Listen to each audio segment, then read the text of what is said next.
All right. I wanted to welcome everybody to the show today. My name is Michael Silvers. I am Vice President of the Los Angeles Tribune. I am excited to be here. It is International Podcasters Day. Everybody give that a thunderous round of applause. It just gets better and better every single day. You know, it's the kind of thing that how do we learn is how we grow. And as podcasters, it's about the story. It's about the message. For myself and our CEO, Mr. Mo Rock, we are so excited to be here.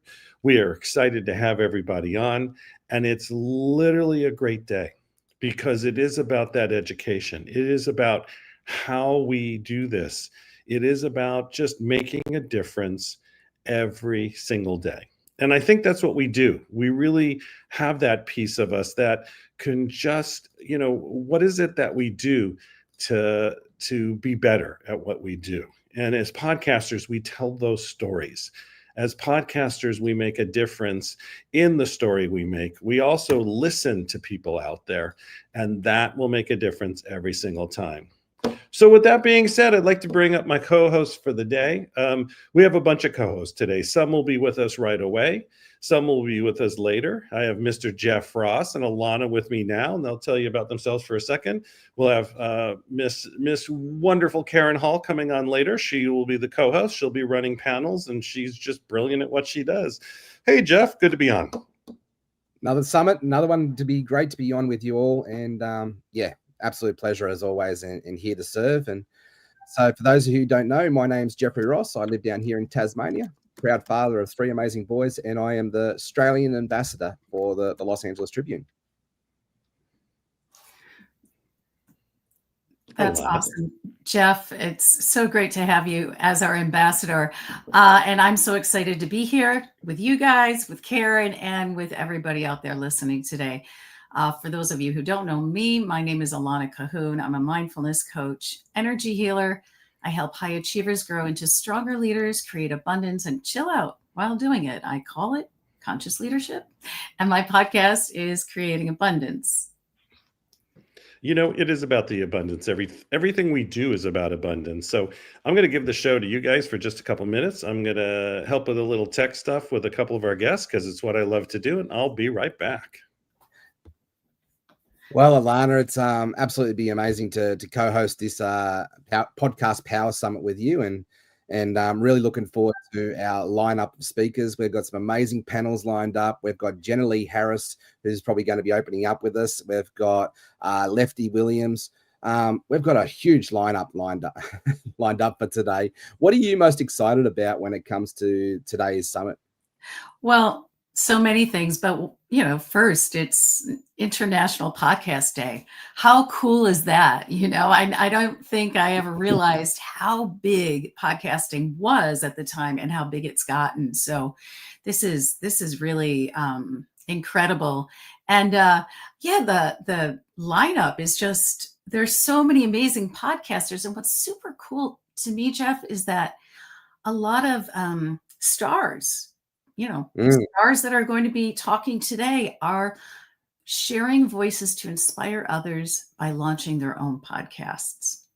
Yeah, absolutely brilliant. And look, I love what our CEO, Mose Rock's vision here is to bring back positive media and give a voice to the voiceless in that space on a global stage. And podcasting is such a powerful way just to do that, right? And, the impact and the purpose behind each and every podcaster that you're going to hear from today is absolutely amazing. I've been blessed to be a part of this journey for the last, 12, 18 months, and to be just here as a student to take loads of notes, to be able to grow into that space, to transform into that space.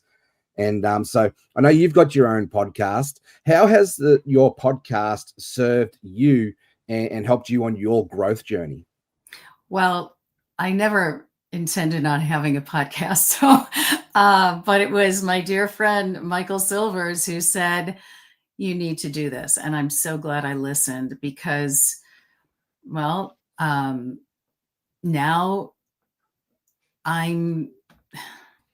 it's more than just leaders. It's like I get to share my inspiration to everyone out there.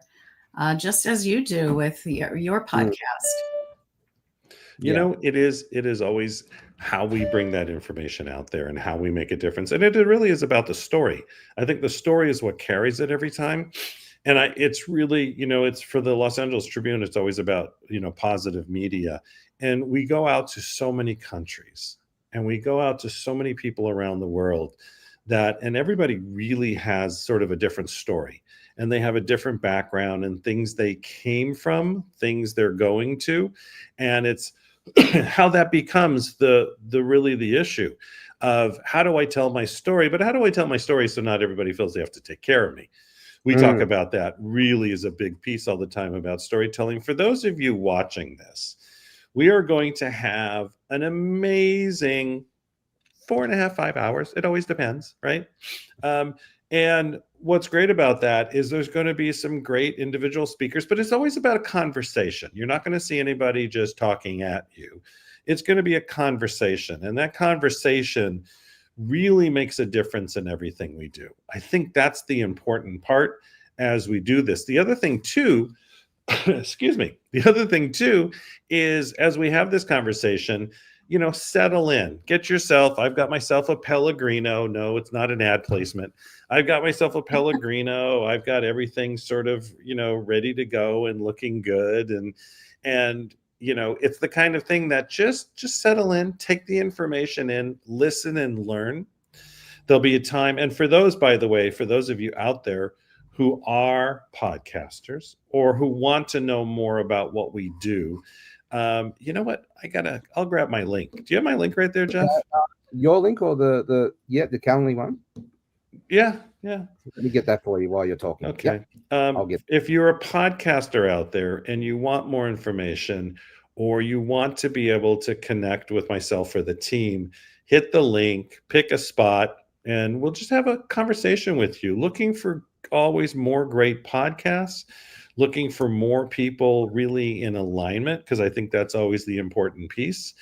And then we continue to go from there as we get better at what we do. And it makes a difference every day what we do. I think that's that big piece again. So talk a little bit about communication for a moment. I'll be right back. Cool bananas. Okay, so communication. Well, it's having to host a podcast and be in this space is definitely one way to have that forced exponential growth, to iron sharpen iron conversation, to be a better communicator. I love what people like Zig Ziglar and Bob Proctor and even John Maxwell and Brian Tracy talk about when it comes to leadership. It comes to one of the powerful tools that we have in our toolkit is to be a great communicator. So how has podcasting helped shape your communication gift, Alana? Yeah, it's a wonderful way to reach millions, quite frankly, because it's global, right? Here you are on one side of the planet and here I am on the other. And so many people out there listening and viewing are everywhere. And so it's a wonderful gift. And also, I think it gives a voice to not just you and me, to everyone, to visionaries, to leaders like some of our panel, but just to an everyday person, to share your wisdom, to share your story, to inspire, to transform. What I find with my podcast, Jeff, is that it's just like sitting across from a client when I'm coaching someone. And we're just having a dialogue, learning about each other and listening. Listening skills are so crucial in this industry and business, and really in all forms of communications. Listening and mirroring that back to the person. Yes, I totally agree. But also, the art of communication here is learning to ask really powerful questions. So I love Alan Pease's book where he says questions are the answers, and that ability to iron sharpen iron, but to ask the right question can only come from the back of active listening. And so how has active listening helped you to support growing in that space, to learn how to ask better, more powerful questions to get the more effective answer? Yeah, it's always good to be prepared, right? So I'm prepared. I've got my list of questions, and it's like a business plan in a way, or an outline. It's something there to give you that structure and backbone to use. But people want authenticity, right? So they really want to hear you and know you and your voice. And so, as you might have prepared excellent questions, the questions come from listening. Yeah. Right? You're listening to their story and pick it up and take notes and talk more about, give me some more information about that. How did you do that exactly? How can the listeners learn from that? Yeah. How about you? Absolutely brilliant. Yeah, definitely. Like, as someone who has ADHD and loves to process everything out loud, I've had to learn to essentially slow the conversation down in my head and be more attuned in that active listening space. So then I can lean in and get to the real heart of the conversation here and tying it into what they've already said, but going deeper and deeper and deeper. And so I love that whole conversation around preparation. Like I've got a few interviews coming up today where we'll get into this conversation, and I've done my research, I've done my preparation, so I'm clear on who it is we're introducing, who it is we're edifying in that space to be able to lift everybody up, but then dive into the heart of the conversation without fluffing around. But you know what? All of that preparation, sometimes, like, I have some really great questions lined up, but I don't necessarily fall back on the questions. And I love what the the conversation here is around leadership. We rise and fall to the level of our training, to the level of our preparation in that space. And, you know, AI has been a very powerful tool to help with that conversation. And I can see that our guest has just arrived here. So we're not far away from really actually kicking off this podcast Power Summit. But Alana, what are some of the tips that has really helped you? Actually, hang on. Looks like Tips, tricks, and everything we do, but we're ready to move on. You guys are amazing. Kept it rocking and rolling. I love it. So I'll see you guys in just a little bit. See ya. Bye-bye for now. Everybody always make sure you have a great team out there. So without any further ado, the next person I'm about to bring up, which is the first star of the day, but we're really here for a conversation. Don't forget that Los Angeles Tribune is about positive media and it's about conversation. Jenilee, I'm going to bring you up and then I'm going to tell them a little bit about you. Let me just make sure I can hear you. Go ahead, say something. Say hi. Hey, can you hear me? Can you hear me? You're in. All right, fantastic. So I want to deliver. And thank you for walking me through this. It's a new, thing for me. No, so I'll tell you the story once of what we had. We had Gene Simmons on. That was good. We had 3 of us calling him. Okay, so Jenilee Harrison, the star of Three's Company in Dallas. And I remember, you were a big part of, I remember that very well. And it's funny because I spent some time over in England and when the other show Dynasty was on and they all called it Dynasty. And then they all watched Dallas and Dynasty. It was pretty funny. So numerous films, television, and hosting, new podcast forum and you've really lived that life. You lived on as you say, the small ranch. But what I love about you is that it's been about happiness. I mean, you put this here, but I think this is great. Health and wellness. It was really about creating a lifestyle for yourself, right? And you did that from the beginning. So being that this is Podcasters Day and it's about storytelling and you're a master storyteller, tell us a little bit about how this life, what you created and how it led you. We'll get into that in a minute to the podcasting you do. Okay, with all that. First and foremost, thank you so much. Thank you to everybody out there and love the whole new podcasting world that we're just on the cusp and we're going to go huge together. But this is Michael, I know that you and I've been visiting and sharing, but my philosophy is when I wake up in the morning, I look in the mirror. Excuse me. This is my normal on the ranch look.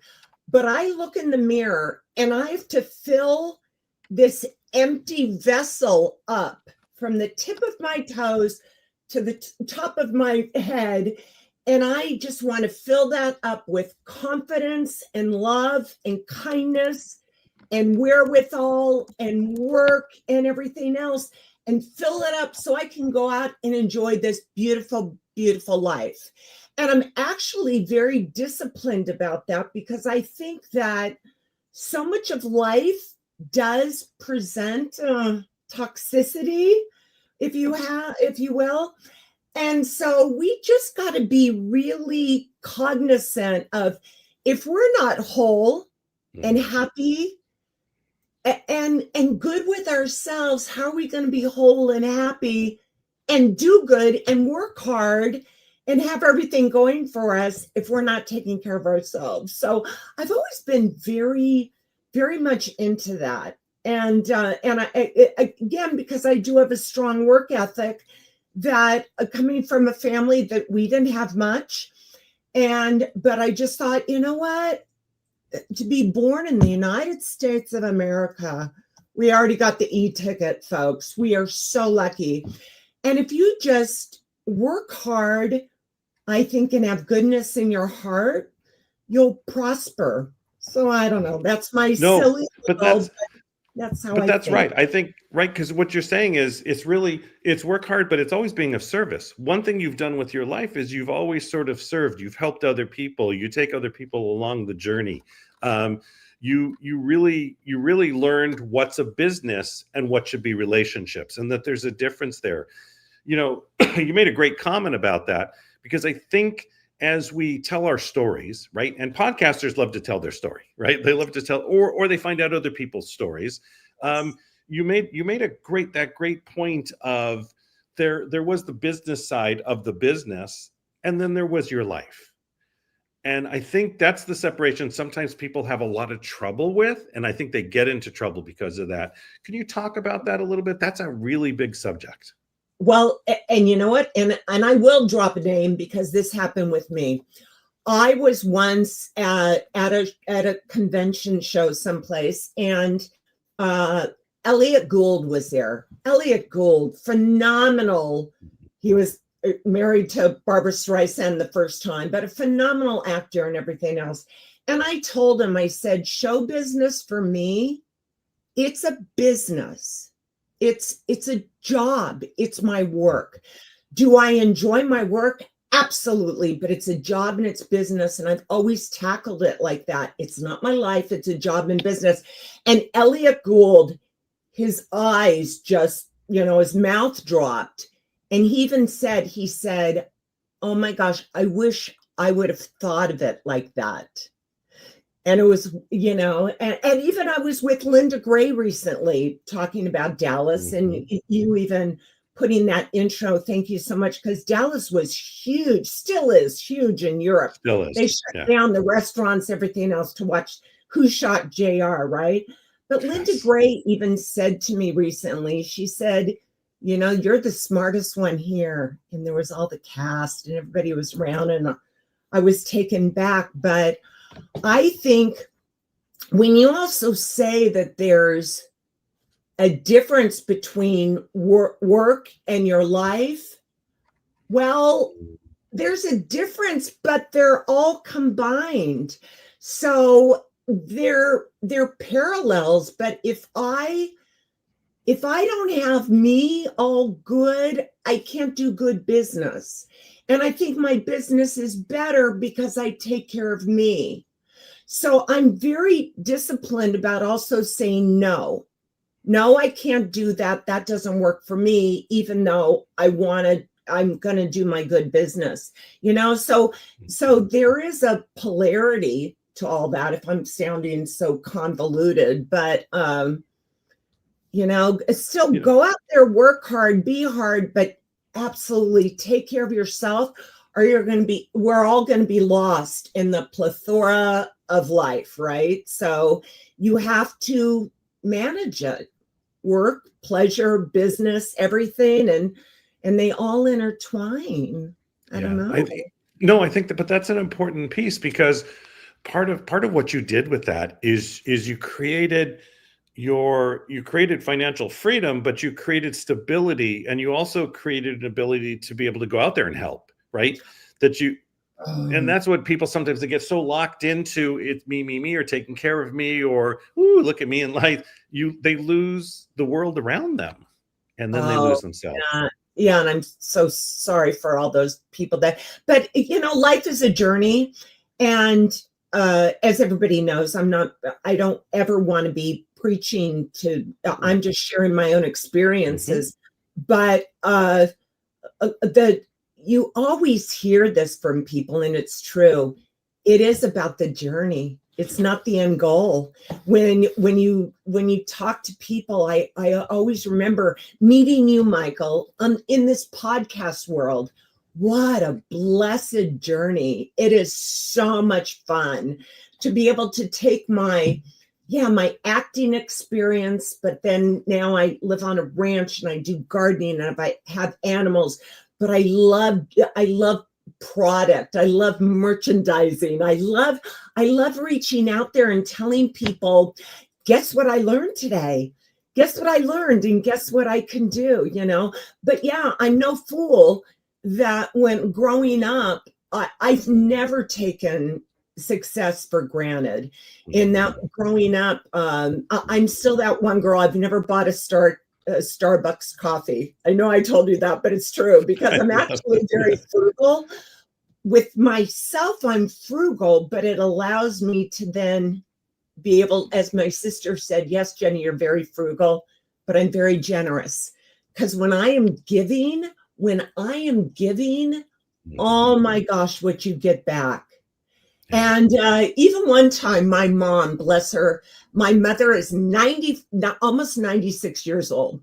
And one time I was saying to her, I said, Mom, I'm giving all these Christmas presents and I'm doing all this and I don't even get like a thank you. And I just am going to stop. And my mom said, but Jenny, does that make you happy? And I said, yes, I love doing it. And she said, well, that's why you do it. And so that's life. I'm telling you, I'm preaching to the choir with you. Every time I talk to you across the phone, everything, your voice, you just exude giveness. You're giving people. And if we give to others, you're going to get back. I think that's that point, right? And we're going to run out of time quickly here because this is great. We have a lot we could do on this, but I want to make sure you have a couple minutes to talk about, your podcast. But the other thing too, I suddenly thought, one time when we do one of our streams, we have you on, we have to have you out in the ranch. We have to have you, in the barn or with the animals. I think because it's so much part of what you do, but people love to see that's to be in nature, to be able to have, they know more than we do. Oh, I muck stalls every day. I'm mucking stalls when you and I even talk, Michael. I say, well, I'm taking care of the dogs. I'm mucking the stalls. My donkey's braying outside. I go out. I was thinking about this today even. I'm going out and now I have all these planter boxes that I was out there and I just constructed these redwood boxes. I'm literally watching the beans grown, and everybody out there grow something. I don't care if you live in an apartment in New York City, put a plant in your windowsill and watch it grow. Watching it grow makes us all grow and everything else. But yeah, I'm doing this podcast with you called Stall Talk. And it's about, it is about sharing, but it's about what do women do when we're all out together. Just to tell you, whenever a woman says, I think I got to go to the bathroom, and all the women will kind of go, oh, I think I got to go too. And when we go to the bathroom together, we just let it out. And it doesn't matter if you're a boomer like me, which is what Stall Talk is. It's taking a boomer like me, and my co-host is Gen Z, and we're just sharing. What happened to you today? What's going on? What are you going through? Everything else, because I don't care what age of life you are. We all have the same issues. They might be in different colors between a boomer and a Gen Zer, but we all have things to learn. Like my Gen Zer is teaching me words that I had no idea about. It's like going to the streets. She said, I'm going to the streets tonight. To me, that sounded like a hooker or something. And she goes, no, that just means that you're going out to go to dinner or something. So it's very, very fun. Well, you do. You have the different, especially you get some of the generational, which is great because you're covering the different sort of what is going on in the generation piece. And by the way, everybody, in the comments and the notes for the show, you'll see I just put the Stall Talk podcast, the website that you can go there. You can check them out, but make sure you listen to the podcast. And how easy is it to find? It's called Stall Talk. Right? No, it's called Stall Talk Podcast. You're good. Stall Talk Podcast, because there's some other people, some guys in a garage 15 years ago or something that happened. But no, we're Stall Talk Podcast. So it's very fun. It's very fun. And here's a question that always comes up as we do this is, and so we have a lot of gentlemen that listen to this, and you know what they'll be like, is this something that I should listen to? Absolutely. Half of the world is like you, Michael, and half the world is like me. And in fact, I think, the majority of our podcasts today, they are like male run. And there's a lot of women out there that are like wanting to know, where can I go? And other than what are the leading podcasts? It's news, politics, crime, doctors or something like that. We're a podcast that can I cuss on this? It's just girls talking shit, come together, and we're all learning it together. It's not, it's talking about what's the latest health and wellness, but we're being educated together.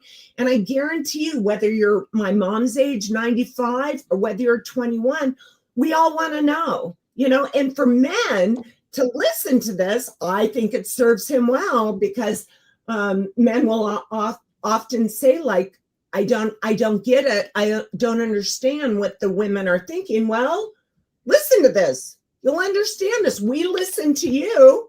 I listen to a lot of guys' podcasts, I listen to Smartless. Yeah. I'll go through, Joe Rogan. I want to know what's everybody talking about. But there's not enough women's platforms out there. There's not. And we need to have more of those, because the majority of women they're not going to want to go to Joe Rogan all the time. So come on over to our place. Yeah.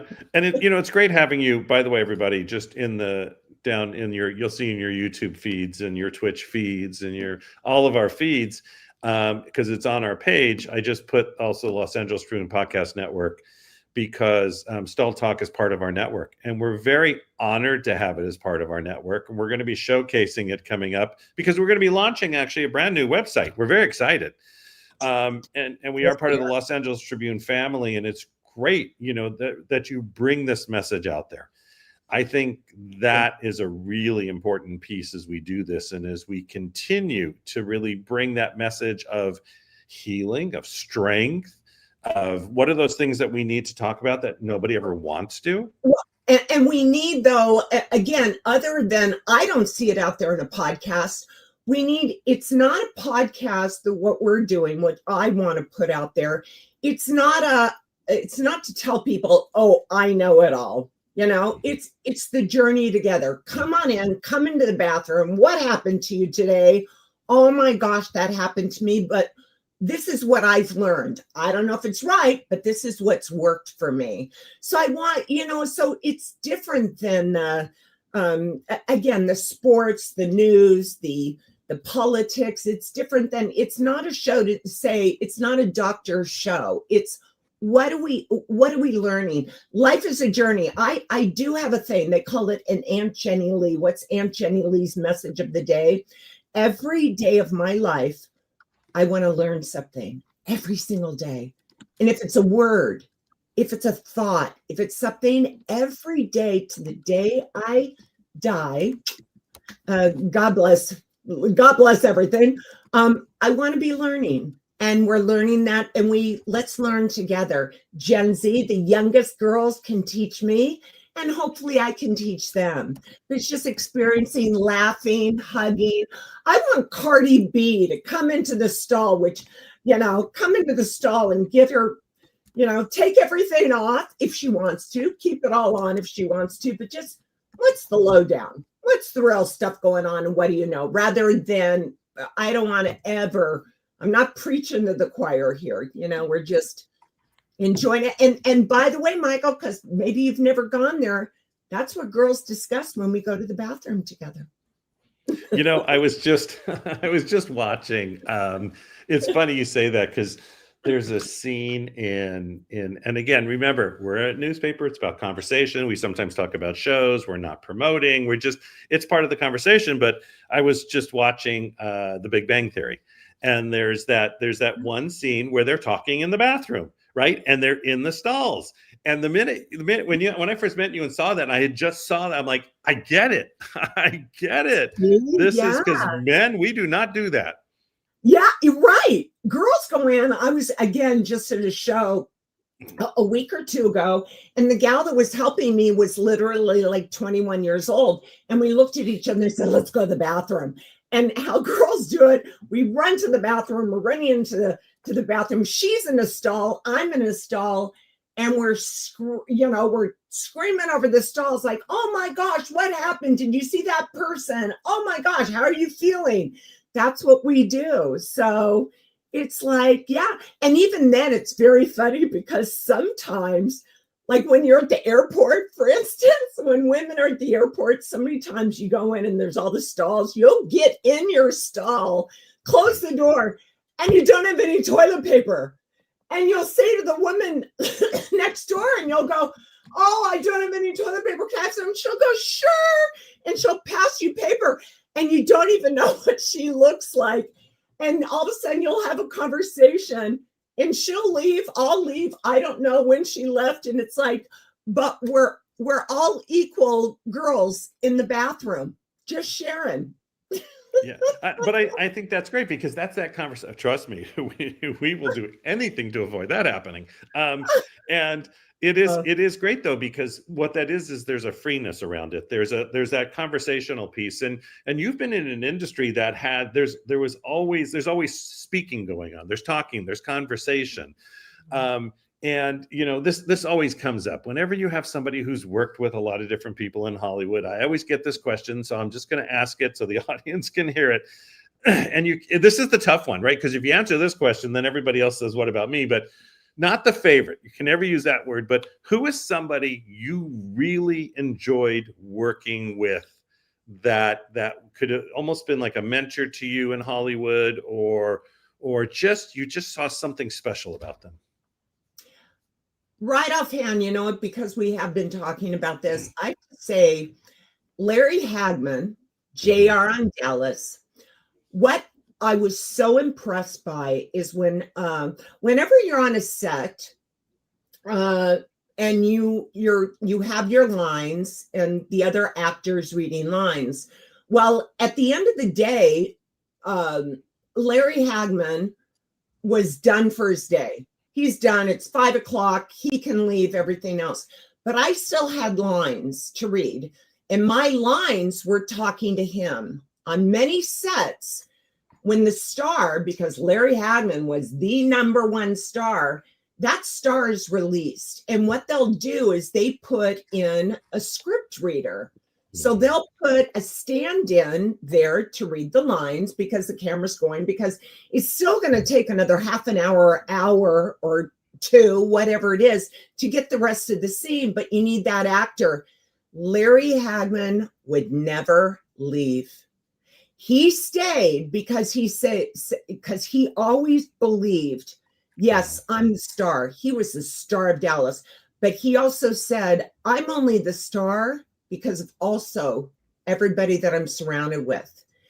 And I was just so friggin' impressed with that, because majority of people don't do that. It's all about me. But he was very beautiful about just thinking, no, it takes a village. And that's even a synopsis of what we're even talking about here, that I can only do what I do, but I am very disciplined. I surround myself with goodness and love, kind people, lovely animals, beautiful, gardens, growing stuff, beautiful animals, beautiful people. And if somebody is not so beautiful or is kind of ugly, in their mindset or whatever, I just say, in my head, I think, God bless you, but it doesn't work for my life.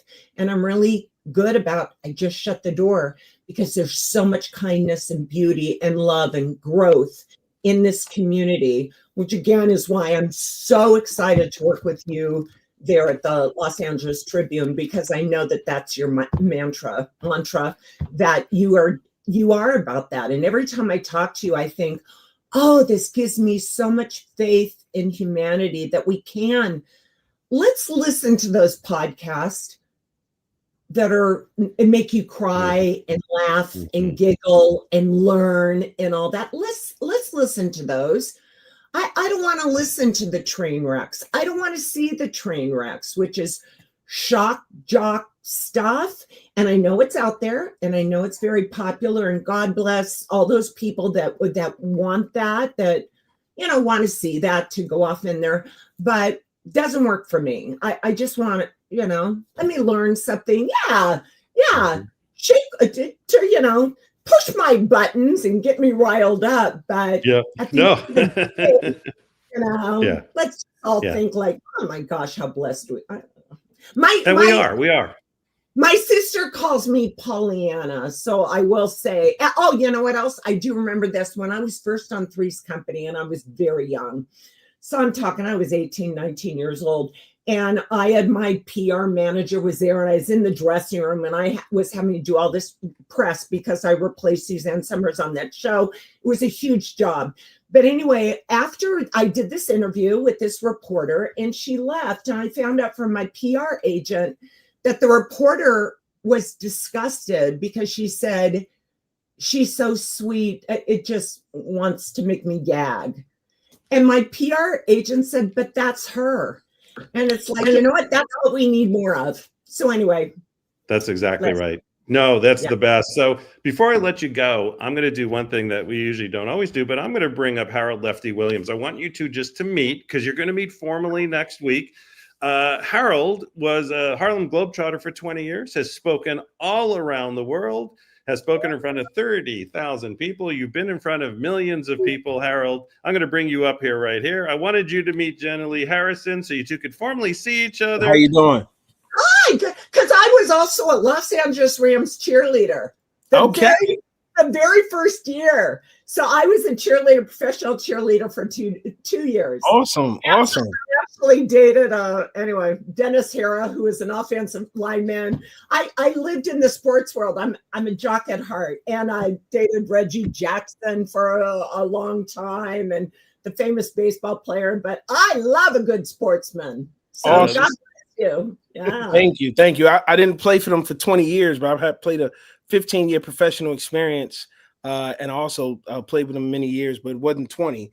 But I had I also played overseas, and I bounced around a few NBA vet camps and things like that. But I'm super excited to meet you, and I'm super excited to be here. Yeah, and we'll be talking about that. I'll be introducing you to, because I think there's a lot you have in common. You'll be on both each other's podcasts, because the podcast world, we do this together. And then we have a lot of other stuff to talk about, but they know what that is, and I'm not going to say anything else. So, and I love sports. I love the sports world. I raced cars with Gene Hackman and Bruce Jenner and all that on the car racing circuit. And then I rode celebrity rodeo all around the country too. So, so I love a sportsman. Good for you. And the Globetrotters, they do the sports, but they're entertaining. And those guys, you guys, dribble and turn and all that the normal NBA guys don't even have the talent of the Globetrotters. True? Oh yeah. Yeah, that's true. I was a showman. So if you remember Metal Lock Lemon, that would be me. That was my role. I was the clown prince. I was the that would be me. Oh yeah. Oh, well, he smiles to many of our faces. You continue to. So yeah. Oh, thank you. Appreciate it. And he's amazing. So all right, Jenilee, we're going to give you a thunderous round of applause. Thank you so much for being with us. Nice seeing you, Michael. Thank you for getting me on this new thing. And look at me. I'm in my barn clothes. So because I still have to go out and muck the stall with the donkey. So anyway. It's all good. That's no joke. So. It's all good. Jenilee, thank you so much for being on. We will talk to you soon. Yeah, Harold, I can't wait to see you in person. Michael, absolutely. God bless. And, just spread the love, spread the everything. I'm excited. So thank you, guys. Thank you. We'll talk to you soon. Bye, Jenilee.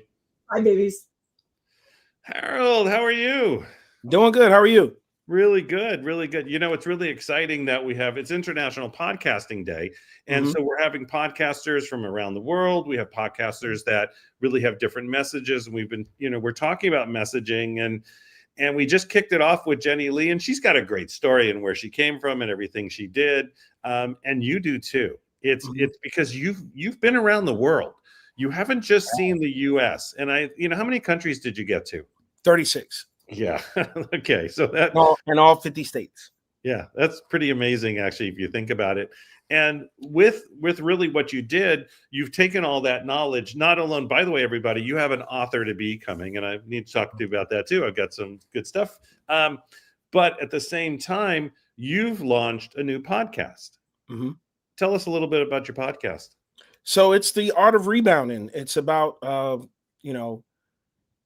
purpose, persistence, perseverance. It's about the bounce back. It's about having everyday conversations with regular people, with athletes, with CEOs, with people of finance, with all different walks of life, and helping our listeners and our viewers have the opportunity to understand that they can bounce back from any force of impact, that there is nothing that they're going through or have been through that says it's the end of their journey.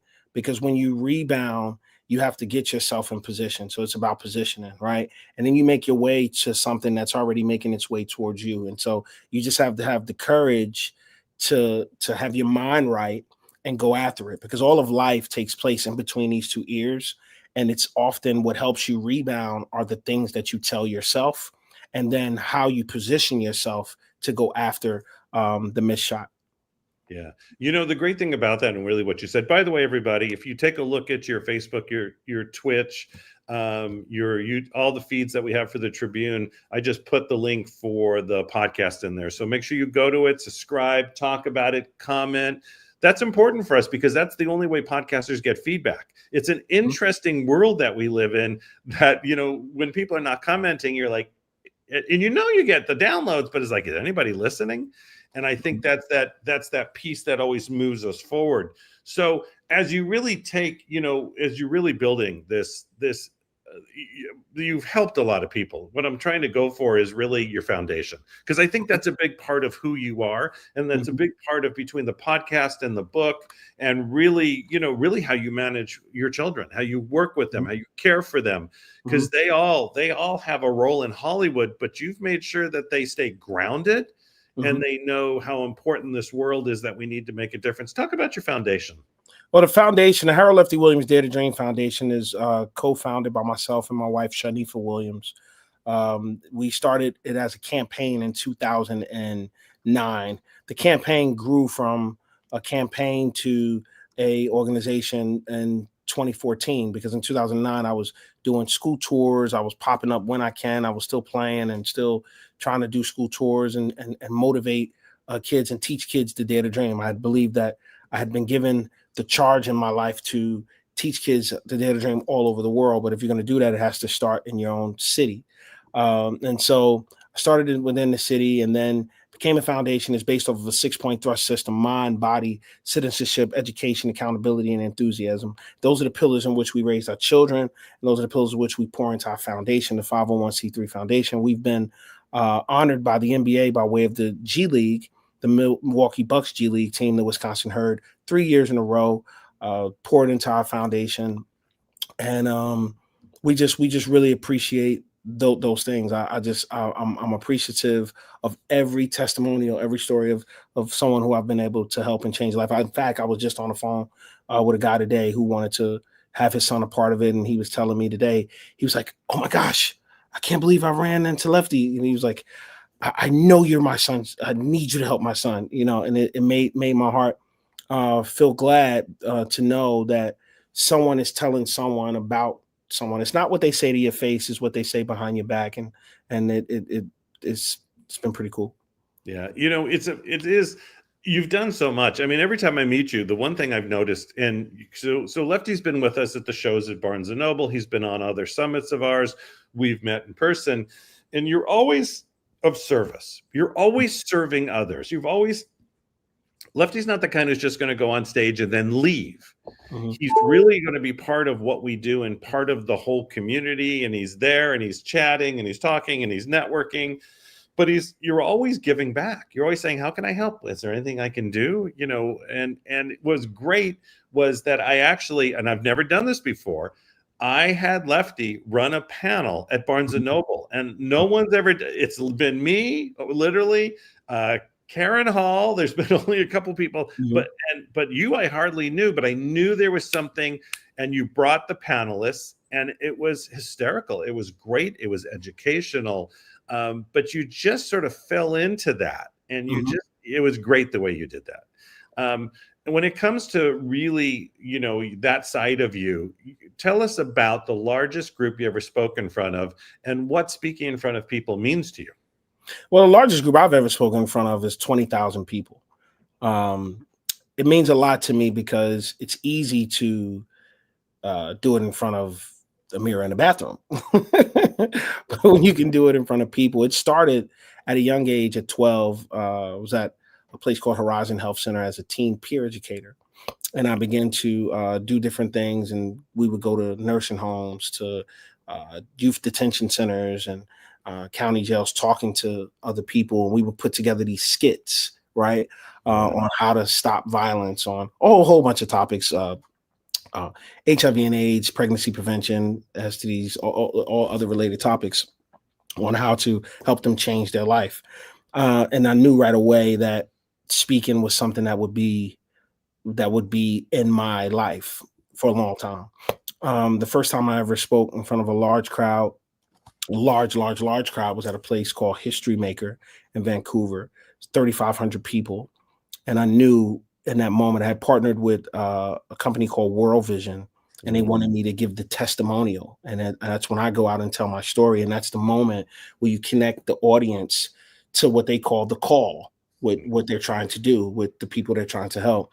And it was phenomenal. And I'm not tooting my own horn. It just literally was that, because I'm really hard on myself. Fast forward,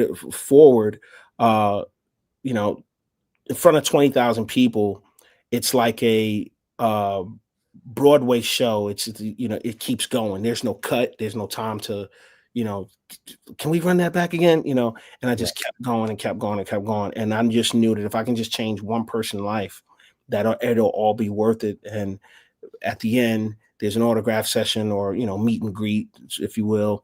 And it never stopped. It just kept getting response after response, tears after tears. Oh, can I have a hug? Oh man, I remember when I lost my grandfather, or you know, just different things, making the connection on how I was able to heal myself from past hurt, from different things I've been through, just hearing my story. And I loved the way people were being able to be transformed by what they were hearing me say. So I just love it. Yeah, I can tell that too. It's because some people, you can get introverts who are great on stage. Most of the big speakers have been introverts, or really somebody that's sort of internalized. When you come across as if you're speaking to one, even though there's 10,000. And I think that's that skill that is it's hard to teach that. Either you sort of have it or you don't. It's one of those things I think that's really important. And when you do it, you're always doing it to say, here's what I've done. Here's the thing that's potentially you're able to do. They'll do their own life, right? Mm-hmm. But you're going to help them get down that road, because mm-hmm. your road started rocky. Mm-hmm. And your road, yeah. Right? Tell us a little bit about that. You said in Europe? No, your road. When you started, road. Yeah, your life. Oh yeah, gosh, yeah, man. I mean, I was mentally and physically abused by the hands of my father. My father made some really poor choices at a young age. Mm-hmm. So his dad passed away when he was 16, at the age of 40. He was an alcoholic. I'd like to think that was passed on to my father. My father also was addicted to heroin for many years. As a result of that, being one of the oldest, I come from a family, it's 8 of us. Wow. So I suffered the most. Not saying that my other siblings didn't, but if you ask them, they'll tell you I got it the most. And, to go through that, I just realized at a young age that if I could take, and I believe I told this story before, so there was a burnt down shack in the back of my house. And I couldn't afford a basketball hoop, but I did I did go to the store and grab a milk crate. Went to the back of the house, grabbed the hammer, pulled out the nails. The nails came out crooked. I took the time to straighten out that nail. Now I can use it. Now it's usable. Now I can hammer that into the tree. Now I have a hoop. And I realized that took a little bit of time, mm-hmm. but I was able to get to where I wanted to go. So if I was able to straighten out that nail, if I just took the time to straighten out the brokenness and the things that was going on in my life, that I knew that eventually it'd work out. And so I had to dare to dream while living a nightmare. And although it didn't always feel good, it worked out for my good. There's many things in my life that I've been through that have it broken my heart, but it corrected my vision. Yeah. And I just knew that my life around me was lying on me. And if I just gave it a little bit of time, and if I just kept going hard, if I kept surrounding myself with positive people, if I kept, speaking life into me, because around me there was no one to do that, I knew things would work out. And then my grandfather just stepped in, wrapped his arm around me, and took me to the next level. Yeah, that's that. There's the story, the power within the story, and really there is that what takes somebody to do that, to break out, right? Because some never break out, and it's not that they're bad. It's just whatever that is. And you were able to see that even straightening a nail, which is just, that's one of the greatest metaphors on the, of how your life could potentially be. Because it wasn't looking that way. And this life that you've built, right? And it's not always been easy, but you also were willing to do the work. Because if you look at the greatest sportsmen out there, they, like Michael Jordan, everybody talks about how much they put into it and how much they practiced and other things that sometimes had to suffer at times, right? It's not just about the golden glory or, wow, look at me, I'm speaking in front of all these people. There's been things in life that have not gone the way I wanted them to.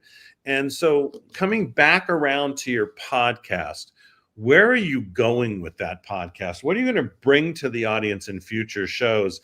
And what should they be looking for? I had an amazing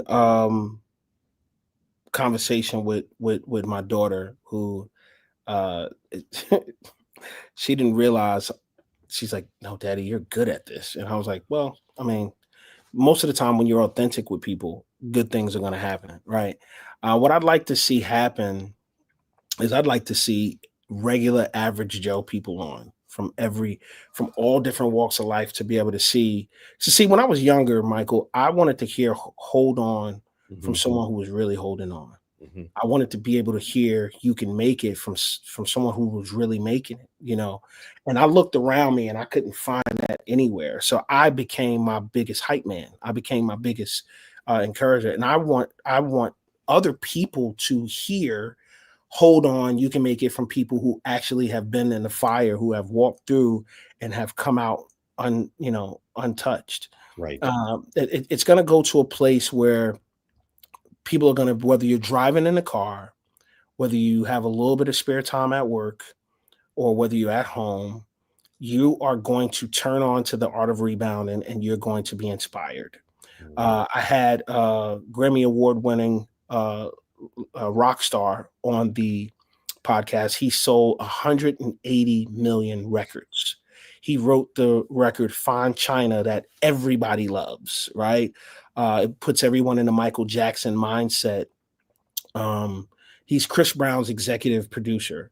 However, you look at 180 million records sold, but if you go back and listen to that entire interview, which is the longest, most of the time my podcast don't last longer than 25 minutes, 30 max. Right. The interview was over an hour, but go look back at where it started. Sleeping in the car, kicked out the house, this, that person said no, that person said no, this deal falls through, that deal falls through, to becoming a multi-millionaire. If that doesn't inspire you, then I don't know what will. Right. So with the little bit we have left, because there's a lot we could unplug here. And by the way, everybody, we will have Lefty back. He's very much part of our family at the Tribune. He's in the podcast network. You'll be seeing much more, because your story is inspiring. Thank you. What you've done is inspiring. And a lot of people have a good story, or things have happened. But again, the way you bring it is always a way anybody can hear it. So what is one last thing you'd like to leave with the audience today? That your rebound isn't, it's closer than what you think. The door is either closed or you're close. And it is what you say it is, right? So if you say that it's closed, then it's closed. If you say it's close, then it's close. You just have to have that mindset. And I want everyone to dare to dream. And when you think of the word dream, it's a series of images that takes place involuntarily in the mind. And so this is why it's important that our mindset is on the right path and so strong. My kids don't have the slightest idea.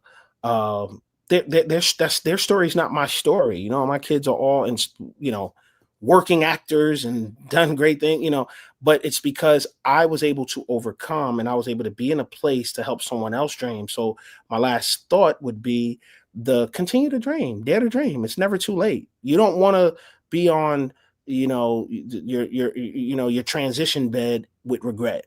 And I just dare you to dream. because dreams are that- possible.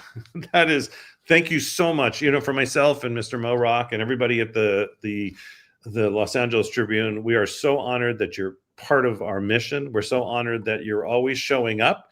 And Lefty will. I can sometimes call him and say, Lefty, can you be on a show? And he's like, let me see what I can move around. Let me see and he does. And not everybody does that. I appreciate it more than you know. So everybody put a 1 in the chat, give Lefty and even Jenilee a thunderous round of applause. Harold, just have a great day. Thank you for everything that you bring. We are so honored that you're here. And I look forward to the next time we talk. Oh, absolutely. And I appreciate you. Thank you so much. All right. Bye. It's been amazing. There come all the ones. Look at this. It's amazing because the stories that we have, look at the last 2 people who just came on. First of all, if you look at the millions of people who have seen them and they're affecting their lives to, Jenilee's 100 million people, but it's how they're making a difference every day, how they're impacting the world and just brightening it up. But it's about the story. It's about the podcast. And if for any of you want to know more about what we do at the podcasting, they're going to go ahead and drop my link in again. You can contact me. I'm Vice President of Los Angeles Tribune. I will reach out to you. If you have the podcast and it looks good and it fits what we're doing, we'll have a conversation. If not, I'll just say, here's some great things you should do and move forward every single day. So if somebody can drop that in there, I know the team is awesome. It's ready. It's good. It's done. They're putting their finger up saying 1 minute. I like that. I could stall all day long, but it's really how we do this together. So without any further ado, I'm bringing up our next host. And, it's funny. One time I brought up the wrong person. That was hysterical. But I'd like to bring up to the stage Miss Alana Calhoun, and I'm going to turn the show over to her. Yeah, I'll bring her to stage. I'm good at this.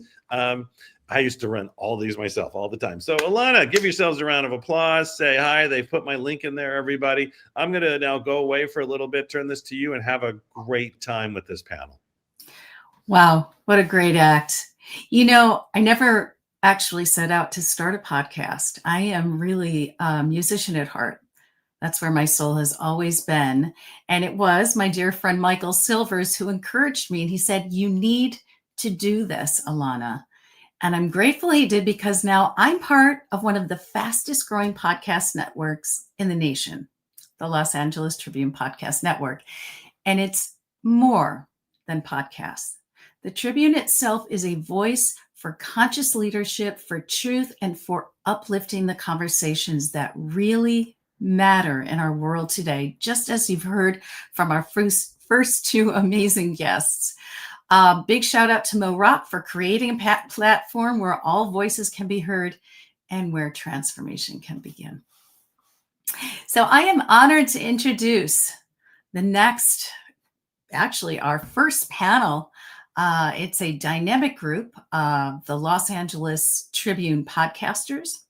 These are amazing individuals who are motivated to make a real difference in today's world.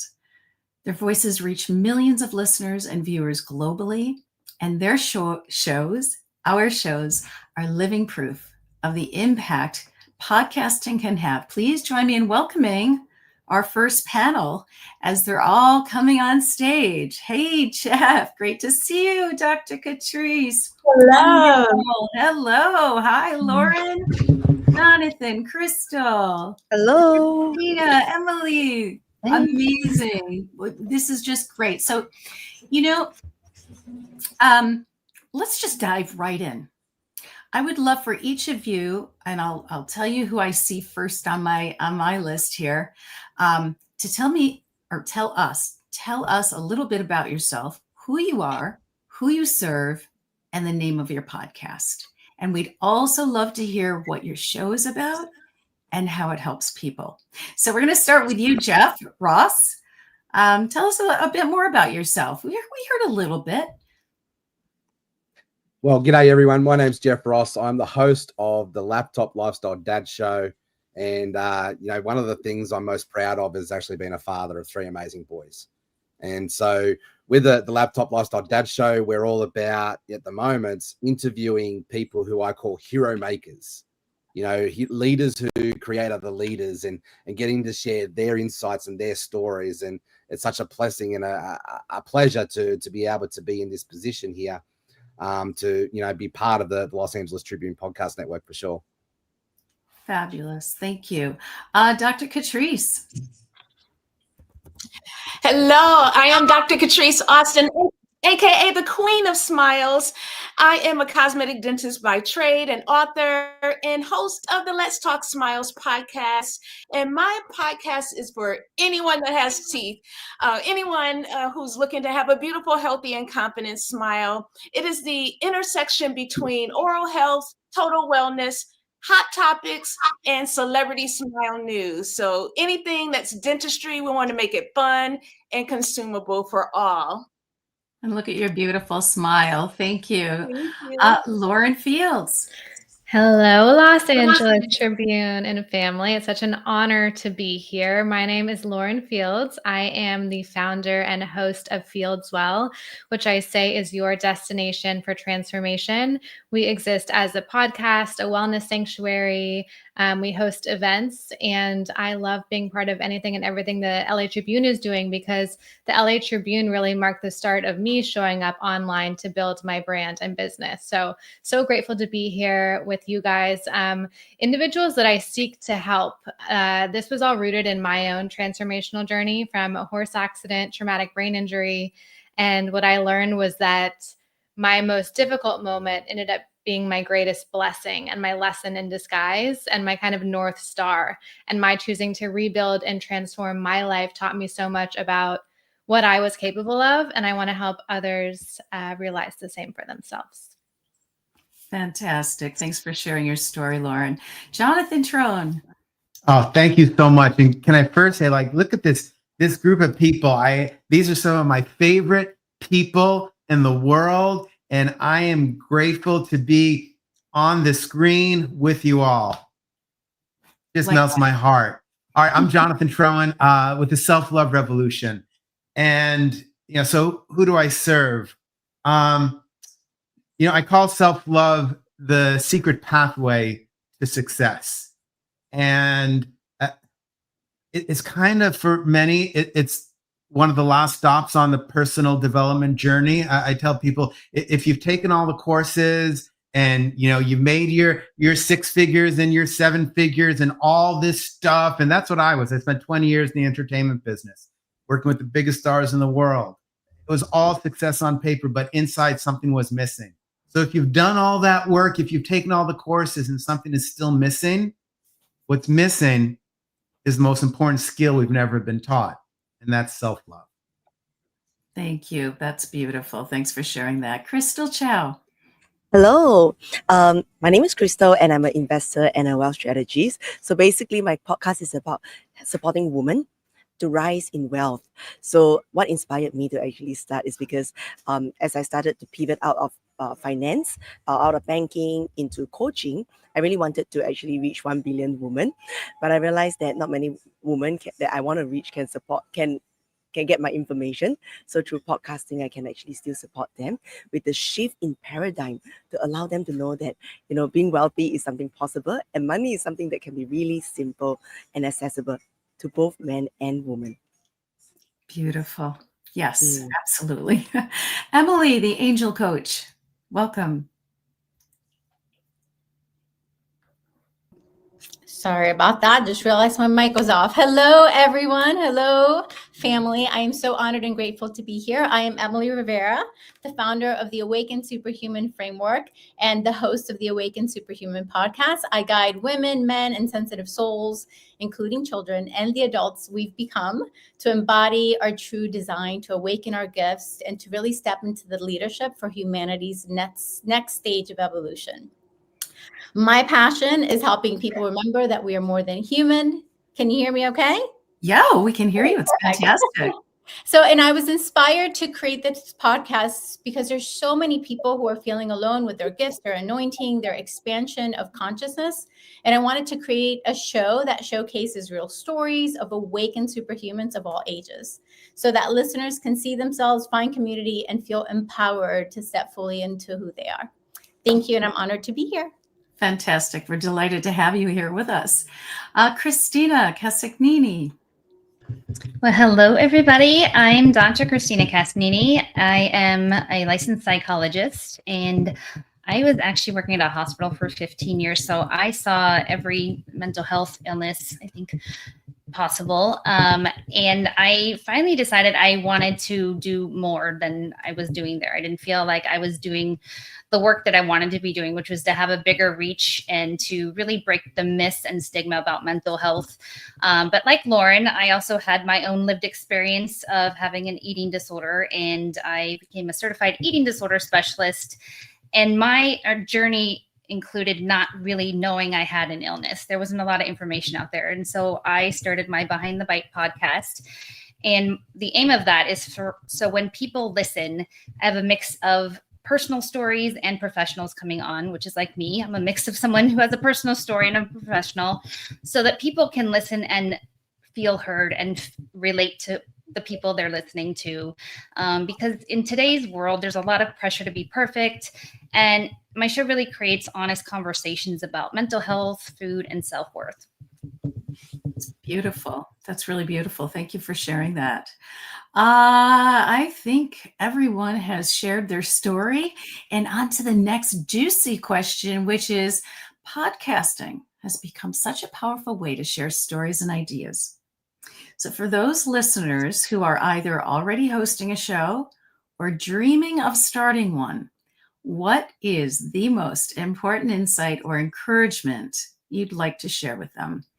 And let's start with Crystal Chow.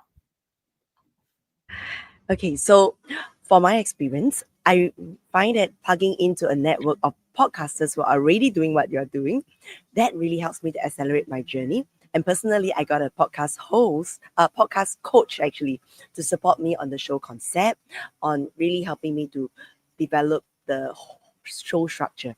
So with that support and guidance, that actually helped me to shorten the journey of discovery and to help me to launch the show.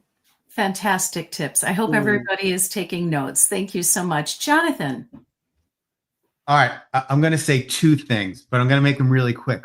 One is practice self-love. Like, start being kind to yourself. If you're kind to yourself, you can actually show up. If you're beating yourself up and judging yourself all the time, you can't do this. And the second, and this is what I tell everyone who comes to me and wants to do a podcast or a YouTube channel or any of it, be willing to do 50 horrible ones. If you're not willing to fail and do something poorly, chances are you're never going to be great at it. If you would see my first interviews, my first interview was a band called the Dead Milkmen way back in the 80s. It was horrible. It was a lot of fun, but I can't say it was a great interview. But I kept going, I practiced, and then I started interviewing some of the biggest stars in the world. And it just became easy. Be willing to be horrible. You don't have to show it to anyone, but do poorly so you can be great. Great advice. Don't give up. Thank you, Jonathan. Emily Rivera. So right now, people are just hungry. People are hungry all over the world for authentic conversations. And in a world where things are fast moving, fast content, short clips, we are really needing that deeper opportunity for connection. And podcast offers us that opportunity to share real stories, real voices, and really that feeling of connection that we're all longing for. It creates a space for us to do that with each other. And like Harold said, which was so perfect, when you're authentic, good things happen. And it is such a perfect time for us to step into that level of confidence and leadership in which we can deliver the space in which we can share stories and be really part of the answered prayer that so many of us are seeking, which is this opportunity that we get to through podcasting. Beautiful. Beautifully said. Thank you. Christina, Dr. Christina. So similar to Emily, I think, people are searching for authenticity and connection. And I truly believe like everybody has a story to tell, and you never know who's listening and who needs to hear whatever you're saying or your guest is saying in that episode. And so I always think about that when I'm recording, is like, maybe there's somebody out there who just needs that message or to hear exactly whatever is being said today. So I think in a lot of ways, podcasts, the content, they can really have an impact on listeners. And I just think it's a really positive way to make change in the world. That's great. Making positive change. Lauren. So speaking from personal experience, it took me 7 years to get the courage to start a podcast. If you're listening to this and you feel like you want to start a podcast, don't wait that long. Join the LA Tribune Podcast Network, start your show, surround yourself by individuals who already have a podcast. I'm so grateful. I met Michael Silvers at an LA Tribune event, and he told me, you're going to start a podcast. I needed his saying that to me to actually start mine. But my advice for you would be start today, put yourself out there, get comfortable being uncomfortable, be really consistent, and like just watch what's possible when you finally show up for yourself and for your dream. Beautiful. Bravo. Show up for yourself. Dr. Catrice. Yes, I would say, I started my podcast because there was a lot of misinformation out there about dentistry. And the one thing that I really enjoy, that I think anyone that's thinking about a podcast will enjoy, that you get to really show your authority and you get to change the narrative. So for me, I get to change how people think about dentistry across the world. I hear one of the things that we hear in the office is, I hate the dentist. Well, I get to, with my content and the way that I get to edutain my audience, and it's all about the audience is the biggest takeaway. Think about the misinformation, the myths that you can bust, the frequently asked question. Like every little episode can be tackling the top 10 frequently asked questions that you get about a certain topic or niche. So look at it as a way that you can build your credibility, your authority, but also help so many people that's on the other side that need your help. It's really about the audience, isn't it? Thank you. And Mr. Jeff Ross. Yeah, thank you, Alana. And it's just been amazing and blessing to be a part of this wonderful community. I love the variety of podcasts that are here. And I have to agree with just about everybody, but Jonathan, I love what you said there about essentially embracing the suck, and everything's figure outable, right? And so I've basically thrown myself into this space, into the deep end, and just learned to embrace the suck. And it's what I call forced exponential growth. Put yourself into being in a position just to say yes. I remember Michael, just say yes to everything, right? And so say yes and just step up and show up and grow up as you go through the journey. But the number one tip I would say to everybody here who's listening, whether it be starting a podcast, writing a book, whatever that is you really have to learn how to love yourself. Learn how to love something bigger than yourself, and then learning how to love others, like your neighbors in that space. And the whole learning to love yourself journey is figuring out what is your gifts, what is your strengths, what is your weaknesses in that space. And that helps you to become a better storyteller, a better communicator. And just to throw back to Jenilee Harris too, what podcasting has done for me is it's helped me to surround myself with good people, kind people, people who I would call ambassadors of love. And it's just a brilliant space to be. Isn't that gorgeous? So true. Thank you. So we have just a few minutes, and I would love you to share if there was just one guest or episode that really stood out to you, something that has left a lasting impression. So we're going to start. I'm just going to start right back with you, Jeff. Yeah, look, too many guests to name. But I have to probably just go back to Dame Doria. Dame Doria was such an amazing interview. Probably that was actually back about 8 months ago, but it's one of those ones that have just stuck with me in that space, and some amazing wisdom. And I know that she's a friend here of the Los Angeles Tribune as well. So g'day, Dame Doria, if you're watching. But that was one of those timeless wisdom pieces that challenged me and helped me to grow in that space as well. Beautiful, beautiful lady. Catrice. And the question is, a guest that I've had on my show, or any or an episode on your show, and in 30 seconds or less. Yes, I had American Idol top 10 winner, Lady K, and when she came on the show, she had a smile that wasn't very perfect. And when she got off the show, I was able to fix her smile, but also interview her on the struggles of why her smile was less than perfect.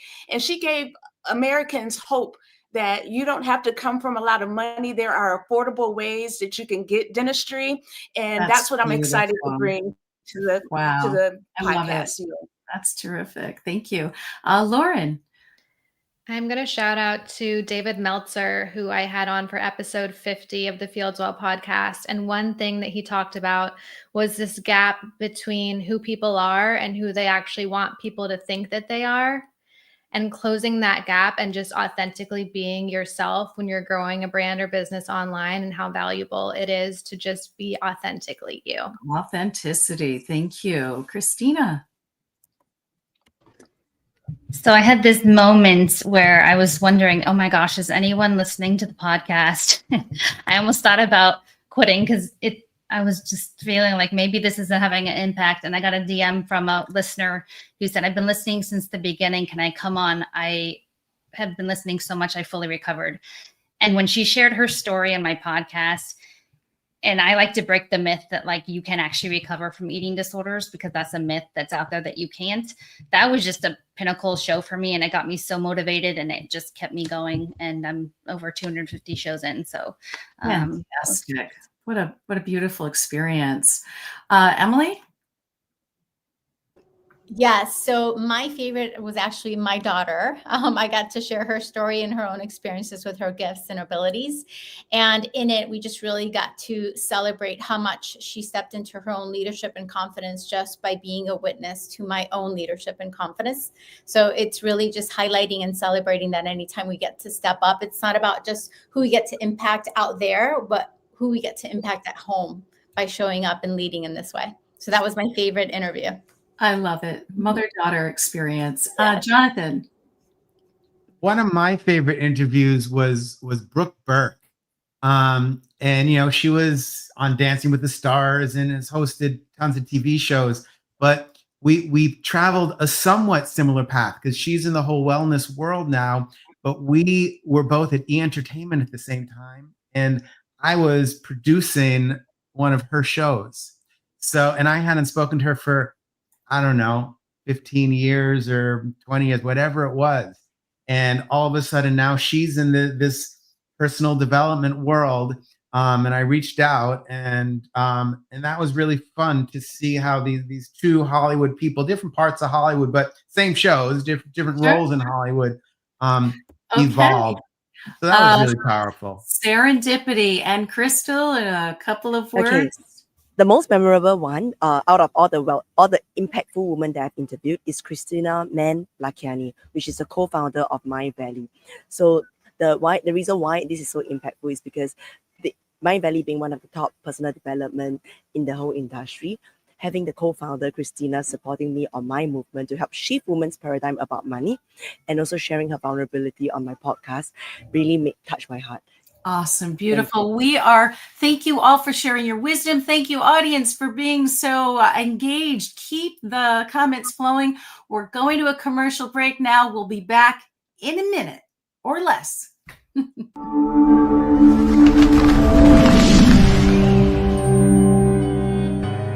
Welcome to the Los Angeles Tribune page. Here you will find original news programming, exclusive digital events, and shows that are directly from the community. At the Los Angeles Tribune, we believe in giving a voice to the voiceless. We are proud to be the only national brand to empower everyday people to make a difference. Since 1886, our reputation has been built on truth and responsibility. Thank you for watching and making a difference. For general inquiries, contact today. Thank you on behalf of the Los Angeles Tribune team.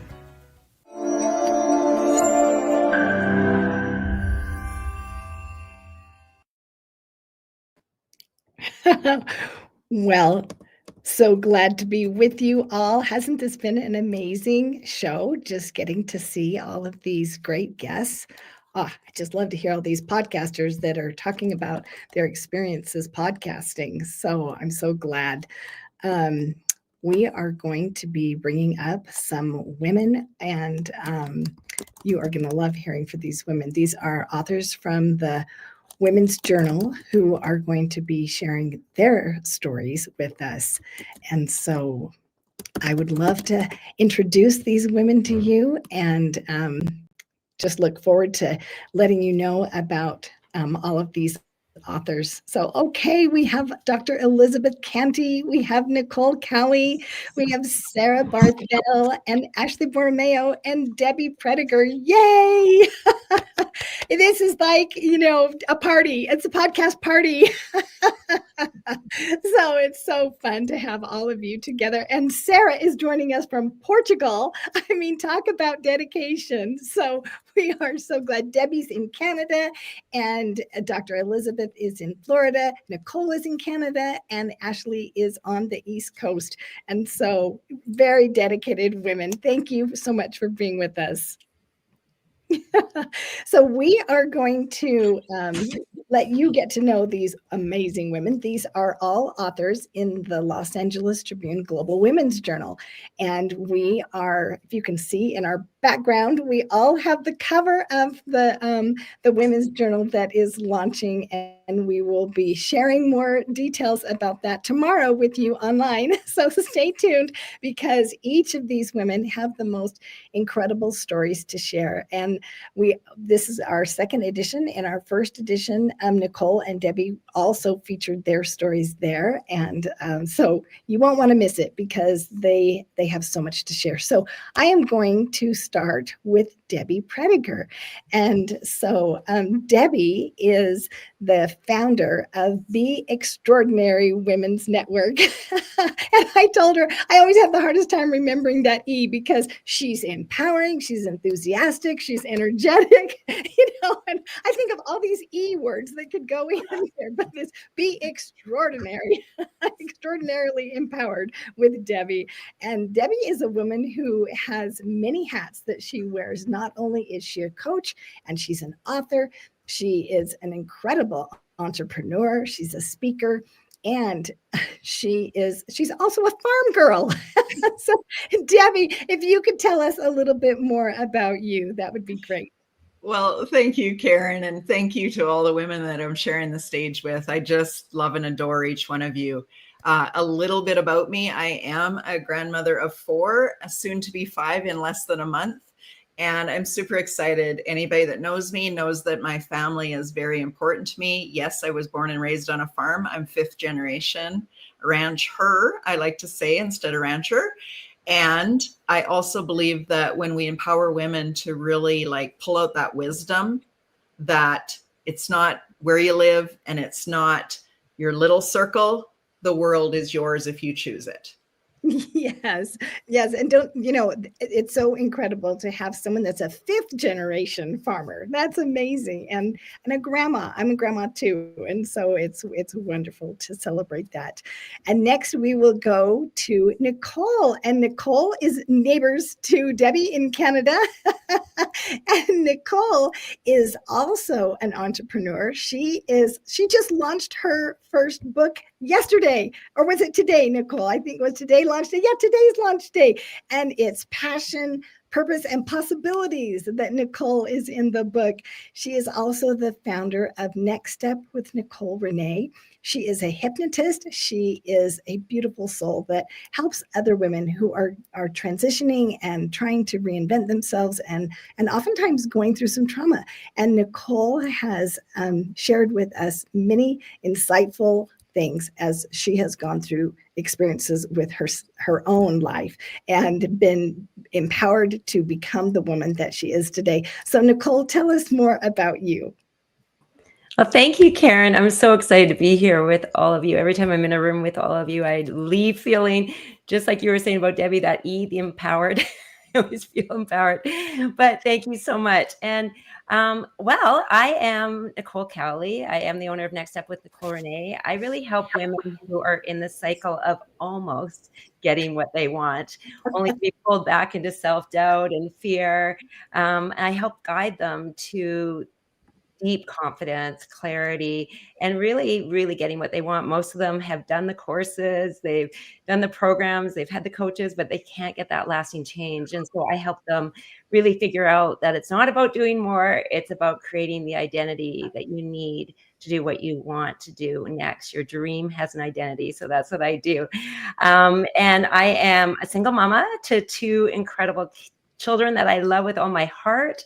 And I am just so grateful to be here with voices that are here today, sharing what is possible in the world. And I couldn't be happier. And yes, my book came out today, which is really exciting. 10 years ago, would I have ever thought I had a book? No. Here it is. Here it is. So thank you, Karen. So grateful for you and this amazing group. Thank you.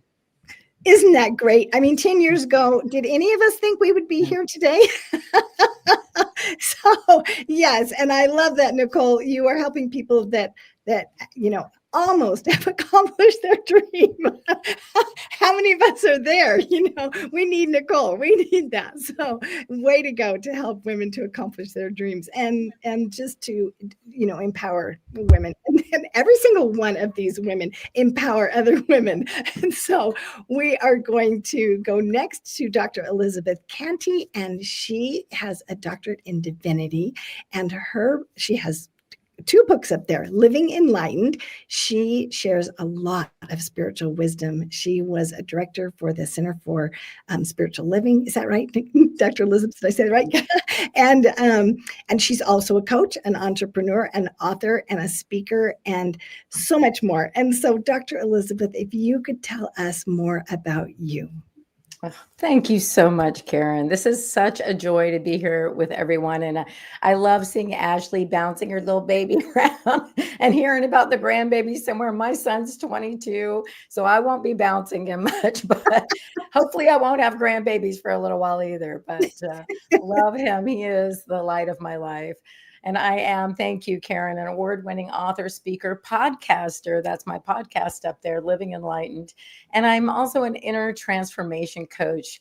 And through my Living Enlightened Academy, I help women channel the wisdom of their soul, guiding them to that life that really feels authentic. Because when we as women, as anyone, when we're in alignment with our soul's purpose and our soul's vision, every other area of our life just flows in harmony. We have more health and wealth and our love relationships with family, friends, everyone. I like to think that I guide, beautiful beings on this magical path to self-love, clarity, healing, and awakening. And I love that Jonathan Truan earlier said something like, I'm going to misquote him, so forgive me, but self-love is the pathway to success or something like that. And it's so true. Self-love and really loving ourselves opens up all the channels in our life. And I know everyone here, including, Nicole, you guys are just so beautiful at doing that. Thank you. Yes. And thank you what you do to help us to tap into that inner guidance and to live enlightened, because when we love ourselves, it is a different experience for us and for everyone that we associate with. So thank you so much. All right, Ashley, we are going to come to you next. Is this a good time for you? Yes, all right. So Ashley started her entrepreneurial journey very young, and she owned her first dance studio when she was 18 with like 350 students in it. Can you imagine doing that when you're 18? She is the founder of Tap Fit Fam, which is a fitness program. She does online tap dancing. She teaches 80-year-olds how to have more joy in life through dancing. And she also has a philosophy about leading through dance and through movement. And so Ashley, and she's also a brand new mama. She just had a baby, and look, she's still here with us. Oh my goodness, she doesn't even look like she was ever pregnant. Ashley, Tell us more about you. Well, I do currently have a 5-week-old with me. She just fell asleep, so this is perfect timing, Karen. Thank you. And everything that you guys have all said is exactly who you people are. I mean, enlightened and beautiful and joyful and empowering and all the things. And it's just such an honor to be right here with you guys. And I know Sarah coming up is also going to share how amazing she is. So I'm just honored to stand here with you guys. But a little bit more about me. Yeah, so I have an online company called Tap Fit Fam. We tap dance, we do fitness, and we incorporate the whole family. We have all ages in our programs. We have moms who came because they thought it was going to be for their daughters, their kids, and now they're tap dancing and they're more obsessed with it than their kids are using the program. Like, it's just phenomenal. Tomorrow we kick off a 30-day challenge called Core and More. Can't wait. We have like 80 people already registered. It's going to be so fun. But ultimately, my goal is to help people move their body, Karen. And if you're moving your body, you're building that energy in yourself, and you feel good, and that's self-love, right? And then we can be listening more to our intuition because we're just moving and the energy is flowing. So there's just so much depth that we could go into, but I'm just honored to be here with you guys. Yes. Oh, thank you. And you probably have 80-year-olds in your core. Your core challenge. I think the oldest one in the Core and More challenge starting tomorrow, I think, is 84. So impressive. So impressive. Awesome. All right. And as I mentioned, Sarah Barthel is so dedicated, calling us while she is leading a group of women on a tour in Portugal. So happy to be here. Yes. And so Sarah is another young entrepreneur. She is the founder of Vibrant Via, and she is a dietitian who is also a functional medicine dietitian. So she combines functional medicine with nutrition. She helps women, especially, to be able to adjust and to feel better when they're going through hormonal challenges. And that's one of her specialties. She has lots of specialties, but that is one that she often will bring up. And so, Sarah, if you could tell us a little bit more about you. Absolutely. So I help women in their 30s, 40s, and 50s to understand what's going on with their bodies. Their brains are rewiring, their hormones are changing, they're not feeling like themselves, and they're starting to feel like they're going crazy. And so one of the things that I do is use labs and personalized nutrition and lifestyle and kind of bringing that all together to help them we need a little bit of a different strategy. Our bodies and our brains and our hormones are different. And so what worked in the past, a lot of times women get stuck there and they kind of double down, and we just need a little bit of a different strategy to help to rebalance their bodies. Because, I've listened to hundreds and hundreds of women's stories from all over the world, women who have been failed by conventional doctors. And I have never heard someone who's making up their symptoms. And so I think just listening and giving people space and then helping them to get to the root cause and kind of empowering them to take back control of their health is something that I'm so passionate about, so that they can then step into their calling and their power and make an impact on the world. But we can't do that if we're barely getting through the day. So the health side is something that I'm very passionate about. Oh, I don't know about you, all of you ladies out there in the audience, how many of you have ever had some symptoms, gone to the doctor and been like, you look perfectly fine to me. Everything on paper looks good. Those numbers are just fine, honey. I have had that happen myself. And I remember going to doctor after doctor until I finally found one that said, oh, well, let's do some additional tests. Oh, your thyroid isn't working. So speaking of hormones, I mean, that's one that a lot of times gets misdiagnosed in women. Yes. So thank you for what you are doing, Sarah, because when you feel better, when you love yourself and you feel better and you feel healthy, then you can dance. Yes. And that's one of the things I've been so inspired by, looking around at these women like all over Portugal, like these 80-year-olds that are just hoofing it up these rolling hills. And I feel like that's something that keeps us young. When we're moving, we're active, we're connected. I mean, that's the blue zones, right? That's the people that are living to 100. And I think that's such an important piece of the puzzle, kind of what Ashley's doing as well. Okay. Everybody out there, put a 1 in the chat if you just want to get to know all of these women. Are they incredible? Every single one of them is so vibrant. Every single one of them is enlightened. They are empowered. They are empowering others. They are extraordinary women. And I just love associating with them. I forgot to introduce myself. So I get so excited when I'm with these ladies. So I'm Karen Hall. I am an executive producer here at the Los Angeles Tribune. I am also the executive director of the Los Angeles Tribune Women's Journal and also the Spanish Journal. And that is how I met these women, was because they are sharing their story with the world through the Women's Journal. And in addition, they speak at our events. And so, but I get to meet with them every month and many times in between because I just love them so much. And one of the things that makes me so happy is when a woman comes into our community, and we have an incredible community of like-minded, heartfelt women who really support each other. I mean, when we show up to an event and we make the comments and cheer each other on and just offer those boosts of encouragement, that is incredibly empowering to me. And I just love these ladies, and you'll meet some more ladies. These are not the only ones, but we can't have all of them on at once because there's so many. But these are women that you want to get to know. And if you have a podcast, you're going to want to interview each one of these women because they have such depth. I mean, the stories that they have told have just brought me to tears, and they have just really touched my heart. So now I'm going to go back and I want to help you get to know them even more. And so I'm going to start with Sarah. I'm going to go back around the other way. You never know who I'm going to call on, but it's always organic with us. Nothing is canned or scripted. We are just very spontaneous, and we always have so much fun together. So Sarah, if you could tell us, why do you do what you do?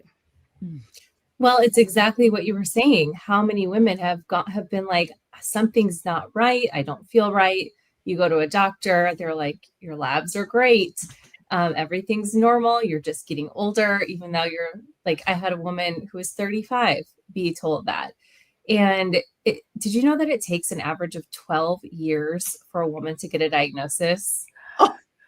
That's a long time to be seeking answers and not getting them and not feeling like yourself. And so that was my story in my 20s. I was a green smoothie drinking Ironman ultra endurance athlete, and I looked healthy from the outside, but inside I was kind of my health was falling apart. And so that was my journey. That's really what started me down this path of understanding root cause medicine, understanding how our bodies are interconnected. And it's not just about what we eat, but it's about how we're moving our bodies, our stress, our sleep, who we're spending time with. And so those are all the things that lead to lasting health. And I'm very passionate about lab data. That's something that I had the exposure to from the start of my career, really seeing some of the most complex chronic cases in the world. And so I like to pull that in too, just to really guide us in our path. And basically, one of my mentors, Dr. Tom O'Brien, would always say, "Congratulations, you're a mess." And but it's the last thing we want to hear is everything's good, labs look normal. So at least you have a path forward. So congratulations, you're a mess. That is really funny. All right, Ashley, why do you do what you do? I have two reasons, and I'll try to make them as quick as possible because we've got everybody to answer this amazing question. But the first one is confidence. I love watching people grow their confidence, and dance does that. 100% dance does that. When you feel like you can move your body and you're like confident enough to move your body, that changes you from the inside out. And it doesn't mean that you have to be the most amazing dancer. Most of the time, the people that I know that are the most confident dancers aren't even the most technically perfect dancers. They're just loving life, and that changes you. That changes you. So that's a big thing. I like helping people with their confidence. Of course, there's the health aspect. But the other reason that I do what I do now is because I want to lead by example for my kids. I want them to see me following my passion and sharing my talents, my God-given talents, my gifts with the world, because I can't tell them to dream and chase their dreams and take, you know, risks and be brave and do it. You know, I can't tell them that if I'm not going to do it too. So to help people build their confidence and to lead by example. Oh, really good. I mean, who doesn't want more confidence? You know, and dancing can definitely help you, even if you're dancing by yourself in your kitchen. I have a sign in my kitchen that says, "This kitchen is for dancing." I have that same sign. And I have to just say something, because Dr. Catrice just popped up on the screen there. And absolutely, a smile goes right with confidence too. So yeah. I just was loving her segment. So I just had to say that. Yeah, for sure. And we smile more when we're dancing and we feel better. Debbie, how about you? Why do you do what you do? Oh my goodness. Number one, you caught me off guard because I thought we were going the other direction, but be ready, Debbie. So why I do what I do, honestly, is I never want anyone to be the best kept secret. I help empower you to, number one, get out of your own way and truly shine your own unique light, that everyone has a gift. Everyone is a gift. And if we truly allow that light to shine forward, then the people that are praying for you can find you. And so what Sarah said, what Ashley says, what Nicole will say later, and Dr. Elizabeth, these are the women that I work for. This is my hope, my dream. And it's also because I want my grandchildren to see that they have choice, that they can be anything they choose to be, and that who they are, who they be at their core is way more important than a title. And let's just go out there and serve the world in the best way we can. Oh, and Debbie is all about service, and she lifts so many women so that they can be the best that they want to be, that they are hoping to be, and helps them to be able to, like I said, be empowered so that they can do that. And she has a very large community. So, you know, many of these women have very large communities of women that they are involved with, which is very exciting because they are such leaders. So thank you, Debbie. How about you, Nicole? Why do you do what you do? Well, thank you. And thank you, Debbie. It was so good because I know your community so well. So thank you for all that you do, and all of you. Thank you for all that you do. The reason I do what I do is years ago, I really lost myself in my life and had to really start over again. And one of the hardest things for me in starting over were the stories I held about what was possible for me. And I held those stories so deeply, and I didn't really realize they were really stopping me from doing the things. I had dreams in my heart. I had things I really wanted to do, but I couldn't get there, and I couldn't figure out why. And so through all my journey along the way, I really found that one of the most important things is building your identity and creating your own self-worth of who you are. And once you have that, then everything opens up. And I didn't know that I just from doing, I thought if I just kept doing, I would get there, but it was more about who I was being. And so now that's really what I do, is really help people be who they need to be so that they can do what they need to do in this world. And I especially see it in my children. I watch children all the time start to create stories when they're really young of what is possible. And for me, I want to catch that so young and say, let's go, let's change that around. Let's see what is possible, because when we can change our mindset at a very young age and see that our stories are just that, stories, we can do anything that we would like to do. And my children are always reminding me of that all the time. So that is my why. I want people just to step into all they can be and not live in their stories, live in the chapter that they were meant for instead of what they dream about. Oh, become what they were meant to do and meant to be. And I love how you talked about being, not just doing. And then when we are who we're meant to be, then we're able to do what we're meant to do. Brilliant. I think we need that on a sign somewhere. How about you, Dr. Elizabeth? Why do you do what you do? Thank you, Karen. You just answered that question for me. So it's like, for me, it's who am I being? And when I first learned that, when I started on my path, I was diagnosed with cervical cancer at 25, and that led me down this spiritual path. You know, I wanted to know what life, what living was about. Why was I here? What is the point of all of it if you're just gonna, die and not know. And so that led me down this beautiful path where I really learned to integrate spirit, mind, and body. And that's the name of my book, Living Enlightened, the joy of integrating spirit, mind, and body. And it was missing, this the spirit part, the truth of who we are.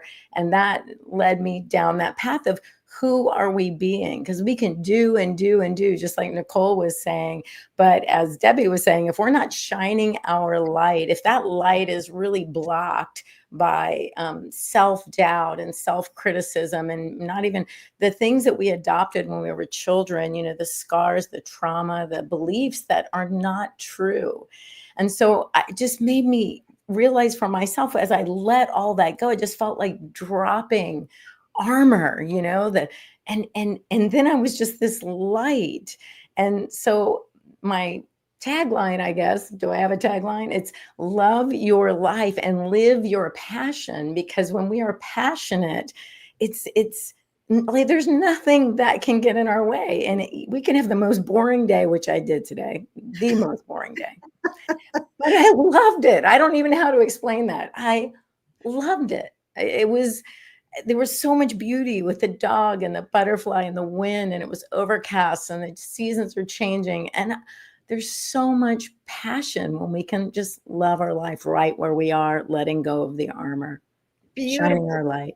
I love that, how you drop the armor, because those stories and that trauma can be so heavy and can really weigh us down so that we can't be who we were meant to be and do what we were meant to do. And it's very hard to be enlightened and to dance when you don't feel well and you don't feel empowered and you don't have that support and you have that weight. So thank you, because yes, living enlightened is a beautiful thing. I mean, these women are absolutely incredible. You really need to get to them. Are they the best storytellers? And then they go into even more detail in their articles in the Women's Journal. So I can't wait for you to read it. I'm so excited to let all of you know. So stay tuned on social media. We'll be posting more about that soon. And you'll want to have them on your podcast, because they are excellent podcast guests. They've all been on podcasts. Some of them have podcasts. We're out of time, or I would go into that, but you all want to hear more of their stories. You want to read their story. And if you have a story and you want to share your story, join us at the Los Angeles Tribune Women's Journal, because we want to know you. You can send us a message. You can send something in the chat. I'm Karen Hall, coaching@gmail.com. And you can also find me at LinkedIn. I'm Karen Hall, the Queen of Empathy. So you can always find me that way. Anyway, we wish you all the most wonderful, passionate, empowered day and evening, wherever you are in the world. And we're so thankful to be with you. Thank you, wonderful ladies, for joining us tonight. And so glad that we could hear your stories. Thank you, Karen. Welcome to the Los Angeles Tribune page. Here you will find original news programming, exclusive digital events, and shows that are directly from the community. At the Los Angeles Tribune, we believe in giving a voice to the voiceless. We are proud to be the only national brand to empower everyday people to make a difference. Since 1886, our reputation has been built on truth and responsibility. Thank you for watching and making a difference. For general inquiries, contact today. Thank you on behalf of the Los Angeles Tribune team.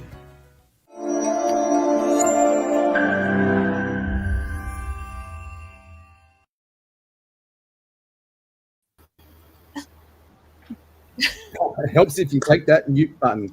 All right, we still have a few more guests to come join here. So we've got, bring up Craig, let's bring up Alison as well, and let's have an amazing time together. So Karen, absolutely brilliant job there. I can't wait to get my issue of the Women's Journal and really dig into those amazing articles. So first up, we've got Bronwyn Holm, who is the founder of Earth Food, blending entrepreneurship with sustainability to create a healthier world for families and communities. And we also have Terry Adam Munn, who's all about designing your life. You know, a life is full of happiness and design and strategy, and build a business that will help support that life. We also have Alex Terry here joining us today from the Mentoring Effect, and she's passionate about unlocking limitations and mentoring people to sort of create the life that they truly desire. And we also have Sarah Jordan Ross from Taboo Talk with Sarah. She's a truth seeker, a heart-led storyteller, an advocate for raw, real conversations that truly matter. We've also got my friend Craig Whitney from Next Level Coaching, and he is a resilience coach who teaches people how to go from that fractured lifestyle to be bringing yourself back together, to unlocking their next level for impact and purpose. And we also have my friend here, Alison Rochelle, from the podcast What They Don't Tell You. You know, Alison has put this podcast together because she's an amazing advocate, educator, and expert witness for empowering voices in the arena of DV and coercive control. So we've got an amazing lineup of guests here, all Australians, so we're all going to have a really fun time here. So Bronwyn, over to you first. I'd love to hear about, you know, what inspired you to step up to the stage, to step up to the plate and almost hit record, and, you know, what fears did you have to push through to get where you are today? Thank you, Jeff. You are terrific getting these people together. What a team. Yes, so my background comes from, a lot of people don't know this, but my great-great-grandfather, Eggert Home, arrived in Australia with his microbial solutions. And these are nitrifying living soil microbes. And I've just been going down through that pathway to unlearn people, particularly in the growing field, about how nitrogen has been killing these particular microbes, which were all over the planet. And now they're nearly extinct, and we've only got one generation left of living soil on the whole planet. So what wakes me up in the day is to start to let people know that we're at a tipping point and we need to be able to put them back. Yeah, and I love that passion that you have to be an advocate for that space. So we'll go to you, Terry, as well, and then we'll head to Craig and then Alex. So Terry, over to you. So why I do what I do, or what I... Yeah, so just to repeat the question, is what inspired you to hit record and, you know, and step up and push through those fears? Yes. So my podcast originally began because I had experienced a really significant health challenge just prior to COVID kicking in, and all the impact that had across the world. And so literally my first decision to actually start doing Tuesday Chats with Terry was because I wanted to just get onto Facebook and do some lives. And I knew that if I was showing up with somebody else, that I would actually do it. So it became all about just connecting with other business owners and having my favorite kind of conversation, which is about who you are, what you do, why you do what you do, and what it is that you're actually dreaming about and working towards. And eventually I've turned it into an actual podcast instead of just a continuation of Facebook Lives. I love it. And Craig, over to you, champion. Why I do what I do. Initially, I started a podcast a number of years ago to get over the fear of myself, fear of speaking. It started off as a solo gig, and eventually, because of tech back then, it died. And in the recent sort of 6 months, I've reinvented that dream with a new podcast, The Legacy Forge, which is about to drop in the coming weeks, with a number of episodes focused on the reason why to have a legacy, to be that leader, to go from a fractured life at one point to forging that completion of who they are as a leader in their future state. So we go from drift to destiny, or from ordinary to extraordinary, as the saying goes. And I talk about topics such as a legacy, because legacy is such an important part, particularly as a man's life, and as well as women, because there are some fantastic women leaders out there who I've rubbed shoulders with over the years. Of course. Leadership we just met a whole heap of panel there with some amazing leaders there. I've been on and off watching. There about drift to destiny. Definitely. All right. Definitely. We'll keep going. Alex, what made you push record and, you know, help you push through your fears to get started with your podcast? Thank you, Craig. Thank you so much, and thank you so much, everyone, for sharing. I love the passion around podcasts here in the room. So yeah, for me, there were probably two things. Craig already mentioned one of the things that I needed to overcome my fear of speaking, and I think that's the major thing of us human, to challenge ourselves. So there was one side, but on the other side, I think I felt selfish, because when you start your business and 20 years you're meeting these amazing people, right? Like, you're meeting all the time people, because networking is part of our journey. And you hear stories. And I had conversation that I was, with somebody in Zoom I never ever met before, and we cry and we share love. And I was like, wow, like, this is so sad that so many people don't actually experience those kind of conversations. So that was a major thing. Definitely when you're going, for first 50 episodes, they were definitely terrible. It wasn't that, but, later on I was able to bring the rawness and authentic conversation. And I love that. I love to meet people. I love those authentic conversations myself. It's really powerful. And Sarah, I know that you've started your podcast. You've got probably about 30 episodes under the belt now. What inspired you to start Taboo Talk with Sarah and help you to push through your fears? Well, it was partly that I'd been having so many conversations with people. I've been a massage therapist for 25 years. And the stories I kept hearing were of people going through such similar experiences, whether it was being the parent of a special needs child, or grief, having lost someone, whether expectedly or unexpectedly, just all those big challenges that so many of us go through, but we don't talk about and end up feeling all alone. And then I was driving home from dropping the kids off somewhere, and a song I hadn't heard for years came on the radio, a song called Whiskey Lullaby, which is actually about suicide. And one line in it that stuck in my head was, nobody ever knew, it goes on, nobody ever knew how much she blamed herself. And it was like, yes, because we go through so much, but we never talk about it. And I was having these conversations with people, and my thought was, they're feeling so alone in it, but they're all telling me the same thing. So they're definitely not. And I wanted to start those conversations, because when we talk about those deeper things and connect with similar people, that's when we can heal, and that's when we can actually be who we're meant to be, which for me, watching today, that's the through line, is it's about being who you are. Not just doing all the things, but being. Yeah, and I love that. And you get to help people feel seen and heard, right, in that space, and be able to share their stories. It's absolutely beautiful. Alison, we'll go to you, champion from founders of What They Don't Tell You. What helped you push through this fear and just push record and get started with your podcast? So for me, like Sarah and the others, it was very much about helping people find a voice. Like, I found that I had lived experience being a police officer, dealing with a lot of traumatic events, domestic abuse, violence, coercive control, and then I was living and breathing it at home. And I found that there was such a stigma. People didn't want to talk about it. There was shame, there was lack of awareness, but even a lack of understanding about what was abuse, what was healthy relationships.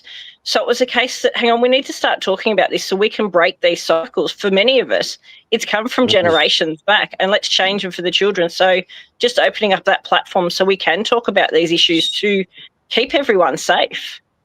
I love that. And each and every one of you are doing that in your own way. So Bronwyn, I'm going to go to you, my next question, how you're creating safe places for people to grow. But the big thing here is what I get is it's all about impact. And so podcasting in particular gives us a platform, but it also gives us a responsibility. So Bronwyn, what impact do you hope to show your listeners and people watching your journey? And look, guys, we've got about 15 minutes left, so we'll just keep our answers short and sweet so we can get through everyone. Sure, thanks, Jeff.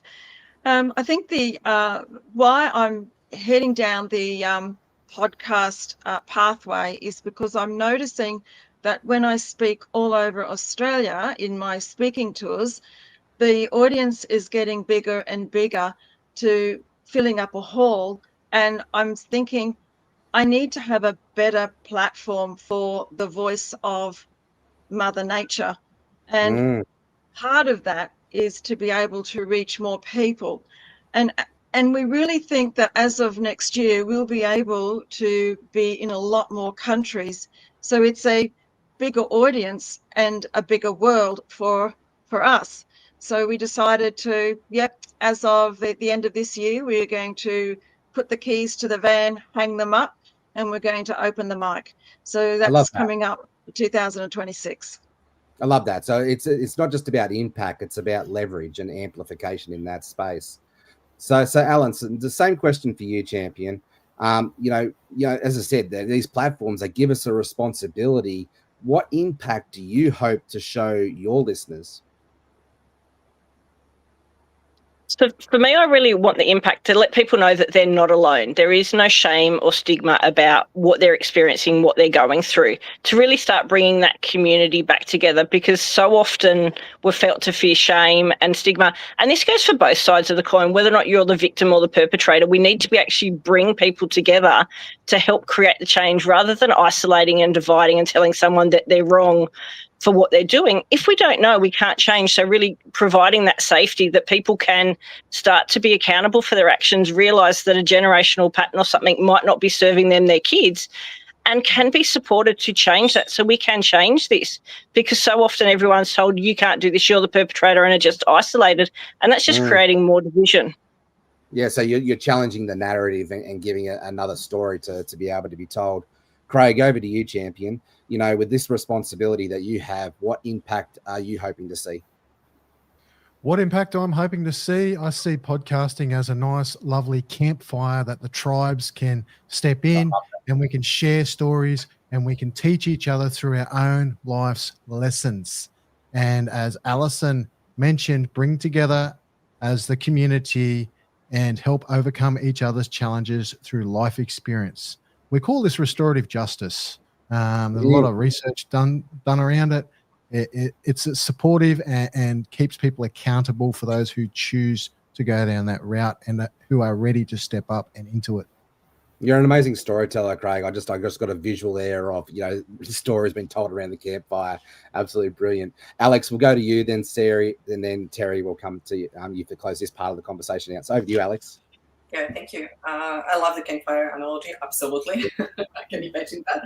And so I think I got the answer from one of the listeners that sent me the email last week and said, it's interesting that, you know, talking with leaders from different perspectives, different businesses, different industries, you always come back in the conversation to themselves, and they realize through the conversation, through their business and life, that all starts within, all starts with us, who we are. And I think already Nicole mentioned in a panel before, you know, there's the being, you know, being able to understand who we need to become and start from there, because it's easy to say and lead people like you need to do something, but we need to do it first. So I think the whole conversations are kind of bringing a little bit of more consciousness and awareness, because as we know, 90% of people say that they are aware, but the truth is only 10% of humans are aware. So really raise awareness and consciousness and understand. Yeah. And that awareness helps us to be more connected as a community. Sarah, over to you.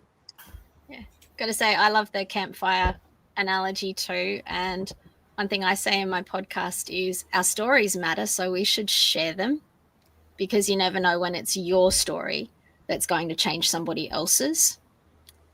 And for most of us listening to the podcast and our communities, that's where we find our tribe, and that's where we find that sense of belonging. And that's when we can then truly be who we are and have the impact that we're meant to have on the world. We can do so much more together than we can alone. And I think podcasting is a great way to get that message out there. Yeah, I love what Lefty was saying about that whole conversation about, you know, doing together things and daring to dream in that space. Yeah, absolutely brilliant. Terry? I 100% agree with everything that everyone has said. And I think what underpins all of it, and certainly a key thing for me with why I do my podcast, is it's about that connection. As human beings, we all crave connection to other people. And yet with the way that so many of us live our lives, we actually don't have as much connection as we used to in our social settings. And podcasting is a conversation, right? It's you and maybe one person in your ear, or maybe it's a conversation that you're listening to, but it's very, very personal in terms of what you actually listen to. And so it gives that stronger connection than being in a room or just watching something online, So it's about building that connection and having those. I get to have some of the best conversations with the people that I interview. I love that so much. It's a lot of fun. And there's 100%. So much growth that comes out of that side of that other conversation. So Terry, we'll stay with you for this next question, and then we'll go around to Bronwyn. But I'm really excited about the future of podcasting, especially for Australia. So looking ahead, where do you see podcasting in Australia going, and what opportunities excite you the most? I think the biggest thing is about, as more and more people adopt this, you've got so many, and it's about being able to banish the loneliness that so many people feel when they are working. So I'm from a rural background. One of my really good friends works as a contract harvester, and he was saying to me the other day that he spends hours and hours and hours on a tractor with the baling and all the rest that he does. And most of that time he spends listening to podcasts. So while he's on the tractor working alone in a vehicle, he's connected to other people in the rest of the world. And so, but he gets to choose what that connection is, right? Because you get to choose who you listen to, and you get to choose who gets access to the 6 inches of real estate between your ears that we all know is the most important real estate on the face of the planet. Yeah, right. So garbage in, garbage out, but great stuff in, you get great stuff out. Exactly, 100%. And so I think that's beautiful in the fact that we as podcasters can have such a positive impact on the people who listen, who choose to listen to what we share. Bronwyn, what excites you about the future of podcasting, especially for Australia? I really feel it is a turning point for communication. I really believe that education is free, and the voice that comes across podcasts, often we're learning something.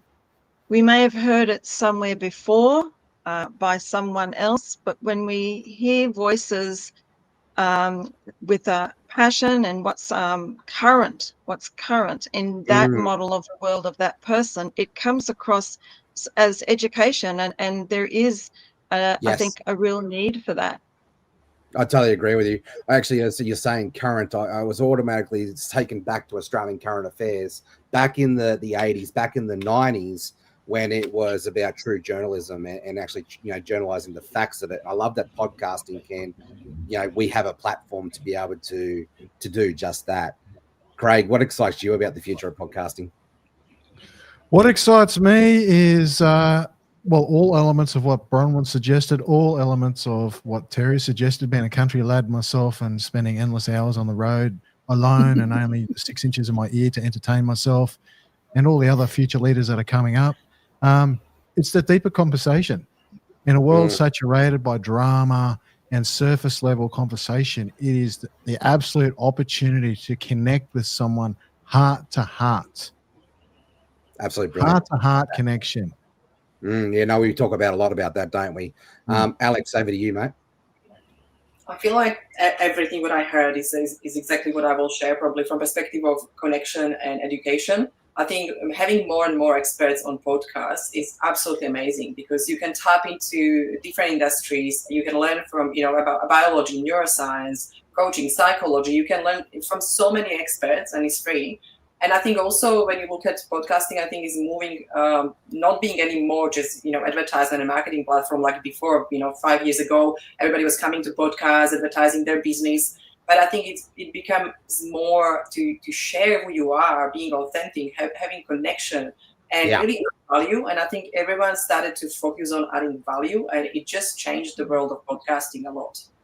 Yes, totally 100% agree with you. Sarah, what excites you about the future? Getting to share more information. I have to say, same as everyone else, what they all said. It's about the education and getting those messages out there. And we have a lot of collective wisdom, so being able to share that broadly so that knowledge isn't as as specialized, and we can look into those things that really interest us and study, but also that deeper connection when you do find those places that you really belong, and being able to share those stories within those platforms. I love that. Thank you for sharing. And Alison? So I think very much like we're becoming a global world. So podcasting is going to actually allow us to tap into the global wealth, the resources, the stories, rather than having everyone so isolated and divided. Like I live here, you live here. It's bringing everyone together. So that community, the connection, the collaboration, and actually pooling resources so nobody feels alone, especially like those that are rural, those in other countries. So it's actually giving an opportunity to bring everyone together, which I think is going to be so powerful. I love that. I've always said, you know, the world is starving for connection, and it's in these stories that we can really, truly connect with each other. So we've got about 3 minutes left together. So we're going to go sort of rapid fire just quickly. But Bronwyn, we'll go to you first. You know, if you haven't had your own podcast, you know, basically the question is, who's your favorite guest that you've either heard or interviewed? And what, you know, what did that leave you with you behind, you know, that golden nugget of wisdom? So in 30 seconds or less, let's keep our answers short and sweet, and we'll go with Bronwyn, then we'll move to Terry. I've actually really enjoyed listening to Jane Slack, her podcast that she did. Yes, with Roscoe. Wow, that was just beyond. And I actually hung my hat on that one, and I made some major changes in my own business because of that podcast. I love huge. That. That's brilliant. That's what it's all about, right? It's all about that impact. Yeah. Brilliant. Terry? My favorite one is my most recent one. I just this week was able to interview Louise Ridland from Peppermint IT and the IT Lady.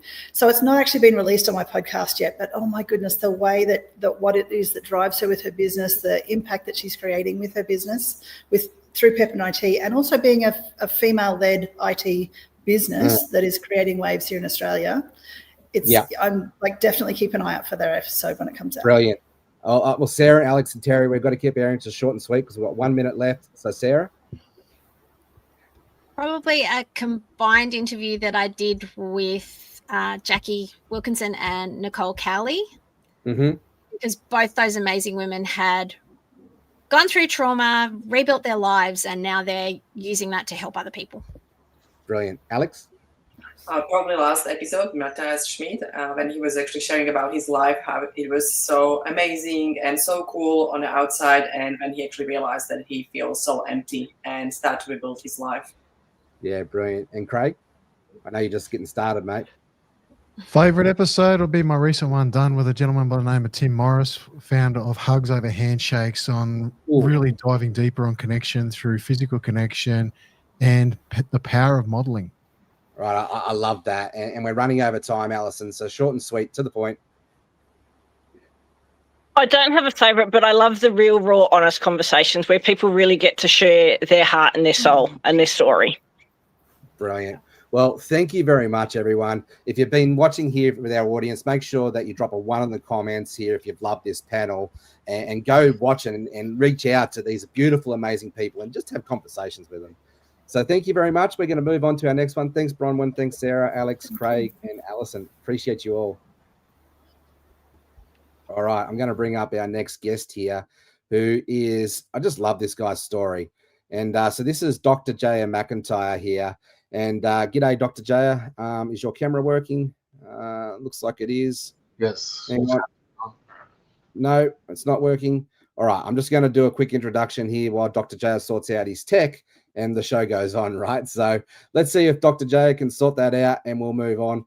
But my guest here that I'm about to introduce you here is better known as the Hood Motivator. He's an international speaker. He's an author. He's now a powerful podcast voice and inspiring audiences all around the world with these raw and real conversations that motivate people to rise above the circumstances and unlock their full potential. And let's see if we can bring him up now. Here he is. Welcome, Dr. Jaya. How you doing? I'm absolutely brilliant, mate. And I just love your story. And I love these interactions here that we get to go with these interviews as we get to know each other better as well. But through us getting to know each other, we get to share your insight and some wisdom with our amazing audience. And we've got people tuning around from Fortune 500 to people in Africa and India and all over the world. And you've impacted thousands of people's lives on stage. You know, what made you take the same message that you're doing to podcasting, and how has the experience been different from podcast interviews from speaking from the stage? Actually, I'm reaching a lot more during podcasting because people like to listen, and like the generation right now is real quick. So you got to cultivate their attention within the first 5 to 10 minutes, or they're going to turn the channel. So it just me being my brand and being authentic on my podcast, and then when people see me speak, it just makes more sense. Yeah, absolutely. I totally understand that. And once again, we just heard from that panel, you know, why they were excited about the future is for that very reason, right? It's more impact, it's more amplification. It's essentially it's leverage. Yeah. I love your style, Dr. Jaya. It's raw, it's real, it's authentic, it's motivational. So how do you translate that energy to a podcast audience who is not in the same room with you, but you know, they want to sort of get that same energy that you do? I saw you speak from stage in Atlanta, and you just had this, I don't like to use the word, but I can't think of a better word, this charisma. But it was a soft charisma. It wasn't just a hyped up one. It was authentic and grounded. So how do you transfer that energy to your podcast audience? Well, I share that same energy and that same tone on my podcast and make sure people understand, even as a life coach. So I relate to them and to my audience and to the guests through like telling people I'm proud of them, I love them. Hey, this is what it should look like. Stop all the negativity. Let's be positive. Whatever face you want to put on this voice, this is what is going to be positive today. So yeah, I love that. So for our audience who's just tuning in, you know, for the very first time here, and they're getting to you know all about you as the Hood Motivator. Yeah. I'd love for you just to go back and share your story from where you started, but also get into the space on how you've stepped up and you've had to essentially, in your words, grow up in that space to where you are now. Right. You know, to get out of the hood to be where you are, and how has podcasting helped to support you on that journey? Definitely. Well, if nobody knows who I am inside the chat room or at the audience, I'm J.R. McIntyre, Dr. McIntyre, the Hood Motivator. I'm from California, born and raised, mother and father, both from Long Beach, California. My mother died of AIDS when I was 9 years old. She used to live on Skid Row. She was doing crack with me and my sister. So we went through all that stuff in the 80s, right? And then seeing gangbanging, drug violence, everything that you see in the inner cities, in the ghettos and the hoods and stuff like that. My father was a down-to-earth person. He was a preacher, so he would try to make sure that we were doing the right things, but there was so much negative going on back then, so he was always attracted to the negative. End up, fast forward, getting out of high school, going to jail, and quickly saying, I need to find a way out. The military was my way out. The military saved my life. In July 2003, on the 23rd of July, I left, go to the military, and from then on, the military, that statement saved my life. But it took me from one war, gang banging and all that stuff, I saw violence, to another war, because a year after that, I was in Iraq serving my first tour. As a kid, I was scared. I was young. I didn't know what was going on. I knew I was out there. I missed my family. I missed my parents. But 12 months we was out there, and I came back a man. I saw a lot of death, saw a lot of carnage, saw a lot of crazy stuff. Had to understand, couldn't consult with too many people, didn't have feelings because people were dying. So we didn't have time to mourn. We was right back outside the wire trying to avenge what happened to us that night or the day before. So it was crazy. Learned a lot. Came back home from that tour. I already had a daughter. I went into the military because of my daughter. And then I ended up re-enlisting in combat because my term was ending out in the military my first 3 years, and it was time for me to go home. And I re-enlisted in war to say, because I didn't want to go back to the war in California. So interesting. Yeah, and people don't know that story. So and they you know how they get you. We're gonna pay you a lot of money to re-enlist. So I re-enlisted. I stayed in the Army for another 3 years, and it just cycle until I retired. I did 3 deployments to Iraq. Got a Bronze Star in combat. I lost a lot of good buddies, dealt with PTSD, TBI, got injured in the military, and then I medical retired and went straight into security contracting back to Afghanistan as a contractor because, quote unquote, that's where you make the real money at. But I got burnt out again. Mental still wasn't fixed, so I started to go into the hospital, do my inpatient care, spent 77 days locked in the hospital trying to fix what was wrong with me. And then after that, I went straight into entrepreneurship, which I wasn't done healing. So I went bankrupt after COVID, and God was like, "You ready to listen now?" And I was like, "Yeah." He was like, "I told you to speak. Your dad's a minister. Both your grandfathers are ministers. You need to speak life back into yourself." So I started speaking life into myself. And that's what got me to people to see my message on Instagram and YouTube. And then it just starts to circulate like, okay. And people ask me like, who taught you how to speak? Not knowing my father at a young age bought me briefcases instead of backpacks, taught me how to speak, pronounce words as I was growing up. So he was putting that battery in my back to say, hey, I'm raising an entrepreneur, I'm raising a speaker, but I didn't know I wanted to play football or do all the rough stuff, gangbang, all these things. But he was like, no, this is what you're going to do. And fast forward now, I'm number 44 top motivational speaker in the world. Got my master's degree. I'm working on my doctorate right now in business. And what led me to podcasting was, first of all, just telling my message and understanding that as a great storyteller without a face, they still will listen to you. You know what I'm saying? Yeah. And you know where you come from. It doesn't matter around the world, what language, what rhetoric, they just want to listen to you because I want to have a soothing approach on how I see it. No matter if I got the hat on and the jeans, like I want to be the elephant, which I have a book coming out called The Elephant. I want people to know that don't look at the messenger, understand the message. Don't look at the message, I understand the message. Wow, that's powerful right there. Yeah. And I just love your story on how essentially, and this story is really relatable for most young men. It doesn't matter whether you're in Australia or Western or in America or probably even in Africa, really. It's a really relatable story. As a young men, we grow up in today's world, essentially trying to escape life. Right. You know, like we try to escape ourselves a little bit. So I love that you said you went from one war to the next. Yeah. You know, I don't love that. That's a horrible thing to go through. But what I do love about it is the identity that you put into that space, that as a young man, you essentially were running away from life. Right. In this space now with the entrepreneurial journey and in your healing journey and having to deal with your own trauma in that space, essentially you're now, instead of running away from life, you're leaning into it. Right. And that maturity that comes from that internal growth stage, right. that is probably one of the hardest things that you'll ever have to do, right. to do the internal transformation. Right.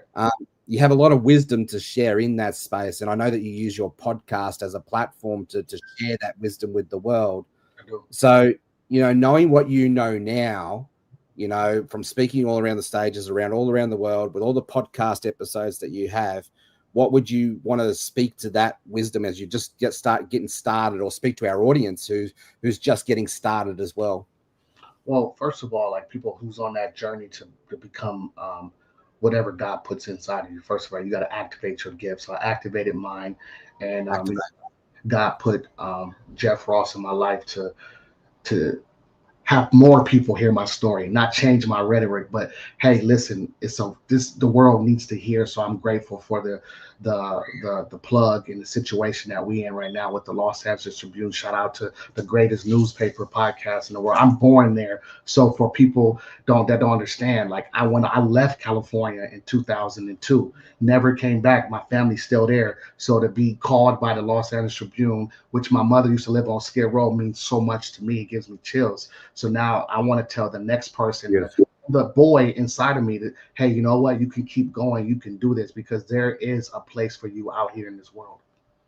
Absolutely beautiful. And I actually can't wait to introduce you to, some of my friends with Los Angeles Tribune, like you've seen on here today, Harold Lefty Williams and, and Jenilee Harrison. And it's in those connections, like with people like Karen Hall and Debbie Prediger and Nicole Cowley and, even Alana and Michael Silvers. It's in those connections where we're surrounding ourselves with good people, with kind people, but it's all about the same heartbeat, the same mission, the same mindset. And it's our own experiences, our own stories that still lift and raise people up. So what are some of the favorite interviews that you've done in your podcast that have really spoken to that heart, where you can see that the vibration is being lifted up because of those interviews? We did one recently off a man that was he started to sell beef, but his story before that was a entrepreneur flocking here to Florida, Tampa after COVID. Everything was booming, and he thought he had a banging business, and all of a sudden, corporate America didn't work for him. So he was going around giving out beef, actually good bison to people, and just healing. And he was hooked on cocaine for a long time. So he's just started to wean himself off and just eat beef and work out and all these things. He ended up turning that beef, this idea, to a huge business here in Tampa. And that was like that makes me happy, because it lets me know that through trial and tribulations, you will shine if you continue to push through. And that's just like me. When I went bankrupt, I thought it was over. But look at me now. Like, I'm about to turn the corner. 2026 is my year. And I'm just grateful to be in this position right now. Come on, let's go. And I love that, through this forced intentional growth space that we put ourselves in here as entrepreneurs, but also as podcasters and speakers, we get to connect with some amazing people who you start to realize that most of the people at this space have all gone some pretty dark forests, some pretty challenging times there, and they've learnt to embrace those trials and tribulations. They've learnt to be grateful almost for them, because it's that pressure that creates diamonds sort of type conversation. Do you have a favorite story of either your own or of one of your guests where you can sort of highlight that piece of wisdom? Yeah, definitely. Like, there's always going to be a fight in your life, and there's no loss. There's always lessons. So my current lesson I was learning after the bankruptcy, and just trying to figure out my life after that, and what do I do, and how do I pick up the pieces? And it was step by step with consistency and staying the longest. A lot of people don't know that even growing my brand and becoming number 44 top motivational speakers, I'm a full-time student, I'm a full-time dad. So balancing all that to be who I am now. Right. And people know, like, I'm not leaving no more excuses of why you couldn't succeed. Tell me why how can I help you succeed? Because here's my story, and here's my never quit right there. I love that. Here's my never quit. And it's what I call living life above the line: ownership, accountability, and responsibility versus blame, excuse, and denial. So we've got about 5 minutes left here together. If you're speaking to our audience right now, what's one golden nugget, and you would like to share with our audience? And most of our audience are here for the Podcast Power Summit. So they're aspiring leaders, they're aspiring podcasters, or they're seasoned pros themselves. So what's one wisdom in the podcast arena that you'd love to leave with our audience? Just make sure that you're on a divine alignment and divine assignment. Make sure that it's always matching up, because if it's not matching up and you're not waking up happy to do your podcast and be there, then you're doing the wrong thing. And I will tell people that if you waking up and you're grumpy and you go into a toxic situation, you got to tap out. You can't do that no more. You got to start saying no. No, it's okay. As humans, we was taught no is bad. No is good. No, I can't do that for you. You got to take care of yourself. You got to get in front of that ugly. So that's what I want to leave with my viewers right there. Make sure you maximize your fullest capacity, and you create your own algorithm of your life. If you're not in your divine assignment or your divine alignment, and in that space, you might as well tap out. I love that piece of wisdom. And I did exactly that on Monday, just this week. I had one of those days where it was a spiritual attack almost, right? And so everything was just going wrong. And I just said to Sarah, my beautiful wife, I said, I've just got to tap out.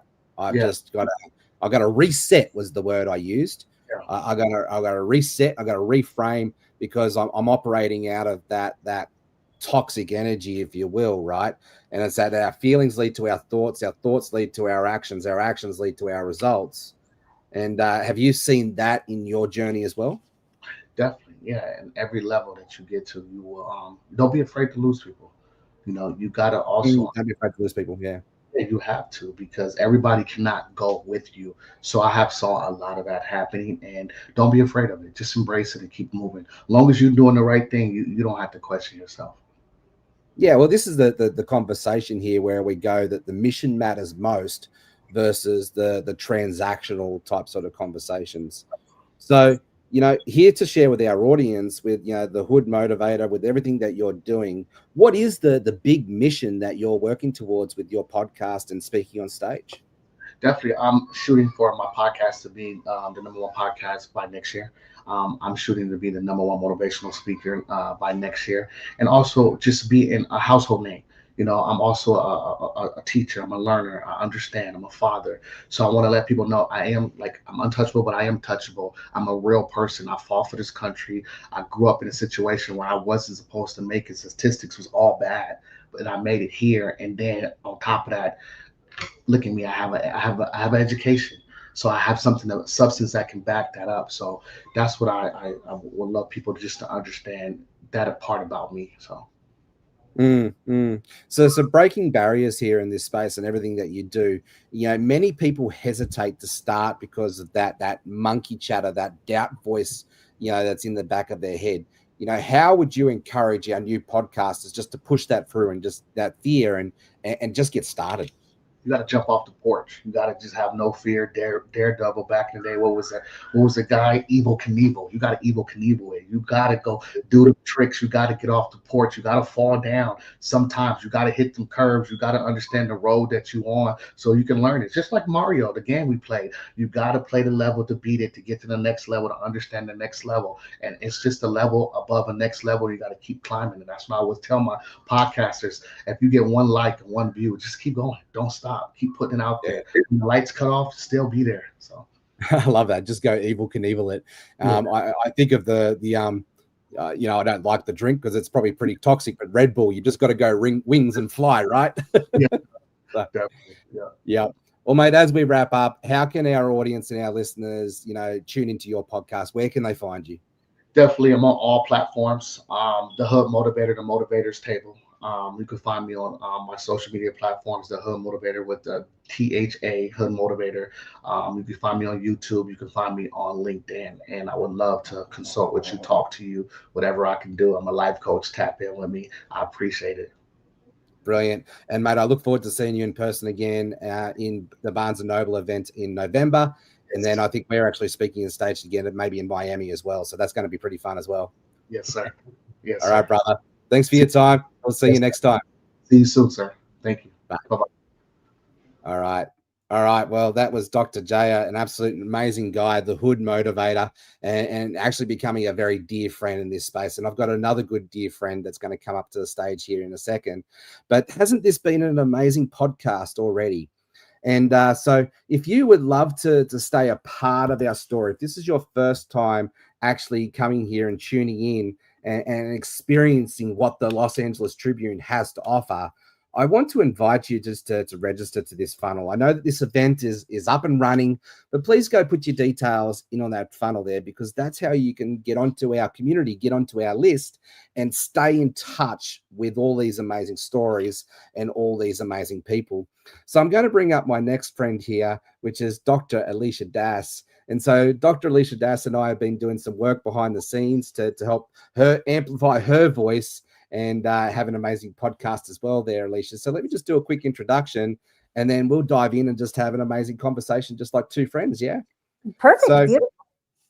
So thank you. So please let me welcome Alicia Das, who is the host of Live Your Love podcast. I love that title, Living Your Love. She brings powerful, heart-centered conversations with thought leaders, authors, and visionaries alike, helping listeners to dissolve patterns, embrace transformation, and live a life of deeper love and purpose. Actually, as I read that out, Alicia, I automatically transition to thinking of a really good book, which is Purpose-Driven Life by Rick Warren, an amazing book. And so you have so much wisdom, you have so much love and to give to the world here in this space. So what inspired you to launch Live Your Love? And how do you know podcasting was the right medium for your message? Well, I'm going to probably give you an unorthodox answer, Jeff, who is an amazingly brilliant and fabulous friend and mentor and person. So it found me. I was on the on a radio show led by a celebrity several times, and she kept canceling. And I said to the producer, I understand, but oh my goodness, what am I going to sell my, I had large email list. And he's like, how big is your email list? And, why don't you have a show? And I'm like, I don't know the first thing about that, but I had a few great, beautiful friends. And so, when you get one name to do it, then the next name is more likely, just like producing a film. It gives you legitimacy, and it has found a life of its own. And I am just so grateful to be speaking to these, to me, living legends who have so much beauty and comfort and truth to bring to the world. I love that. And I love that. Why don't you have your own podcast? It's a really powerful question. Actually, I'm going to ask that question for our audience right now. If you haven't got a podcast yet, the question is why don't you have one? Because the voice does need to hear the world does need to hear your voice and your message. And podcasting has been such a powerful platform for myself. And I know it is for you, Alicia. How's podcasting helped to amplify your message? Oh, amazingly. Because first of all, it's also a radio show, which has helped to spread the message to new people.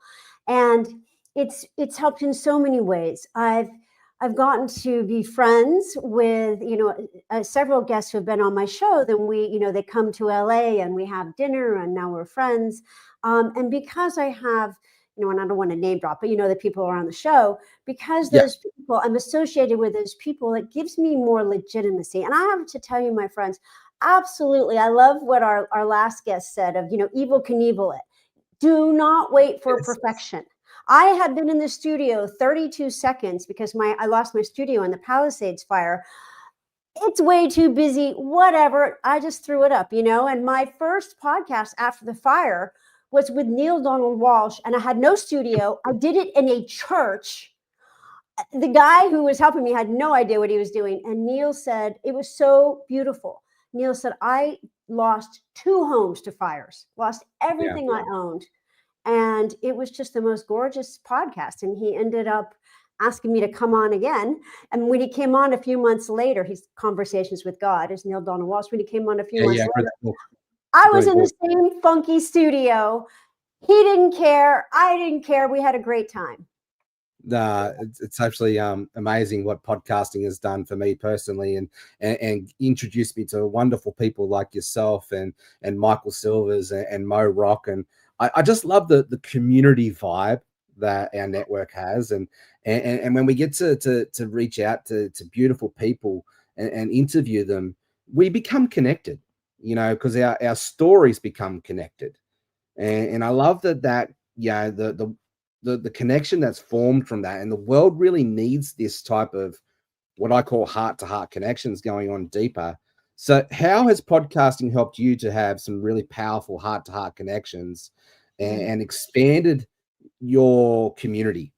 Oh, extraordinarily. I mean, I just did a podcast with Marianne Williamson, and she cried. I cried. It was just this most gorgeous connection. And Mo actually came to my very funky church studio. What a good sport. And I had another thought leader on who wanted to meet Mo. So I hired a chef, and she, made a lunch. Oh my goodness, we hatched a whole plan. I have a nonprofit bringing clean water and solar to Africa. We hatched a whole plot to work together. Coop Blackson was the other one, and I, to bring clean water to Ghana. I mean, and then we went, Mo and the beautiful LAT team went out to dinner after. And I can't tell you what a gorgeous, heartfelt staff and crew that is. Starting with Mo, of course, the company culture reflects the leader. Just so I totally agree with you. And as the Australian ambassador of this team, I've just been welcomed in with arms wide open, and just felt like straight away from day one, like I was just part of the glove, like the hand just fit into the glove conversation.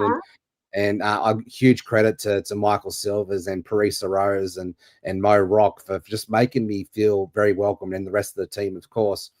And so with my own podcast, it's all about, interviewing hero makers, You know, basically hero makers are leaders who create other leaders.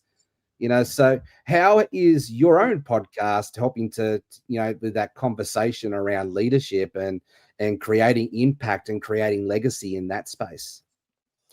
Well, I think of myself similar to that of someone who's supporting heroes, because I have these people on who are, to me, just legends and have brought millions to the light, brought wisdom and illumination to millions. So it's like I'm giving that. They have lots of platforms, but I'm another platform, and I think it's kind of nice for them that my podcast is spiritual in nature, and they all are. And you know what's so beautiful, Jeff, is spirit, God, our higher power, by whatever name we call the divine, it is being brought into the conversation so much more than it ever has before.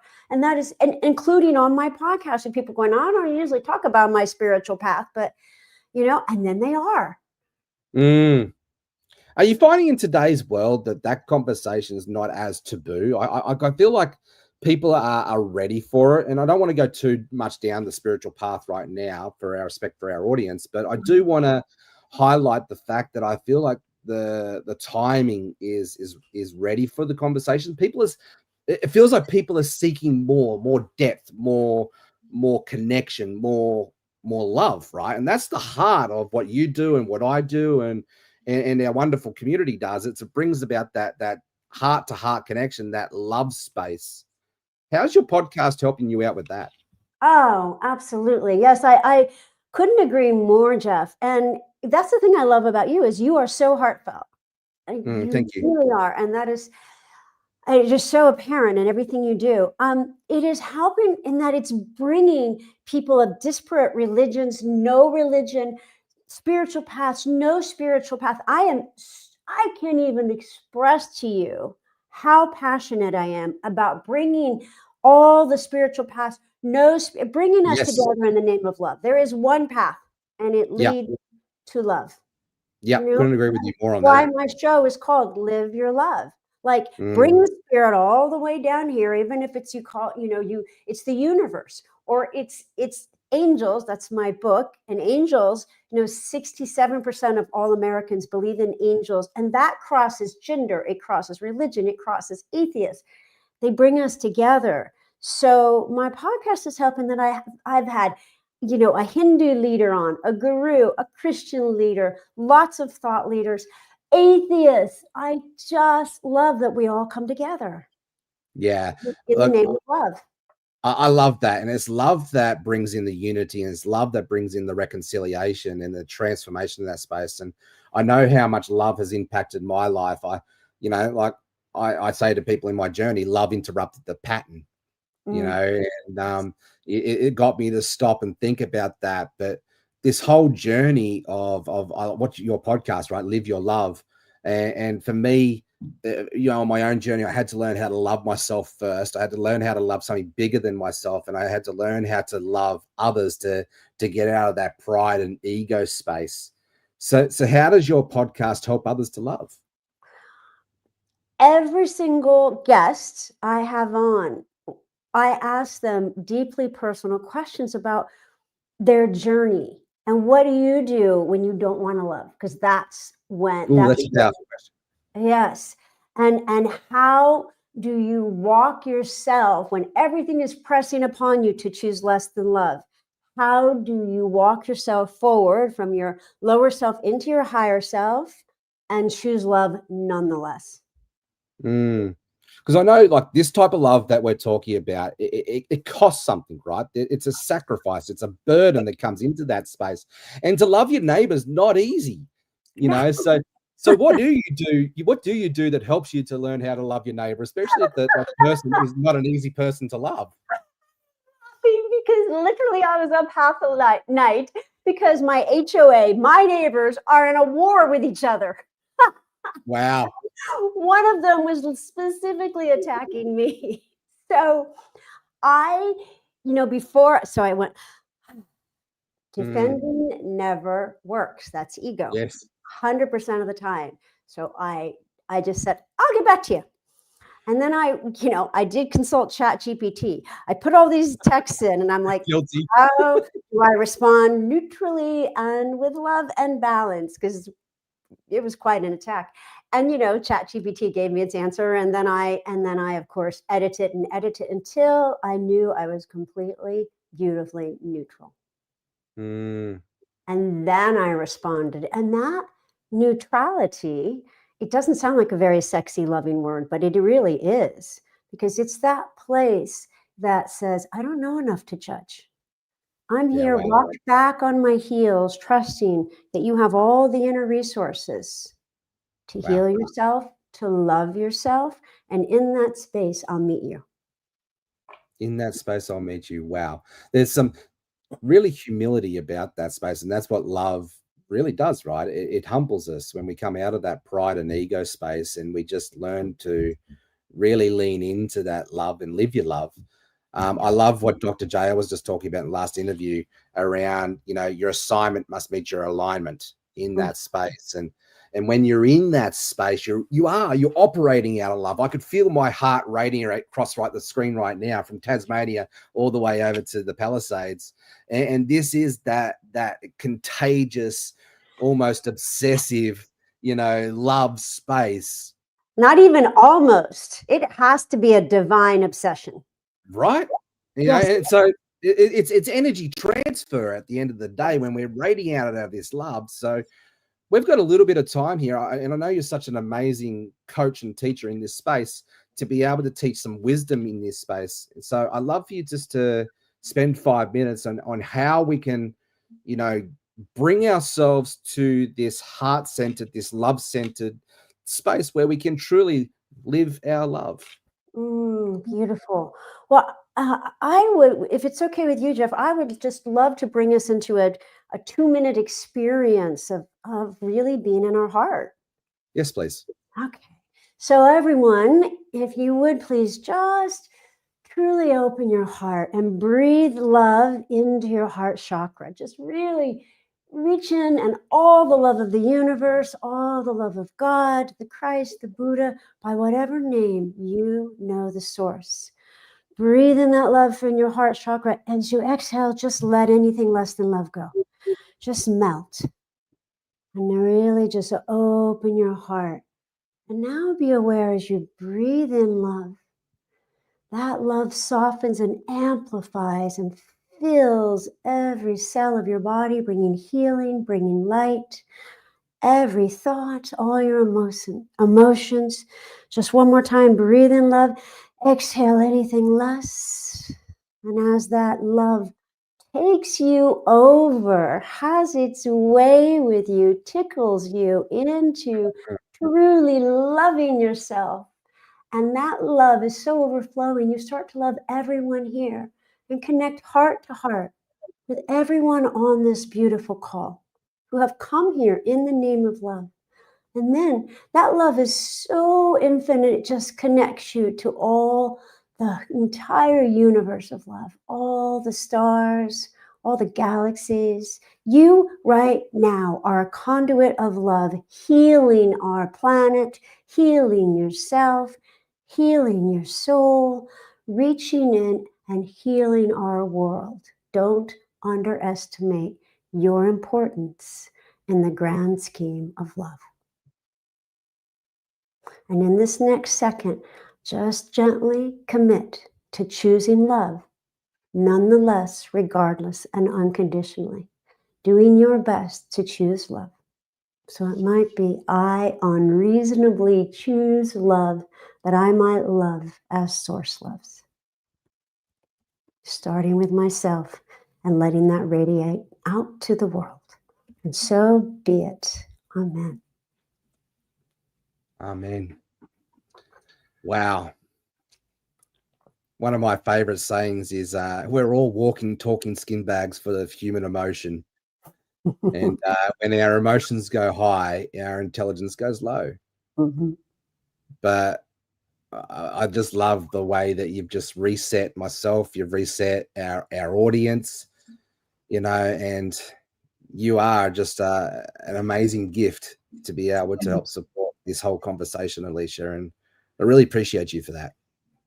Thank you. And I very much appreciate you. And I so appreciate everyone at the LAT. It's such a family. You know, you, Michael Silvers, Mo, everyone, you know, my namesake, Alicia, Parisa, just all of us, Dave. It's just such a beautiful family. And I just so welcome in everyone on this call to be part of our family. Yes. Yeah. And Michael put up there his link there before, and I'm sure he'll do it again later. If you'd love to have a conversation to see what that looks like, to come join us, right? Because here's the thing I love about the Los Angeles Tribune is the diversity and the variety of voices that really come into this space. And so we've got people from all walks of life, you know, in that space that just have a voice to share. And in that beauty, this is, I'm going to call it out, this is probably what I picture heaven to be like. You know, that it is a little bit, you know, mix and match and such a diverse mess, if you will, but it's a beautiful mess. Yes. And I love that. So we've got a little bit of time left here together. So I know that you've got a book launching very soon, your Angelic Ancestry. I'd love to just give you some space there to talk about the impact that you hope to see your book achieve, and also your podcast continuing. What is the impact that you would love to see with the world? I would love everyone reading the book and listening to the podcast, Live Your Love, to truly let go of anything in the way of loving themselves and then loving the world whole, bringing us together. As mentioned, angels. So this is like ancestry.com for the angelic realm, where you can really connect to angels from the inside out. You're not going outside of yourself. You're coming from within yourself and connecting them from that place. It is so natural. It's like breathing, and it is like breathing in heaven while you walk the earth.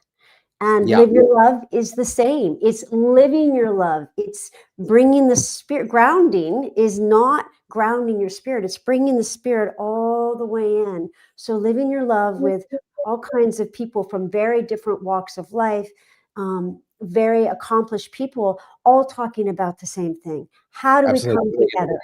How do we come together and love? Yeah, how do we come together and love? Well, we've run out of time, Alicia. So thank you very much for your time. And I look forward to seeing you in person again at one of the next Barnes & Noble events that we host. And it's going to be a brilliant time. Thanks for your time, Alicia. And thank you very much for stepping in. Beautiful. Thank you so much. It's been a joy. All right. Well, I'm going to do a quick handover here, and I'm going to hand this whole show over to Mr. Michael Silvers. Look at this. What a great show. Everybody give Jeff a thunderous round of applause. I can't see the comments anymore. There we go. Put ones in the chat for what's happened already, the things you've learned, all the people. Jeff, you're just amazing as always. And I'm just double checking him after this next amazing Karen. Am I handing off to you? No. Okay. So I can't check on Sandy, but we'll check on that. Okay. So we'll go to commercial after this. All right, Jeff. See you later. Thanks. You're welcome. You know, it's quick around here, right? It's media. What are you going to do? So this next amazing person I'm going to bring up has not only been a big part of my life, is been partnered on really mission and what we're doing and being of service. She's a media queen. She's a podcaster. There's comedy. She has a beautiful family. We both talk about being grandparents and how that's the love of our life. And I did that today, is I got to do 8 hours of grandparenting. And I don't know, without any further ado, the one and only Karen Hall. Thank you, Mike. Also happy to be with you tonight. Yes, aren't we just so blessed to be grandparents? We are, you know, it's really, so we're going to, there goes our 20 minutes because we'll start that road. It really is, because I think it's, we look at them and it is that we've talked about this before. It's the next generation. So what are we leaving? What are we going to do? And how's it going to look? And we both come from a medical background of seeing, with patients, even what step are they going to take next? So they're still here. Right.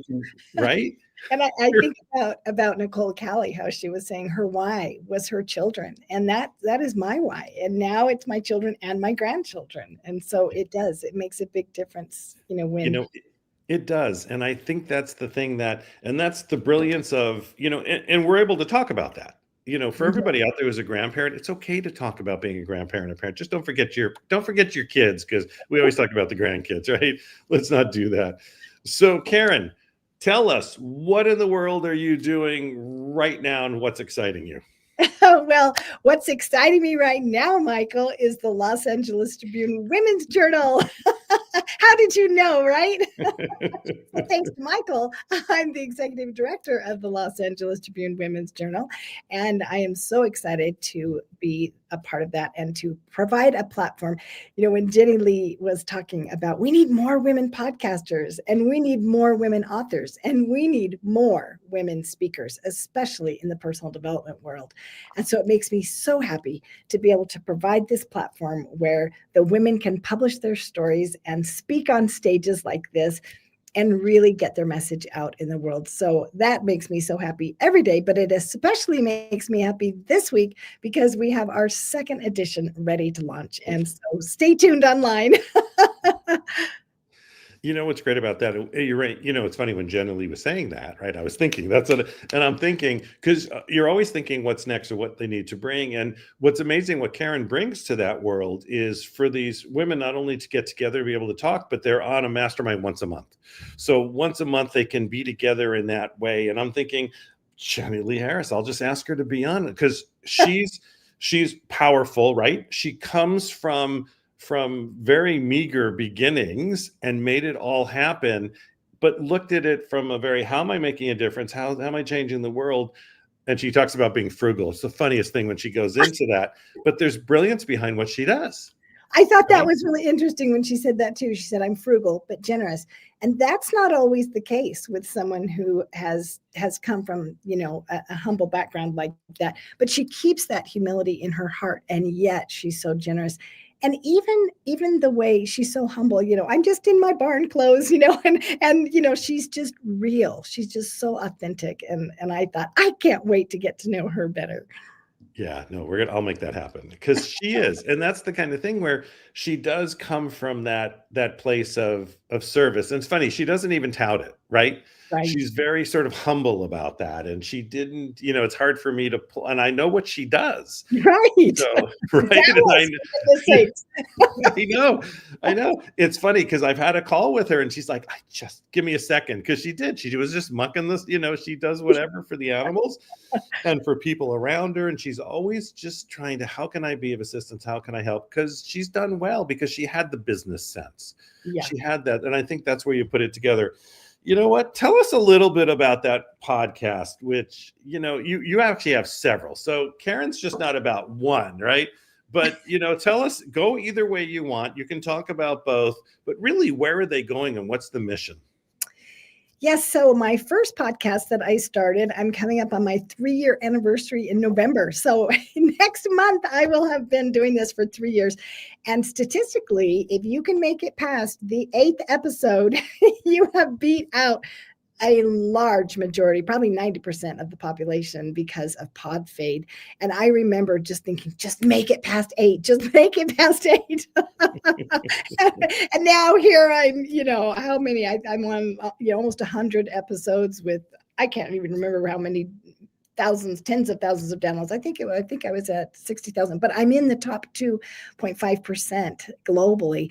And that I accomplished that very fast. And then I slowed down a lot when I started with the Tribune because I was so focused on publishing and helping women speak and doing all the things.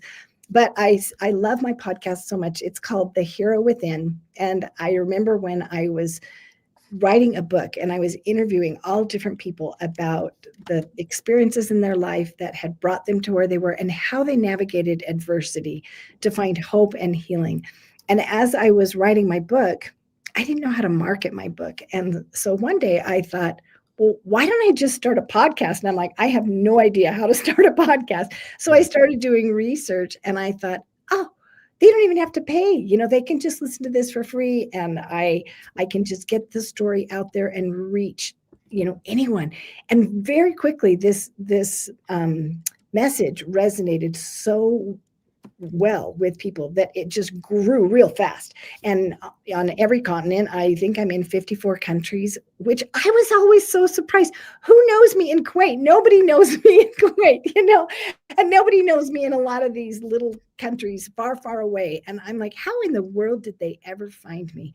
But it's because they're hungry for that connection. They're hungry for hope. And so that is the thing that every single guest that I have helps us to feel more hope and helps us to return to love, as Alicia was talking about. That is the theme, and how we receive that by divine, it's a divine blessing. So that's the theme of that podcast. And then my next podcast is called The Empathy Advantage.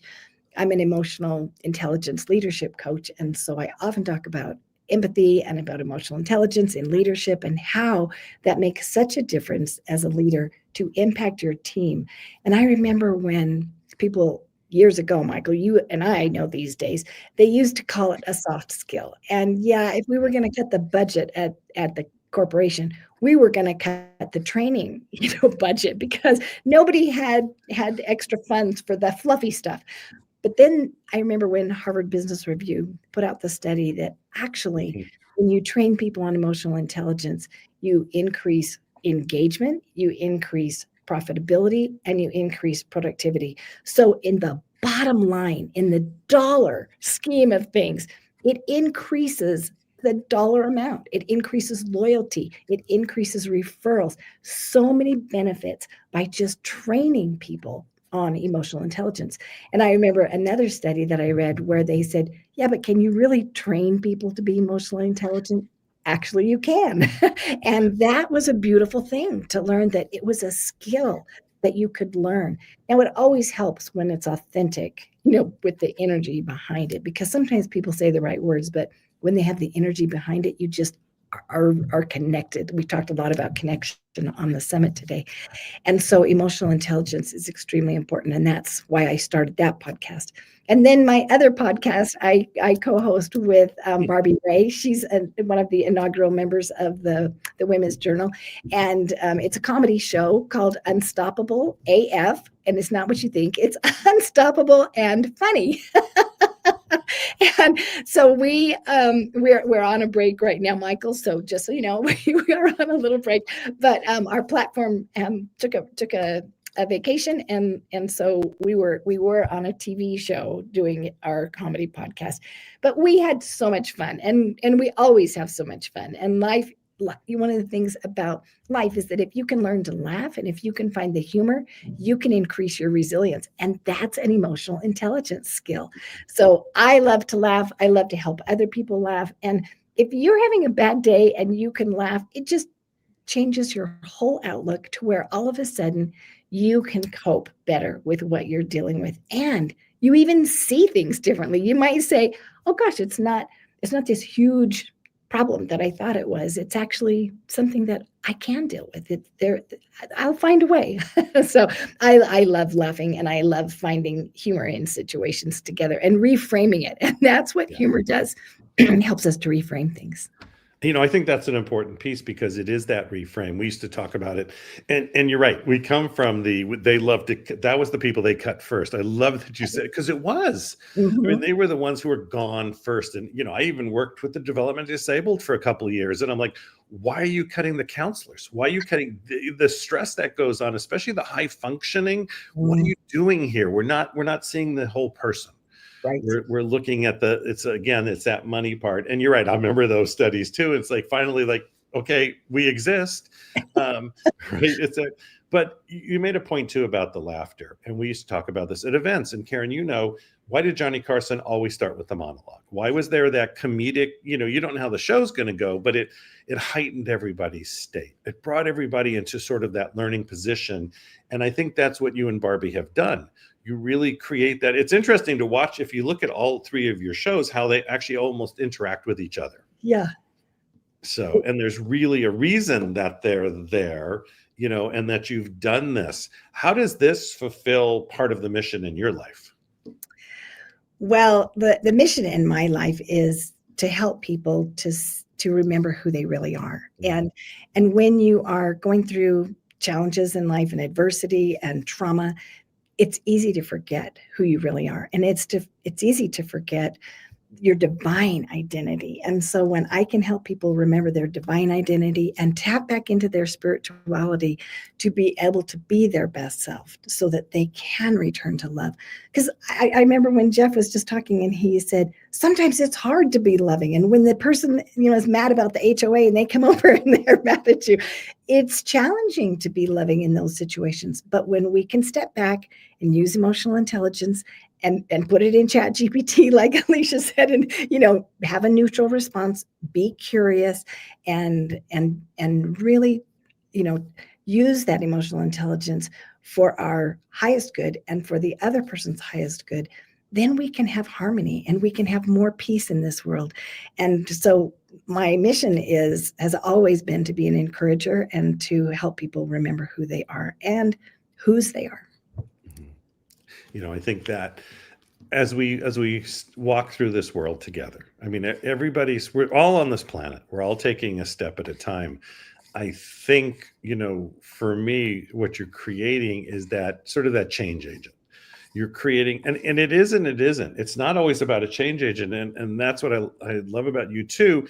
It's just one step at a time. One person at a time. There's not a part of you that says, I got to be in front of 10 million people, right? It's fun, but it's not what drives you. Right. And I think that's what you pick up from people right away that you want to work with, that that we're just on a mission and we're going to go up and we're going to go down. We're going to have our faults come in, the stuff we have about ourselves, but we're all going to walk this together. And we're going to, pull each other up and get each other going. What gets you up in the morning? And do you have a routine that you could let the audience know? Yes, what gets me up in the morning is my why. And I just told you what my why is. And when I wake up, the first thing that I say is, I wonder what miracles I'm going to see today. Because looking at life through that lens has been such a blessing. I've had some huge adversity in my life, but when I can remember to ask that question, my brain starts looking for the miracle. And I remember someone gave me a challenge one time and they said, write down every time that you feel a miracle or you feel the hand of God or you feel some connection with spirituality. But when you see that blessing in your life, write down every blessing that you see. I had you wouldn't believe how many I had. Nobody could believe how many I had until I started reading it. And they were like, really? You really did have that many? But it's because my brain saw it differently. Like I remember one time I was going to a conference and I couldn't find a parking place and it was totally packed. And somebody pulled out and I got a parking place really close. Well, I got into my conference in good time, but then I couldn't find the room. But then I happened to see someone. I said, by any chance, do you know where this conference is? They're like, oh yeah, it's just right next door, just down this hall. And there were all these little things, but I would have missed all of that. I would have taken that for granted and I would not have been grateful if I wasn't looking through that lens. So that's what starts my morning. And then I go to the mirror and I tell myself how much I love myself. And when I do that, sometimes people think that's vain, but I really look into my eyes and I tell myself the truth about myself. I am a work in progress. It's not like I'm perfect, but I still love myself and I know that I have value. And it's important to love ourselves because when we fill our cup, then we have more love to give to other people. And that is what makes a difference for me. And the way that I even remember that I have anything worth loving is I ask the Lord to help me see myself the way he sees me, because many times I get discouraged and many times I forget my divine identity. I forget my superpowers and I think, I'm not doing all the things that I wish I were doing. I wish I was accomplishing more or making faster progress or whatever. And then I remember, okay, it's okay. Right where I'm at, I'm doing the very best I can, and I'll keep trying. I will not give up. I will keep trying.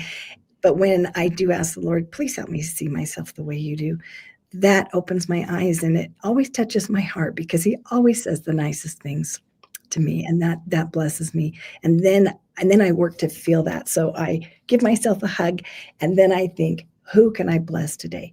Who can I lift today? And so I start my day off by those questions, who am I and what can I do for someone else, and what miracles will I find today? Yeah. Okay. That's really beautiful. That's yeah, it is. It's the questions that we do. You're right. We ask ourselves, and somebody, and by the way, because we are a newspaper, we have conversations. Because we have conversations, it's not always it's the Tribune, right? But it's just all of us having conversations here. And I was talking to somebody just the other day, Karen, who said prayer is such an important part of their life. And whatever religion, whatever your belief, whatever meditation, whatever that is for you, but that becomes in when there was those struggles, a grounding force.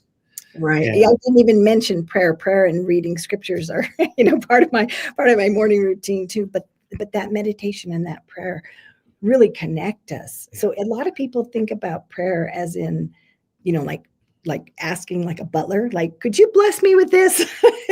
Or the vending machine mentality, but when it's really connecting and feeling that relationship with our higher power, that's the difference.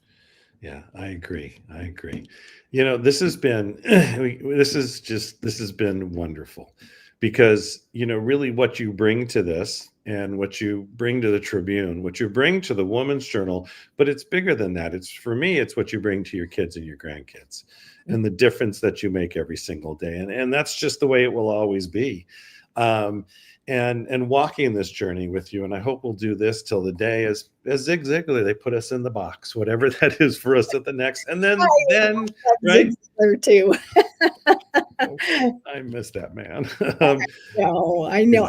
I don't have it right next to me, but I had a cup right next to my computer. I had to wash it, but it says "C" at the top. It's my Zig Ziglar cup. Oh my gosh, you got to keep that. No matter what you do, wherever you live, that cup has to go with you. It does. It's my favorite cup.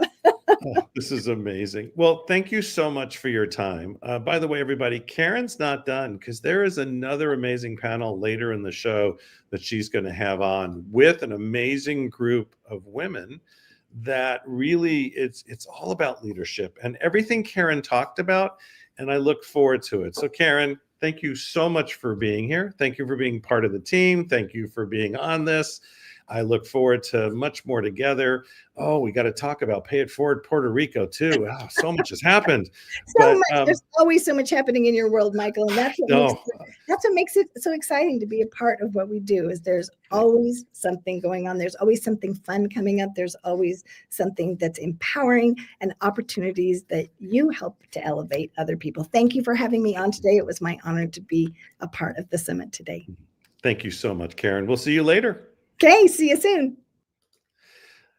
Wow. Okay. So it's all about inspiration. It's about becoming better at what we do every day.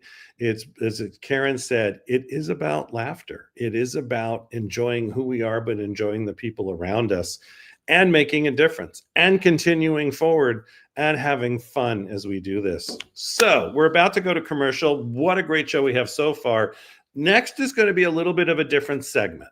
So next, we're going to have a segment where I'm not going to do like a big intro, but it's going to be myself. It's going to be Jeff Ross from, like way down under, right near Antarctic. Okay. And then it will be Sandy Grigsby. She's going to be beaming in from Thailand. This is part of the beginning of the Los Angeles Tribune podcast show. Okay. They talked me into what it was going to be called.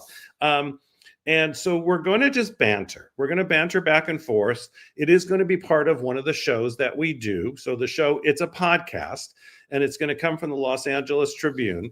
And if anybody, we're always looking for great guests as we really roll at this show. Yes, we have some bigger, heavy hitters, but that just means they're older. They've been around a long time. So if that's you, or you want to be part of that in any way, Jeff's again going to put my information there, and you can just reach out, set up an appointment. And if I move it on you, hey, it's busy and life's good, but I love you anyways. And we go from there. So once we come into it, we're just going to banter for about 18 minutes.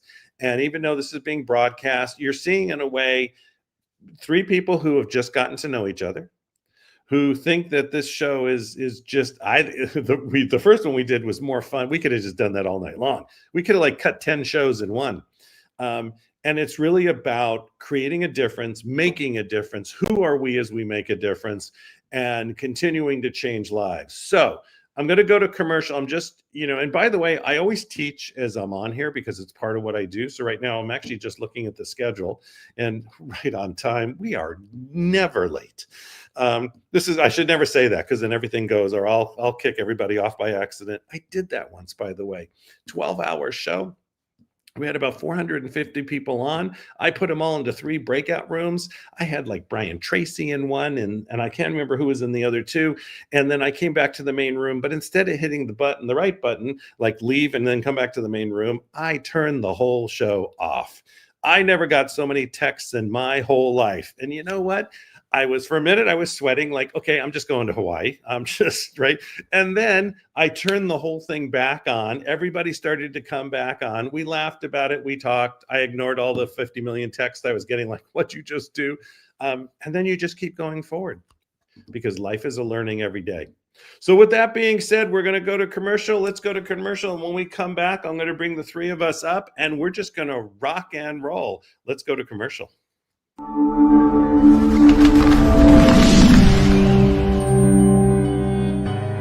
Welcome to the Los Angeles Tribune page.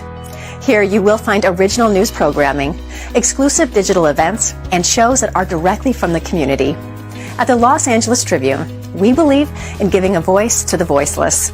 We are proud to be the only national brand to empower everyday people to make a difference. Since 1886, our reputation has been built on truth and responsibility. Thank you for watching and making a difference. For general inquiries, contact today.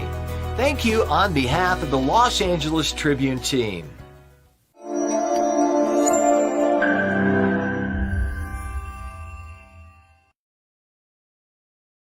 All right. Well, I'm just bringing them up.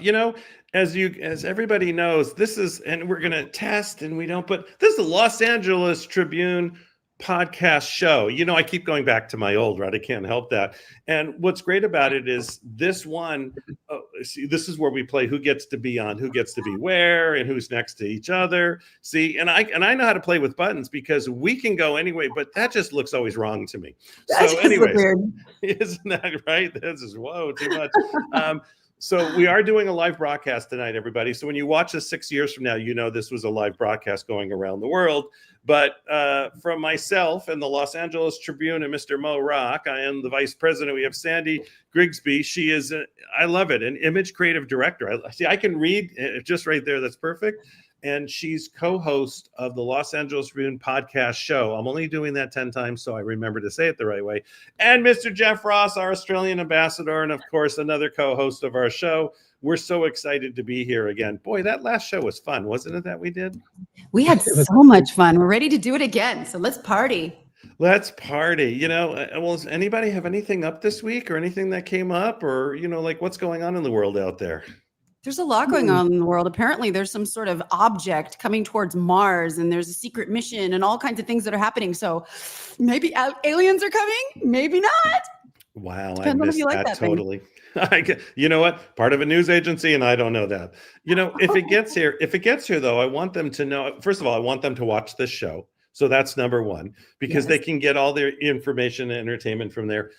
Number two, if we're all going to go, I want to go fast. I just want it to happen. We're done. It's all over. You know what I'm saying? There's no suffering, I've right? watched enough of those sci-fi horror films. I kind of want to fight it out for a while. I have good survival skills. You know what? When it comes to aliens or even AI taking over the world, it's an interesting conversation to get into that space. But you know what? This is why I'm so nice to AI, and I use please and thank you and so yes sir and no ma'am. And so when it does look to shift and the overlords say here are your master, I want to be an advocate either for the aliens or for AI. I just want to be an advocate. Well, according to Elon Musk, we're already living in a matrix. So he says there's 1 in a billion chance we're not living in a simulation. So I just don't want to be the food source, except for that, we can have a conversation because I've watched too many of those. I mean, most of you are not going to remember this, the movie Soylent Green with Charlton Heston. I love that movie. Right? I know. people. Straight over my It's head. No, I great. missed that one. But we were the food source. I mean, it's it's protein, right? Protein's protein. But it's the kind of thing where I realize as much good as we're all doing, right? That's an assumption, but hopefully you're all doing good and being of service to somebody. I still don't want to be their food source, right? Yeah. No matter how you look. Technically, since we're all energy, we already are a food source. I mean, everything's energy, right? And in some way, shape, or form. It's had But a really powerful conversation around that in our last podcast. We were talking about it, and that transfer of energy in that space. But Michael, I have to agree with you. I don't want to be anybody's food source. But I've got a question for both of you. What is your favorite sci-fi? For me, you can't get past Stargate or even Battlestar Galactica. Do you have a favorite sci-fi? I love the classics like Fifth Element. Do you remember that one? Yeah, Bruce Willis. I love that one. Bruce Willis, yeah. Yes. Yeah. That was, that was great. And here's where I start to age myself. And maybe we'll have to bring your Ken on camera once in a while. Because I was there when Star Trek was on NBC. Now I was young, but I was there. My brother loved it. So it was on and we watched it. So I'm so grounded in that world because it started so early. And then I always wanted to be Captain Kirk. My brother was like Mr. Spock. That's just the way it was. That for me is still today. When I hear that music, I watched and some of the shows were great. Then we always make fun of the first movie. They did that on Big Bang Theory too. They just made fun of that to know they love Star Trek. It was so slow. I watched the first movie again years later just to sort of go through that nostalgia, where you watch all the classics like Indiana Jones. It was so slow. They had 10-minute scenes of just space. Isn't that fascinating though? Like how everything was so much slowed down back then compared to what it is now. And I wonder if that's, a reflection of our culture, this microwave society that we live in. Everybody wants everything instant and fast and in that space. It's actually fascinating. I read a study the other day that, we actually have less attention span than a goldfish now. Mm-hmm. It's really sad, actually.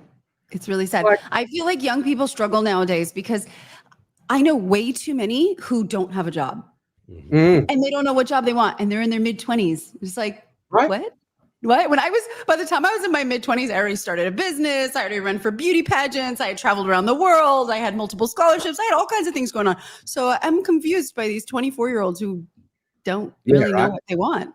And I think it has something to do with that short attention span. Yeah, I do agree with you on that space. Yeah, it is. I think, and by the way, Chris, I agree. So going back to Star Trek, I'm going back there, right? She says the one with the whales. That was number 4. I love the one with the whales. Yeah, well, that was good. That was a effects. fun one. Yeah. And here's the learning for the short attention span, right? Because I'm back there already. But after the first movie, when they did the 22-minute fly around of the Enterprise, and I love the Enterprise, but I can only see it so many times. Because I went to actually a Writers Guild. There was a Writers Guild seminar, and they brought Harv Bennett, who did the second one. And he said, if nothing else, that became the Wrath of Khan. But if nothing else, we are not going to do. So the fly around was, I think, 30 seconds.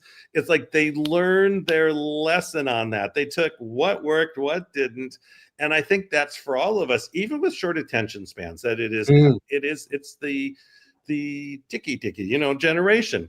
But I think there is that ability still for us to teach and to learn what works, what's working, what's not, what are we going to do differently.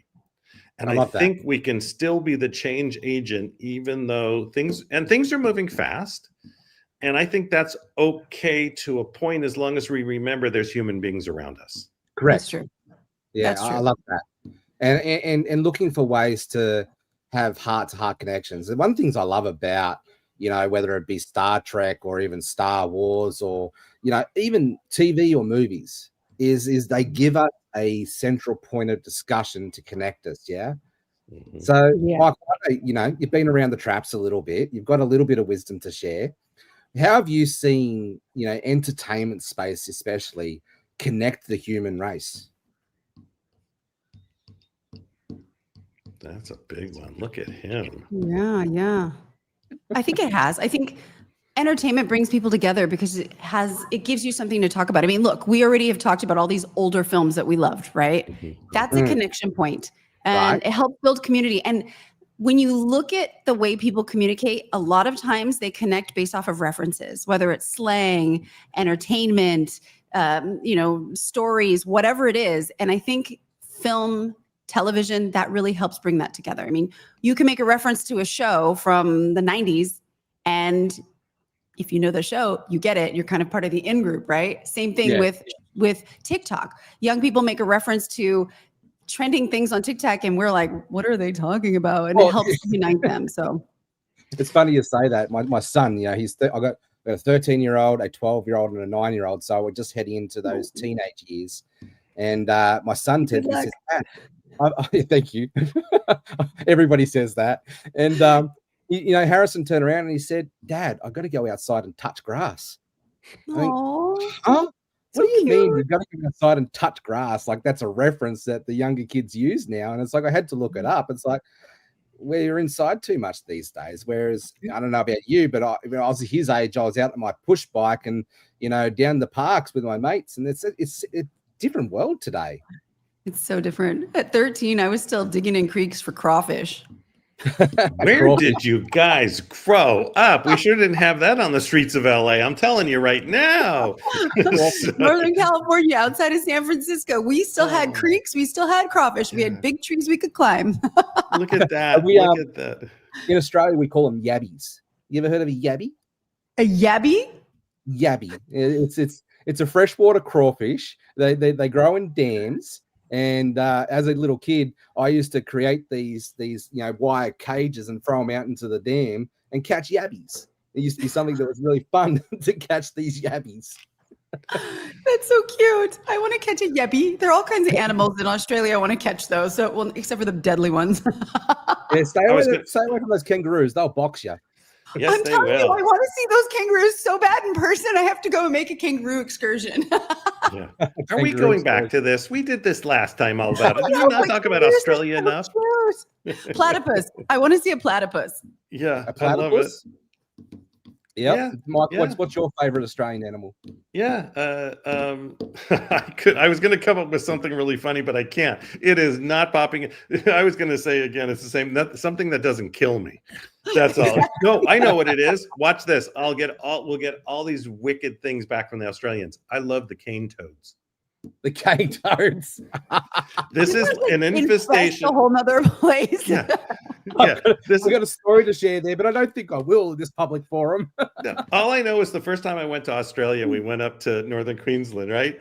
And the driver, it's late at night, and we're coming off the Daintree, the river, and the driver is just running over every toad he can because they're a huge infestation. They kill the other animals. They brought them in as a great idea to kill what was there, and that was not a smart move. And now they can't get rid of them. But yeah, I worked on cattle stations up in North Queensland as a 18, 19-year-old kid. And so we lived in the ringers' quarters, we call them, which is the station hands' quarters for an interpretation. So, we don't call them ranch hands, we call them ringers in Australia. So in the ringers' quarters are here, and then the mess hall where we all went to the kitchen and we all ate as a community was like a 500-meter walk. So from the quarters to the mess hall, and you basically at 6 o'clock at night, you've got all these cane toads. They just swarm the ground, and it's like you're trying to walk, and the ground's moving as that many cane toads. It's gross, and they're poisonous too. Their skin's poisonous. It gets better and better. So. Well, all I know is in Bali, I have a friend. He owns the biggest elephant park. It's Mason Elephant Park. It's amazing, by the way. You should definitely check it out. And they recently had a Sumatra king cobra come through. It was 12 and a half feet long. And this thing, they had to catch it. They donated it to the place that extracts the venom. But they said it's the first one they've ever seen on the island. And it was massive. Wow. Do you guys remember Steve Irwin? Oh, yeah. Of course. Yeah. Of course. He used to go to that elephant park all the time. They were friends. Yeah, right. I know Steve Irwin, they used to go up there and in all sorts of places there. And he was crazy enough to go and play with the crocodiles and the stingrays and all of that. Well, I don't think I'm that brave. No. So this is why I live in Western Washington, because there's absolutely nothing that will kill you here. But here's the biggest thing. No, Here's you the got most bears, don't you, Michael? Come on. Yeah. Well, they're up in the. Well, actually, we have resident bear. Here's great, right? So we have resident bear. We see them. First time I saw one in 15 years, and so I call Fish and Game because it comes down by our block, just walking down our street, and I call Fish and Game, and their first question is, "Did it harm you?" I'm like, "I'm on the phone with you. I think it's all good."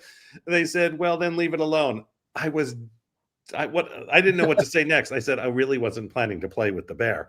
And so they went on to say none of our bears have ever harmed. So cute. I'll tell you what That's is a cute. Is, big animal. I'm sure it is. I wouldn't want to walk up near a bear, that's for sure. I think I'd actually be scared by that one. I'll tell you what is cute is those seals. You know those seals? We have them down here in Australia, and we have this famous seal. His name's actually Neil the Seal. And he's all over social media. Actually, probably need to go. I've seen him. He's big, right? He's a big seal, like a big elephant seal. And he loves to basically get into the car parks. Like he comes down the rivers from the ocean and he gets into the Kmart car parks and basically starts rubbing himself all up against the cars. And he's a menace. He really is a menace. That is so cute. But everybody's wanting to take selfies with him. You know, in our selfie generation, they're trying to get photos with Neil the Seal. He's actually quite famous. You should look him up. I just want to know one thing. How are we back to Australia? I just want to know how we got back to Australia. Somewhere else. So I was in Galapagos, and they said you're not allowed to touch the animals. It's a nature preserve. You can't touch anything, but they can touch you. So I'm on the ground with my camera, photographing these little baby seals, and they came right up to me. They were sniffing my backpack, touching my nose. I was like, I'm not touching them, but you can do it in Galapagos. I'm just saying. Isn't it great? You know, it's amazing and by the way, what I didn't get to finish, because that's okay. We went back to Australia for whatever reason. Oh, I'm sorry, Mark. Is it always goes back to Australia. They're in the future. Yeah, that's right. We do not have cockroaches. So the minute I found out that this area doesn't have there's no cockroaches here, I was a happy camper. Nope. We have a lot of cockroaches in Bangkok. They're nasty guys. It's the ones that fly. Oh no. No. At you. Those are the Floridian cockroaches. They're a special breed of their own. They are, aren't they? They're just, I'm like, why you living? Somebody said just the other day, I was hearing this. It's one of the reporters up here. She was talking about she had moved from Florida, that's where she grew up, to Seattle. And she said, the biggest thing I love about Seattle is actually I can open up my window without a screen and not worry about what will fly in. So, you know, I thought, yeah, that's right. Let alone the heat and humidity. She forgot that part completely. You know, but it is that thing. It's funny how we have that terror reaction, right? It's that creepy crawly. I don't care who you are. There's always some animal or something that will get you. But you know, you actually learn it from a parent, because they've done studies. If a mom is with her child and like a baby, and something comes in, a snake, a cockroach, and she doesn't flinch, the baby won't flinch. Just look at it. But if the mom goes, then the baby goes, it's a learned behavior. So we learned that. I didn't flinch that often because I was the kid that picked up bees at 5 and went and picked up snakes. My parents didn't flinch. One animal I am actually terrified, and I wonder if that's the case, is because I'm actually terrified of geese, believe it or not. They're mean. Yeah, mean. I had a geese when I was 5 years old, and now I'm terrified of geese. Yeah, they are. My mom's terrified of cows, so to each their own.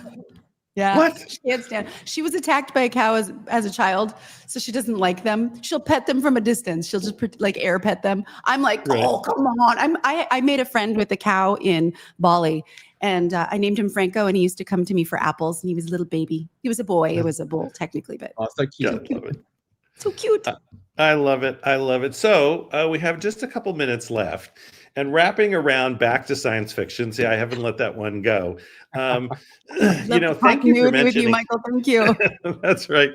Thank you for mentioning Stargate, because it was one of the best shows out there. The way it was done, and Richard Dean Anderson had to come out of his role in soap operas to get on a science fiction. I'm telling you, it was an important move. But with Battlestar Galactica, that was amazing. By the way, that was a different, cutting edge, looking at the science fiction became sort of, and I know there's been edgy before, I get that, but I think it shifted. It's never about being dark, right? You don't have to go there.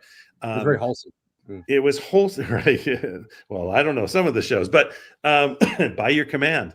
But what it became edgy, and we are ragtag fleet out there. So how are we going to survive together? Yeah, but when I mean by wholesome, it wasn't dark and scary. It was still very much family friendly in that space, but it had that message to band together, to support each other, and especially being out in space like that. Now, my question, Michael, is: are you a fan of the newer version, or are you old school? You like the older version? Okay, so I was around and I saw the original. No way, the newer one. I mean, the original it was fine, but the new one, all I know is somewhere on this planet is a spaceship. Here she goes. I'm waiting. If you haven't seen Battlestar Galactica, yes, that's a very good binge session when you've got nothing to do. Like when you're in the hospital for a long time, or you don't have any work, or you know how I binged it back then. Just binge it. Blockbuster. That's how I binged it back then. Blockbuster. Can you imagine? Wait, was that VHS where you had to like rewind the tapes, or did you have it at least DVD? Yeah. And then you'd walk in, and they literally would have the whole season, but number 4. And it'd be like, who's got number 4? But the rest of it, it used to bug me. Yeah, no. Actually, talking about Stargate, I've still to this day, I don't actually own too many collections, but I've got every single DVD collection from Stargate SG-1, for Stargate Atlantis, for Stargate Universe. I'm a huge nerd. The question, Jeff, is: do you have a DVD player? Not anymore. But I've still got the collection, right? The sad part is I've got the same. I've got my whole collection. I got all the Indiana Jones and everything in a box somewhere. I don't have the player. We got these smart TVs now. We don't need them. Smarter than us. That's the thing. So I want to thank you two again, as usual. Both stay on for a minute. We'll just do a sign off. But for everybody listening, this is really going to be. Will it always be like this? Some of you might be going.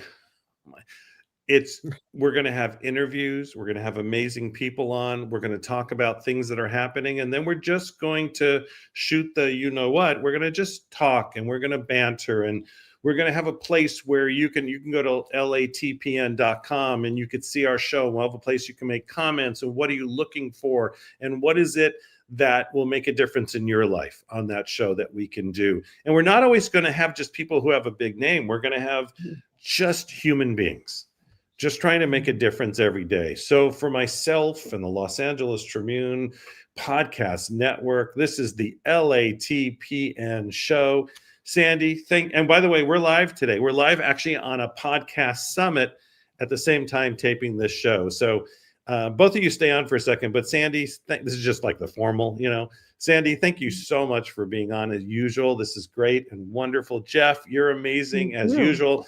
If you've liked this show, just subscribe to it. However you're listening, leave a comment. Let us know what you think, because that makes a difference. That also tells us where we need to go.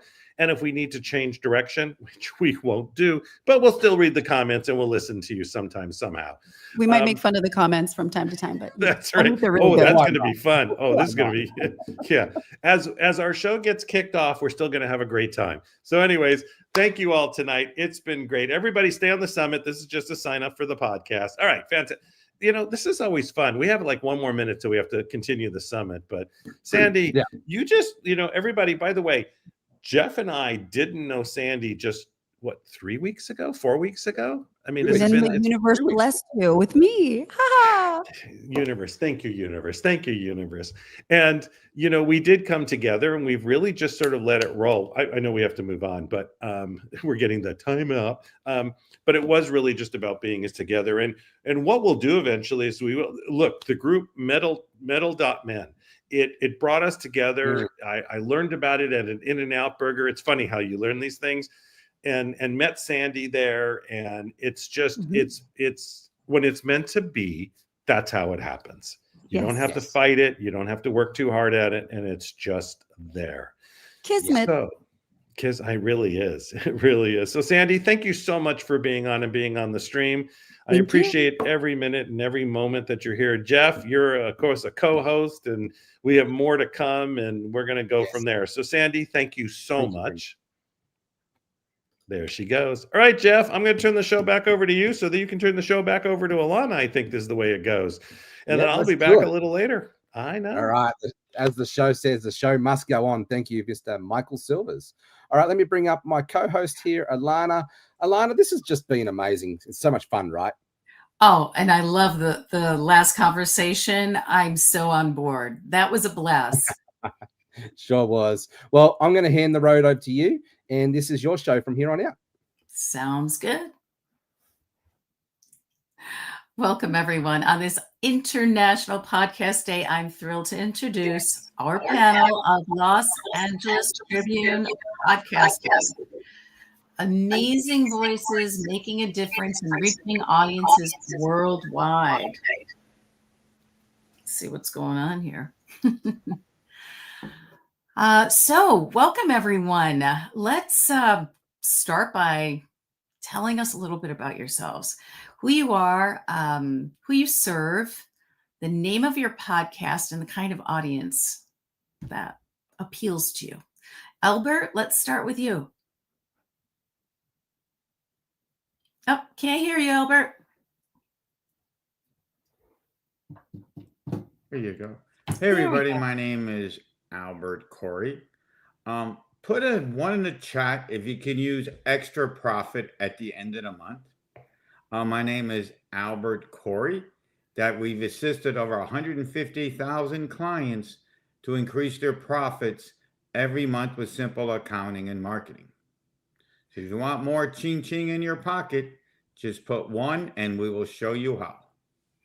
That sounds great. And what's the name of your podcast? Rock Your Bottom Podcast, where we bring people on to show you how to increase your profits every day. Excellent. Love it, Albert. Dr. Jake. Hey, Alana. So I'm Dr. Jake Clendenning. My podcast is called Total Disruption. There's some tongue-in-cheek aspect to that. We really talk about the very simple things that are very difficult for everybody to do, but they're really, really simple to do, but I didn't say they're easy to do. That's the stuff that we talk about because those make the biggest impact in everything that we do. We talk a lot about personality development, which is personal development plus business development about who you're at. The audience that we serve is really, you're going to see underneath my title in the headline says professional small boy. Like there's a curiosity in all of us. And that's the audience that we're really serving, is those that really want to just be curious and really want to actually get clarity and moving forward in authentically who they are. And then they become big boys? No, don't ever become a big boy. Growing up is a lie, man. We just saw that with Michael and Sandy and Jeff, man. That was a great conversation.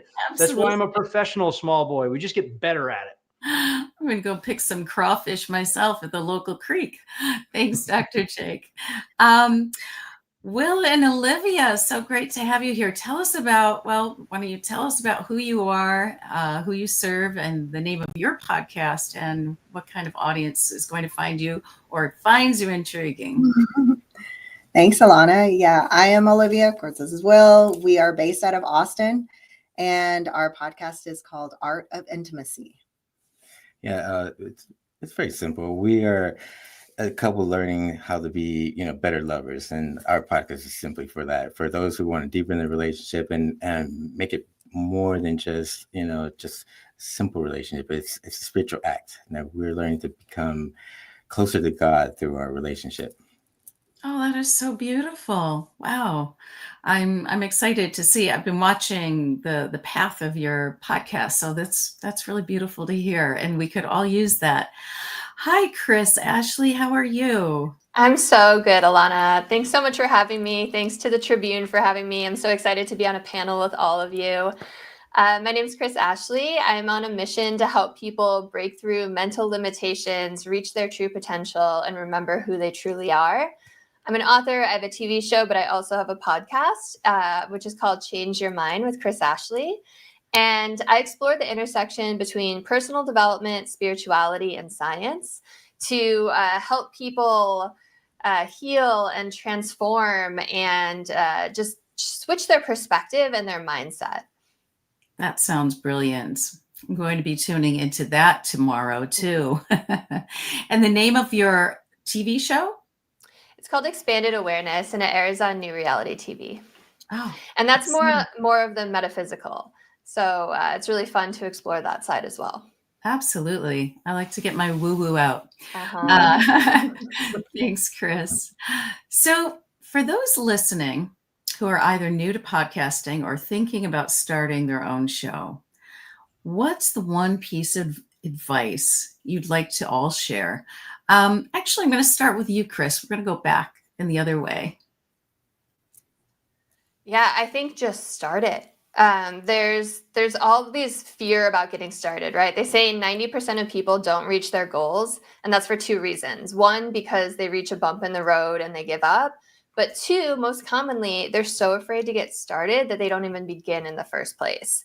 And there's always going to be that imposter syndrome feeling or this idea that like someone else has already done this.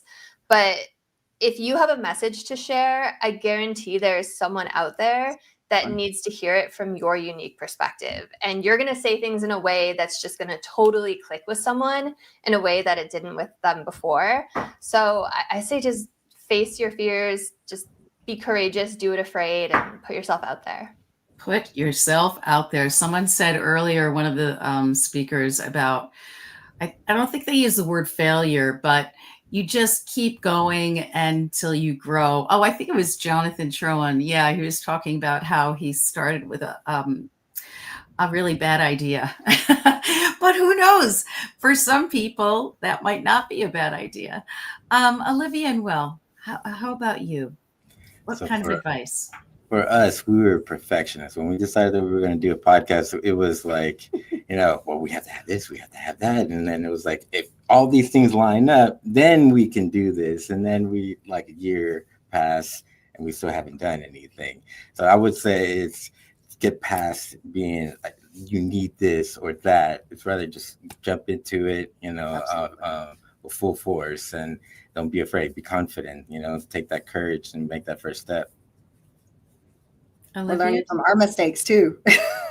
Definitely. Yeah, it was just, I think a lot of was, being based on relationship is we were facing the mirror. We were, learning each other. So I was like, okay, we need just a little time before we stepped out. But I think it was that process we need to share with others anyways. So it's just getting out there. Yeah, we had this beautiful ceremony out in Colombia where we took ayahuasca with the Inga people.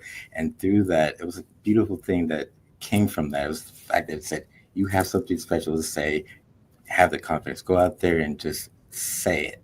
Just start being who you want to be. And then don't be afraid. Exactly. Let's just do this. Let's stop playing games. I love it. Stop being afraid. Don't hold back. Lovely. Dr. Jake. I agree with Chris. I mean, I always agree with Chris. It's rarely that I argue with her. And I agree with Will and Olivia too, in where they're at. And I want to reiterate something. You said it, Jonathan said it earlier. We've heard it a lot today, and it's really resonated with me a lot. And I agree, is the gap. Lauren talked about this earlier, Lauren Fields. She specifically said the gap between who we are and who we think we need to be. So in starting your podcast, just be you. Be authentically you. Don't be that person that you think your audience wants to hear. Because Chris just said it, and Will Olivia said it too, is your message will resonate with the right people. And the people that want to come to you and really, really be part of your tribe are going to come to you because of you, right? Because of authentically who you are. Don't try to be somebody you're not. We've all done it, right? We've all done it to some degree in some way, and we just felt weird about it. Just be you, man. Yeah. Authenticity. We've heard that all day. Take the mask off and be free. And that also reminds me, Olivia and Will, you made a good point. And perfectionism. So many of us, the listeners out there, the viewers, perfectionism is great on the one hand, but if it holds you back from moving forward, just push it aside and be real, right? Like you said, Jake, be real, be authentic, and let people see you fall, because that makes you human, and that's what people want to see. So what do you have to say about that, Albert? Corey? Yeah, I have a different take on all this. I have a two different think. One of it, if you're going to start any business, you got to treat it as if you have another child. Okay, so when you treat it as another child, right? If you want your child to live, then you're going to go figure out, what do I need to do to get it done? That's awesome. Because you're not going to let your child starve, are you? No. You're going to go out and you're going to figure out, how do I feed the kid? What does that mean? Well, if I'm stuck, I will find a way to do it. And I would also tell somebody, go and start a corporation and a business. So now the IRS will pay you. That's what I talk about a lot. The IRS will pay you, if you have it as a business, to go out and learn to be the best of the best. So that's what I've been coaching my clients for 40 years. I love it. Yeah. Learn to be the best of the best, but don't hold back. Just move forward. Treat it as you're having another kid, and you'll never lose, because you don't want your kid to starve. That's right. It's like treating your podcast as or your whatever that passion is. And in this case, it's International Podcast Day, and so treat your podcast like your child and the audience, really. So I'd love to know what inspired each and every one of you to start your podcast. And also, why do you think podcasting is such an important platform today? Albert, let's start with you. Well, when I started this was got to be 7-8 years ago, maybe now, 2017. Mm-hmm. And it was a way that you can get out and talk to people. See, I think of podcasting, and now they're saying it now, it's the new TV or new radio station. See, people don't listen to radio, but they listen to podcasts. So it's your way of connecting to the world. Yeah. It's the new way of communicating. Yeah. Beautiful. How about you, Jake? Well, we're in our second podcast, third year of our second podcast now. First podcast, and Jeff Ross actually has said it a few times today. My first podcast was named Embrace the Suck, is what it was called. And we've shifted over to Total Disruption now, but it's the same concept that inspired me at that point. Was I was exhausted of watching my clients and just dealing with them one-on-one with the very simple things, right? I use marathon as running a marathon as an example all the time. There is a spot called the wall in any marathon. Any runner knows this, and it happens. I don't care if you're running a mile. There's a spot called the wall. You've got to embrace the suck at the wall. You've got to push through it. You've got to get there, because guess what happens after the wall? The finish line. Guess what happens after the finish line? That's the only place greatness takes place. So if you don't embrace the suck in your life, you're not, good is good. Great happens on the other side of hard. And that's where the inspiration came from in podcasting. Was you've got the ability to reach, honestly, the whole planet through 1 degree of separation that we have now. So there's the possibility that something I say will reach somebody, and it will make an impact on the other side of the world. And that's a responsibility, is to get our message to those people. If we don't do it, we are starving them of that. So I'm kind of staunch on that, but that's what inspired me to do it. Is just like, I do have a message. I do have something to say. Somebody needs to hear it. And this is a great way to get there. Yeah, that's fantastic. Yeah, it's podcasting. And I might, if we have time, I might circle back to you, Albert, and ask you what it was like 8 years ago compared to today. But let's let everybody chat. So Olivia and Will, what do you think? What was your inspiration? Well, one, I love what Jake said. That's spot on, and I love the embrace suck there too. But when we met each other and we're learning about each other, and just figuring out that we wanted to do things different with each other in our relationship, and learning those things, I was like, we were like, we need to share this with others. Why, more couples need to experience a love like this. The connection that we've experienced, even the intimacy of it too. And it's been so beautiful. And yeah, there have been some ugly moments, but it's through those ugly moments that we've been able to connect more. And that's more important, I think, in sharing with others, is how do we get through those ugly points? And so we just inspired us to share that with the world as well. So yeah, because in a relationship, we're really learning where our traumas are, and in a healthy relationship, we work through our traumas. So literally, we're changing the world by one couple at a time. Like, by fixing our problems, by becoming better reflections of, divine love, let's say, we are, humanity is getting closer to that, So we wanted to share that, and podcasts just happens to be that, because it seems like that's what people want. They want to be able to connect. Mass media is mass media, right? It's trash right now. We want to connect with others, and podcast is the best platform for that. That's really interesting. So do you think that's one of the reasons that makes podcasting such an important platform today, that actually that creating that connection, the intimacy that you're all about? Exactly. And because podcast caters to niche, it's about what you most love. If you love, Battlestar Galactica, like what they were mentioning earlier, there's a podcast for that. If you love cats, there's a podcast for that. I'm sure there's millions of podcasts about that. So yeah, it literally is the things that we love most. It's there, and you don't get them in mass media. It's more about what they want you to love. And so that's really great. Thanks. Chris. Yeah, I love everyone's answers. I got into podcasting totally by accident. I didn't mean to get into podcasting. I published a book called Change Your Mind to Change Your Reality, and my publisher strongly recommended starting a podcast to go hand in hand with it. And the first, 50 episodes were just solo episodes, me kind of teaching for 15 or 20 minutes. But I was simultaneously guesting on all of these other shows to promote the book. And I was meeting such amazing people and having these incredible conversations. And then the hour would be up and it's like, well, wait, I want to keep this going. I want to keep talking to you. I want to ask you questions.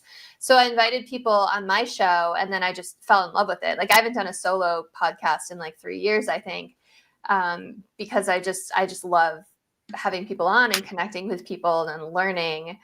And I love Olivia and Will's answer to the second part of your question, because it's really similar to what I was going to say too, is I think people are craving authenticity, right? Like, all of these traditional outlets have to cater to these really big audiences, which can feel really distant, right? But podcasts give space for real, unfiltered conversations, and these independent voices feel more relatable, right? It feels like you're just sitting there grabbing a cup of coffee with friends talking.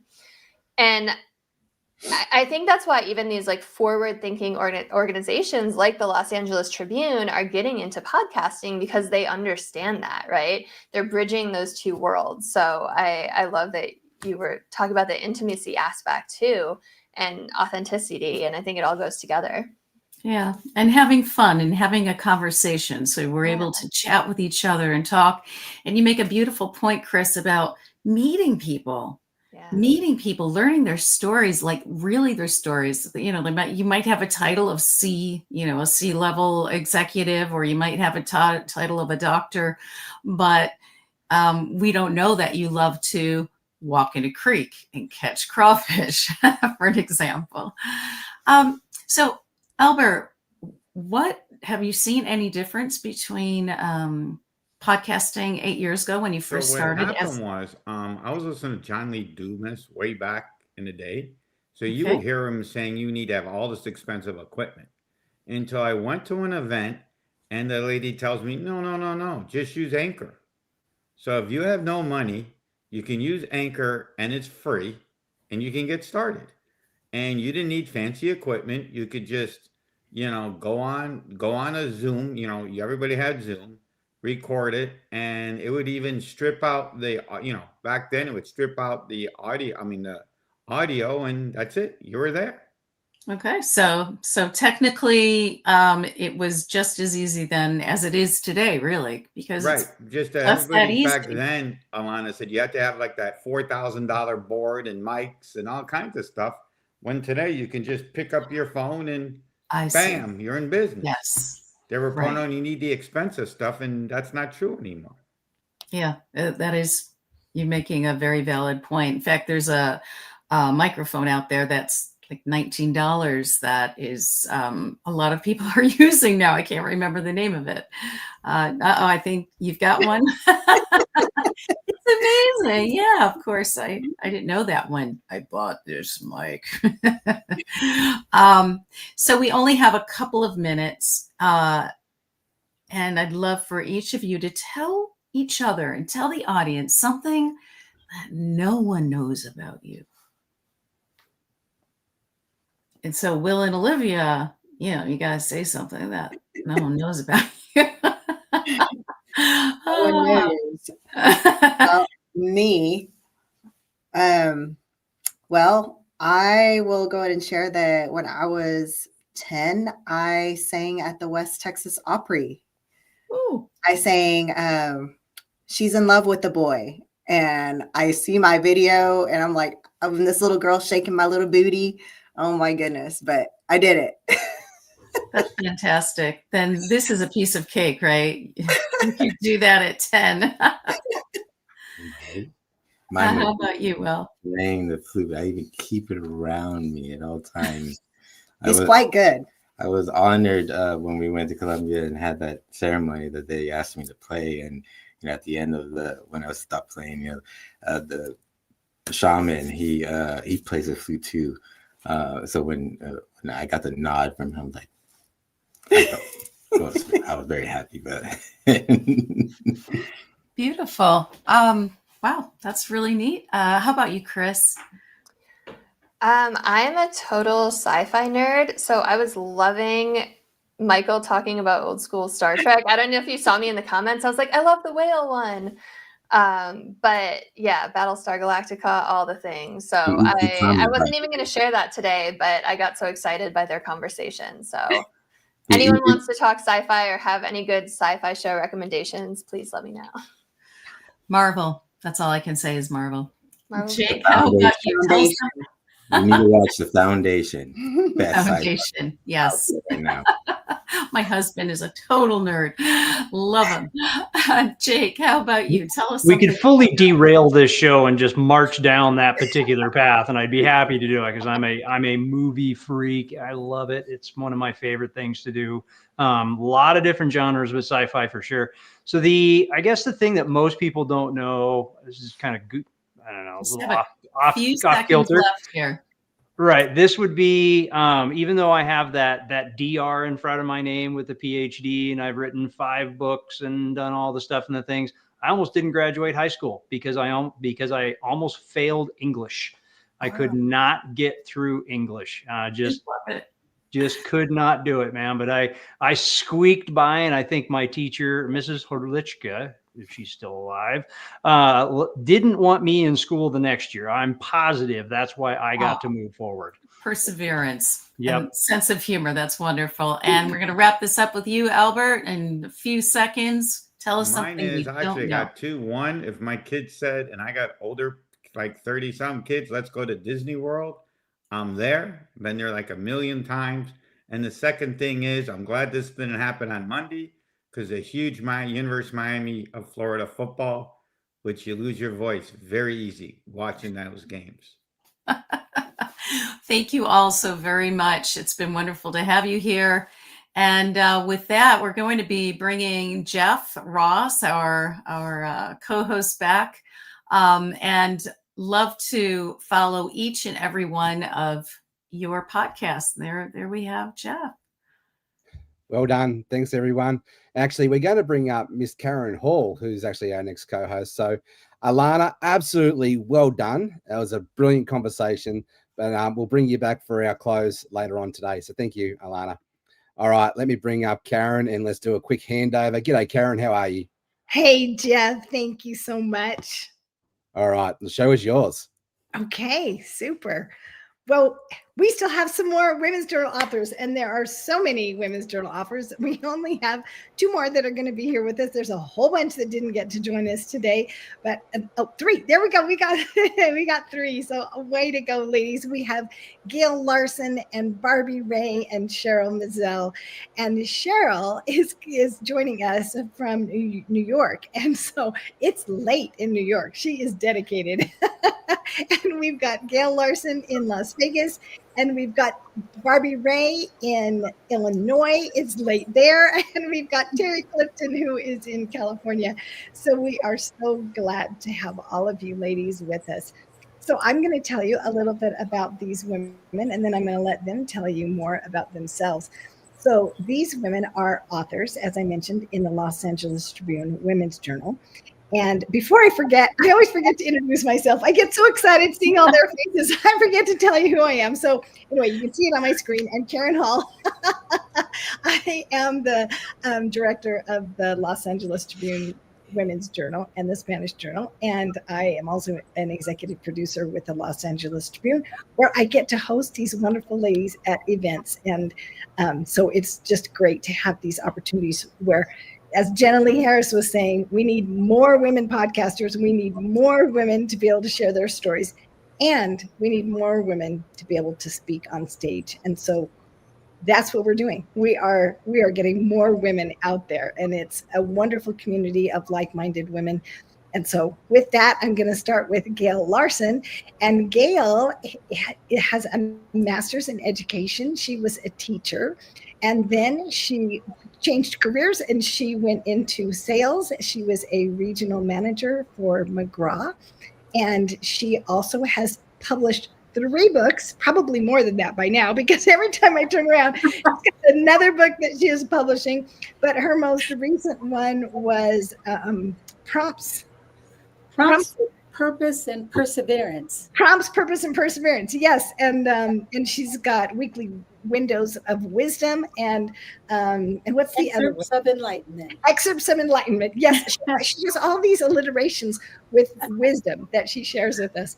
And so I'm really excited for you to get to know Gail. And also, Gail, when we were talking about your, I think you were going to tell us, I'm going to let you tell us. Tell us more about you and about what you do. Well, you've actually said it all in your introduction. I started out as a teacher, and then I went into publishing. And my last publishing experience was actually with National Geographic after McGraw-Hill. But after all of that, 30 years later, my passion is writing and speaking. So that's really what spawned the 3 books and then the podcasts that are of the same series. My words, my moments, and my legacy.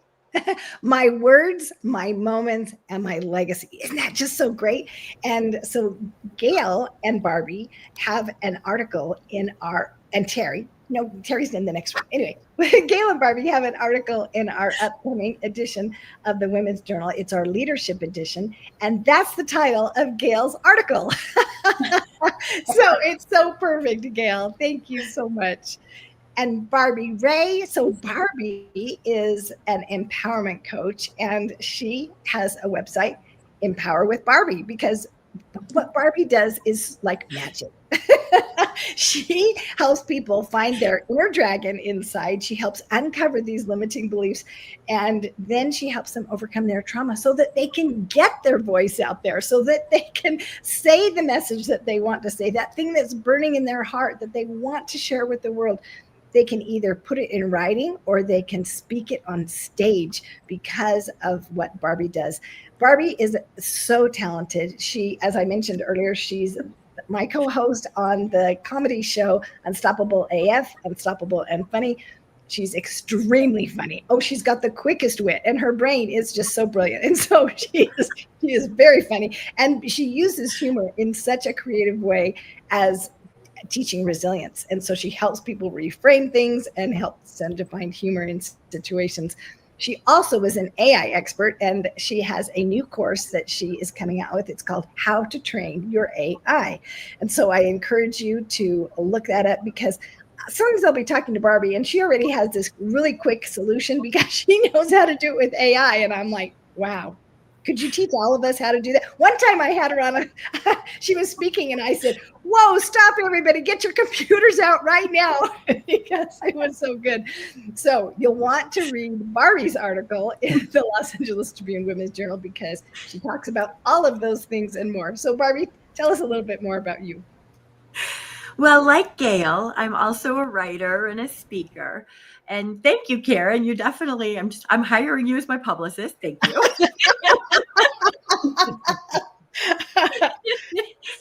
I really do love empowering people. And whether that means that we're going through childhood trauma and finding a way to make you feel better so you can be more successful, or whether I'm training you how to learn AI and build an entire platform for your corporation. It's all empowerment. It's all about you getting to where you want to be. That's really what I live for. And getting to speak about it on stages just gets the word out faster. Yes, it does. Yes, it does. And so that is just a wonderful thing, to be able to find your voice so that you can express yourself. And Cheryl, I know that this is something that you are also, she's also an author. She was in our inaugural edition of the Los Angeles Tribune Women's Journal. She is the founder of Wake Up to Your Wow. And doesn't that name just make you just feel like, whew, sounds so good? You know, you just can't wait to see what's that all about. And I remember one of the first pictures I saw of her, she was wearing rain boots and she was dancing in the rain. And it made me think of the song Singing in the Rain, because she is always looking for the positive, and she is finding ways to find that inner child within herself and to celebrate life. And so Cheryl has a great energy about her. Cheryl and I both spoke at Speak on Faith in New York, and that was really fun to get to hear her speak at that event and to hear more of her story. She also is starting a podcast, and not starting, she has started. She also has a podcast. And so I am so proud of her for doing that. And she is starting a journal. So Cheryl, tell us more about you. Well, yes, just like the other ladies, I'm all about empowerment as well. My background is HR and financial services. And so how this podcast started was, again, I'm a speaker. And it started with doing on Women's Day, being invited to speak. And my topic was about Wake Up to Your Wow. And someone suggested I do a podcast, because I'm always talking about wellness and wealth and worth. And what a great time to talk about that, especially from the pandemic, and everyone was trying to transition into what their next thing is. And so helping people navigate their next, not from their title, but from, like you said, that kid inside, your purpose, your gift, your brilliance. And so that's the whole essence of Wake Up to Your Wow. Well, could you tell us again what WOW stands for? Because I know you said wealth, wellness, and worth. But the wow itself stands for wake up to your brilliance, so you can own your power, so you can win wildly walking in your purpose. All those W's. That's so good. I bet Gail's loving all that alliteration. I know, that's right up my alley. That's awesome. Well, and we have also Terry Clifton, who is known as Terry the Author. And so you can find her on her social media as Terry the Author.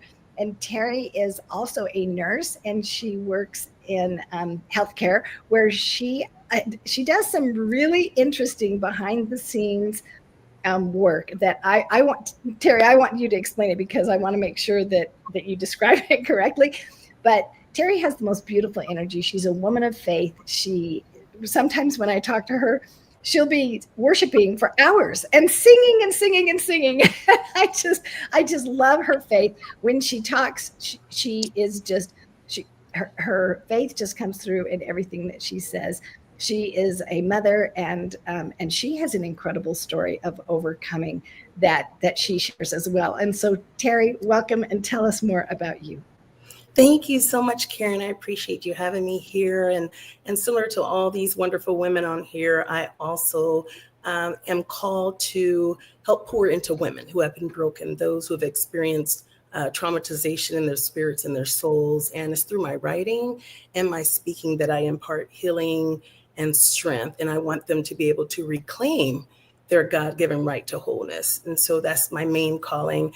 I am, as you mentioned, an author of 3 books. I also have a quarterly newsletter called The Assignment that people can subscribe to on my website. And I'm a mom, a grandma, a nurse informaticist by trade. That's healthcare and IT sector. And I'm a psalmist and also a minister. So many hats that I'm juggling. Yes, she's a minister. No wonder she's worshiping so many hours. A nurse informaticist. Is that just amazing? I mean, you just don't hear that title very often. that is somebody that knows IT and tech and healthcare. Wow, what a combination. Well, Terry, tell us the names of your 3 books that you have written. Oh, sure. Thank you. So my debut publication is called To Bind Up the Brokenhearted, and it's based off of Isaiah 61. That's the mantle that's been placed on my life to reach out to those who feel captive, maybe mentally in their minds because of brokenness they've gone through or hurtful situations. So that's my debut publication. I call it Healing for the Fractured Soul. And my second book is called Jesus is His Name. And that one is actually how God explained to me about who he is, because I came from a different religious background and I was confused. And so he actually broke down to me himself of who he was. And I just put it in the book exactly what he said. And then my third book is about kingdom living. And so it's about being a citizen of the kingdom of heaven. I say, you know, as a believer, you're a citizen. There are different laws that apply to you, that are different from some others. So it's about that and just living in the liberation of grace. Oh, thank you. And Terry, you're doing such a powerful work binding up the brokenhearted. That, you know, that's what the Savior did. You know, he bound up the brokenhearted. And so you're an instrument in his hands to do that for others, and especially for women who are so often binding up other people, but you are binding up them. And what a gift to use your God-given insights and your compassion and your empathy to bless other women who are hurting. Thank you so much. One thing he told me, I was like, to bind up the brokenhearted, that bind actually means to wrap, as if you're wrapping up a wound. Yeah. For the purpose of healing. That's actually what it means. And I thought, oh, he actually gave me the title of that book. I was like, what do I call this? Oh, that's awesome. Well, so I'm going to continue with you, and then we're going to go back around to the others. But Terry, if you were going to tell us a story about what was the thing that motivated you to do what you do, what would you say that it is? Oh, I have a story I'll call Liz. I'll call the story Liz. That's the name of the story.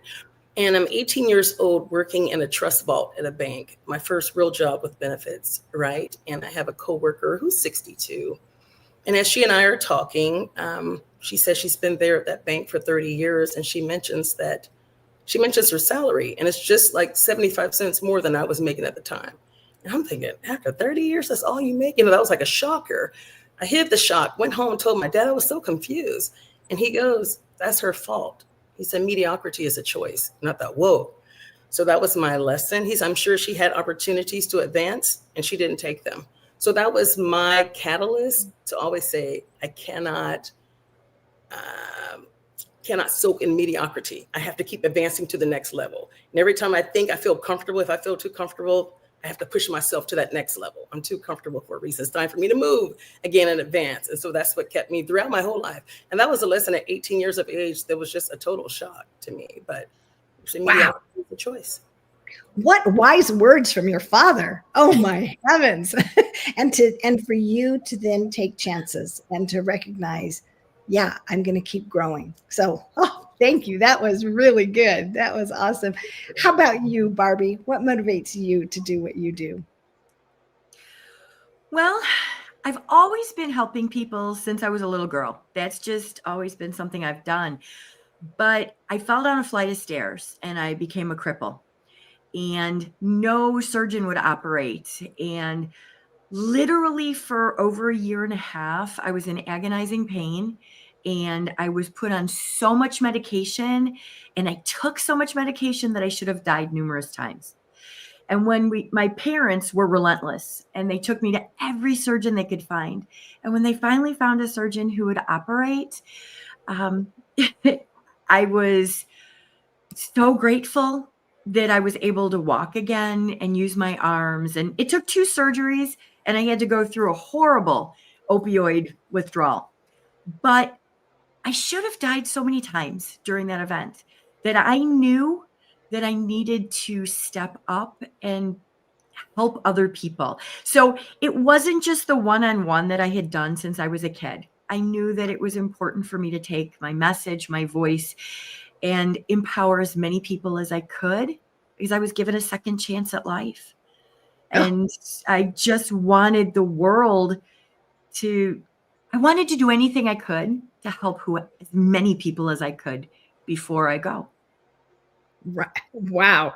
When you have a second chance at life and then to be able to spread that message, not just one-on-one like she was doing, but to spread it to the world through her speaking and her writing and her coaching. That's really powerful because you were given more than a second chance. You had more than how many? 9 lives? I mean, I don't know.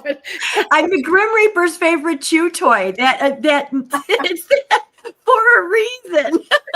Exactly. And yeah, so wow, to be able to do that is very, very powerful, very impactful. How about you, Gail? What is it that motivates you? I have to get that phrase, the Grim Reaper's favorite chew toy, out of my head first. My God, I'll have to use that one. But which kind of ties into what motivated me to start doing what I was doing, because it began as the pandemic began, because there was a loss of connection to everyone, to the world. And so I wanted a way to connect. And I started out doing voiceovers as part of the company, even though the company didn't shut down. It was just something else to do. And those voiceovers led to the development of the podcast, which led to the development of each of my books, because they were all weekly inspirations that I would send out to my team. So as part of that whole pandemic situation, I also fell ill. I was in the hospital. I lost my sister, all of that. And that developed the whole notion of legacy. All of a sudden, you are not immortal, right? So these were all ways that I needed to reconnect with my children, my 6 grandchildren, all of that, so then they can understand the whole meaning of legacy. So that was really my motivation, my inspiration for continuing on this path.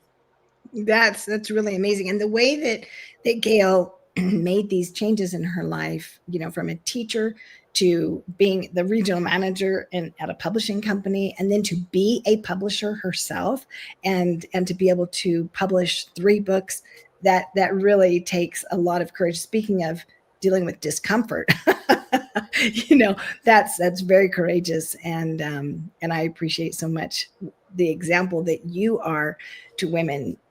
And especially as we finish one career and then we wonder, what are we going to do next? Well, you've shown us what we can do next. And that what you're doing is creating a beautiful legacy. So thank you, Gail. Oh, I appreciate that. Thank you. And how about you, Cheryl? What motivates you to do what you do? Well, let me just say, I just love listening to everyone, what they were saying. And I feel the same, like mine kind of started as a kid, being teased and bullied.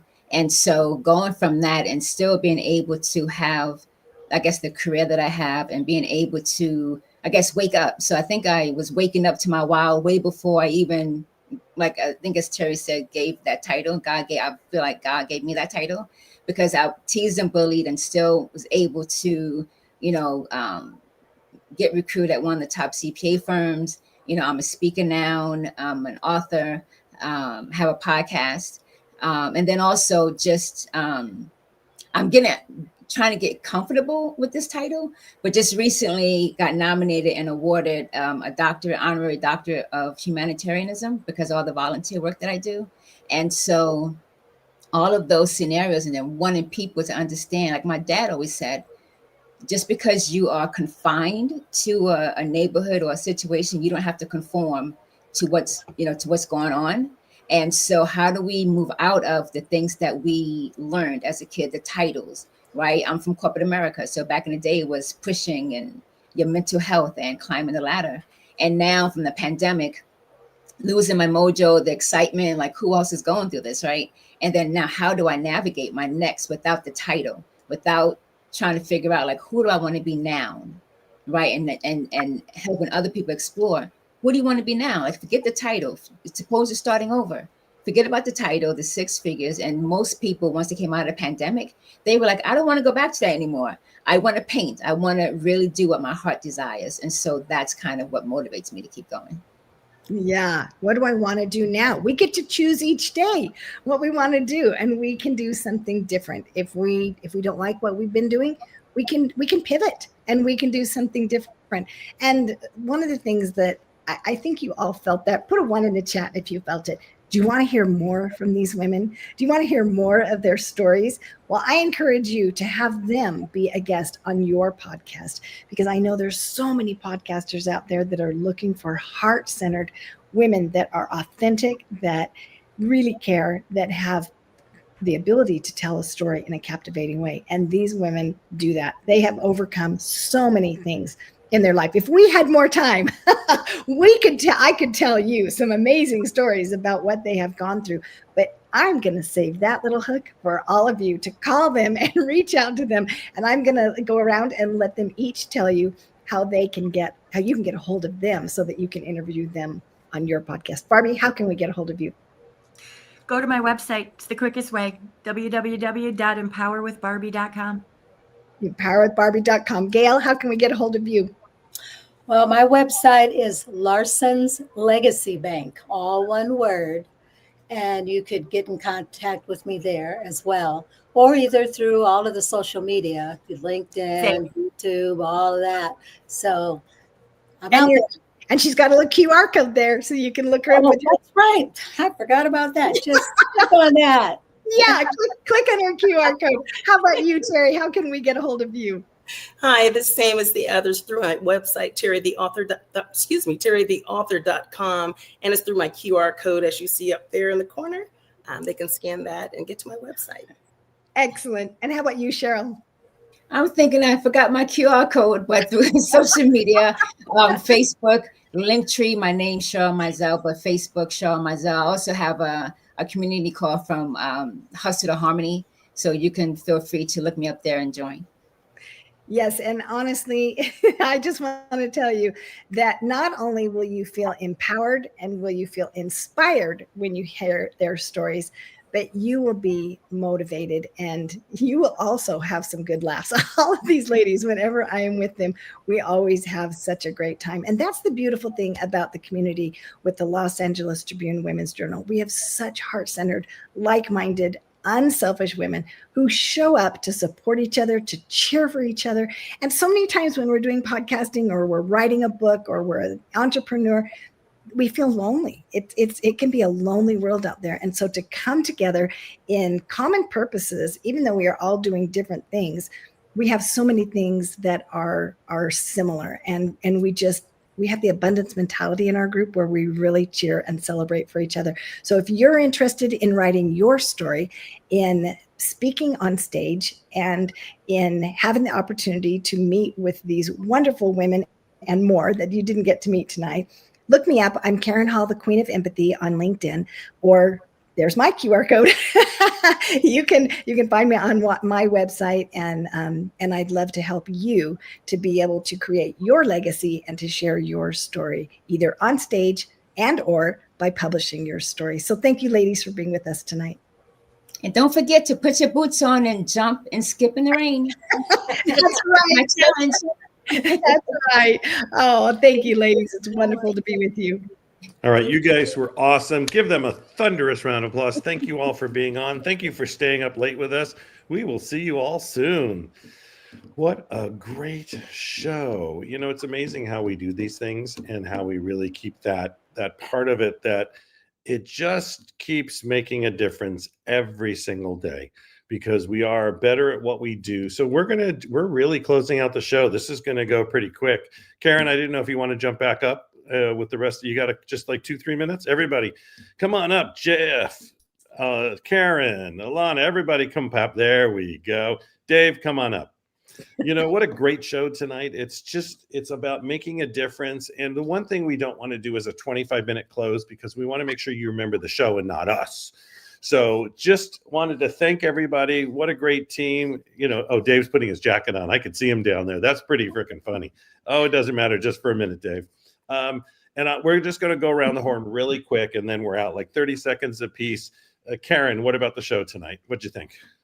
Oh, I just thought it was so inspiring. So many people want to get their voice out there. They feel this passion inside them. They've gone through experiences. They wish that they could help other people learn what they have learned, but they don't know how to do it. But we have shown you so many paths about the way that you can do it. Albert Corey, you know, I mean, how many years ago? And he was saying it was easy. Anchor was free. You just could start. But now it's even easier. You just get on your phone and you just start talking. And so it's possible. It's doable. And you can join and be a part of this amazing team. It's so great to be. It's so great. It's what we do. Alana, by the way, man, I'm doing ladies first. Can you tell? Oh, thank you. You know, I did have an entire monologue prepared, but I'll put that to the side. It was so much fun. You know, connection was the word. Mhm. And what's also really important about podcasting is it's all about the audience. The audience, you out there listening and viewing, are the heartbeat of our show. And thank you. Thank you for your comments. Thank you for being there, and get involved. Let your voice be heard. As you could see, it ranges from everything from very sophisticated educational to sci-fi to catching frogs. That's what I have to say about tonight. It was wonderful. And Awesome. thank you, LA Tribune. Of course. Thank you. So the man behind the scenes, the man that kept it going, the man that ran it all, the man also from Australia, Dave, quickly your thoughts.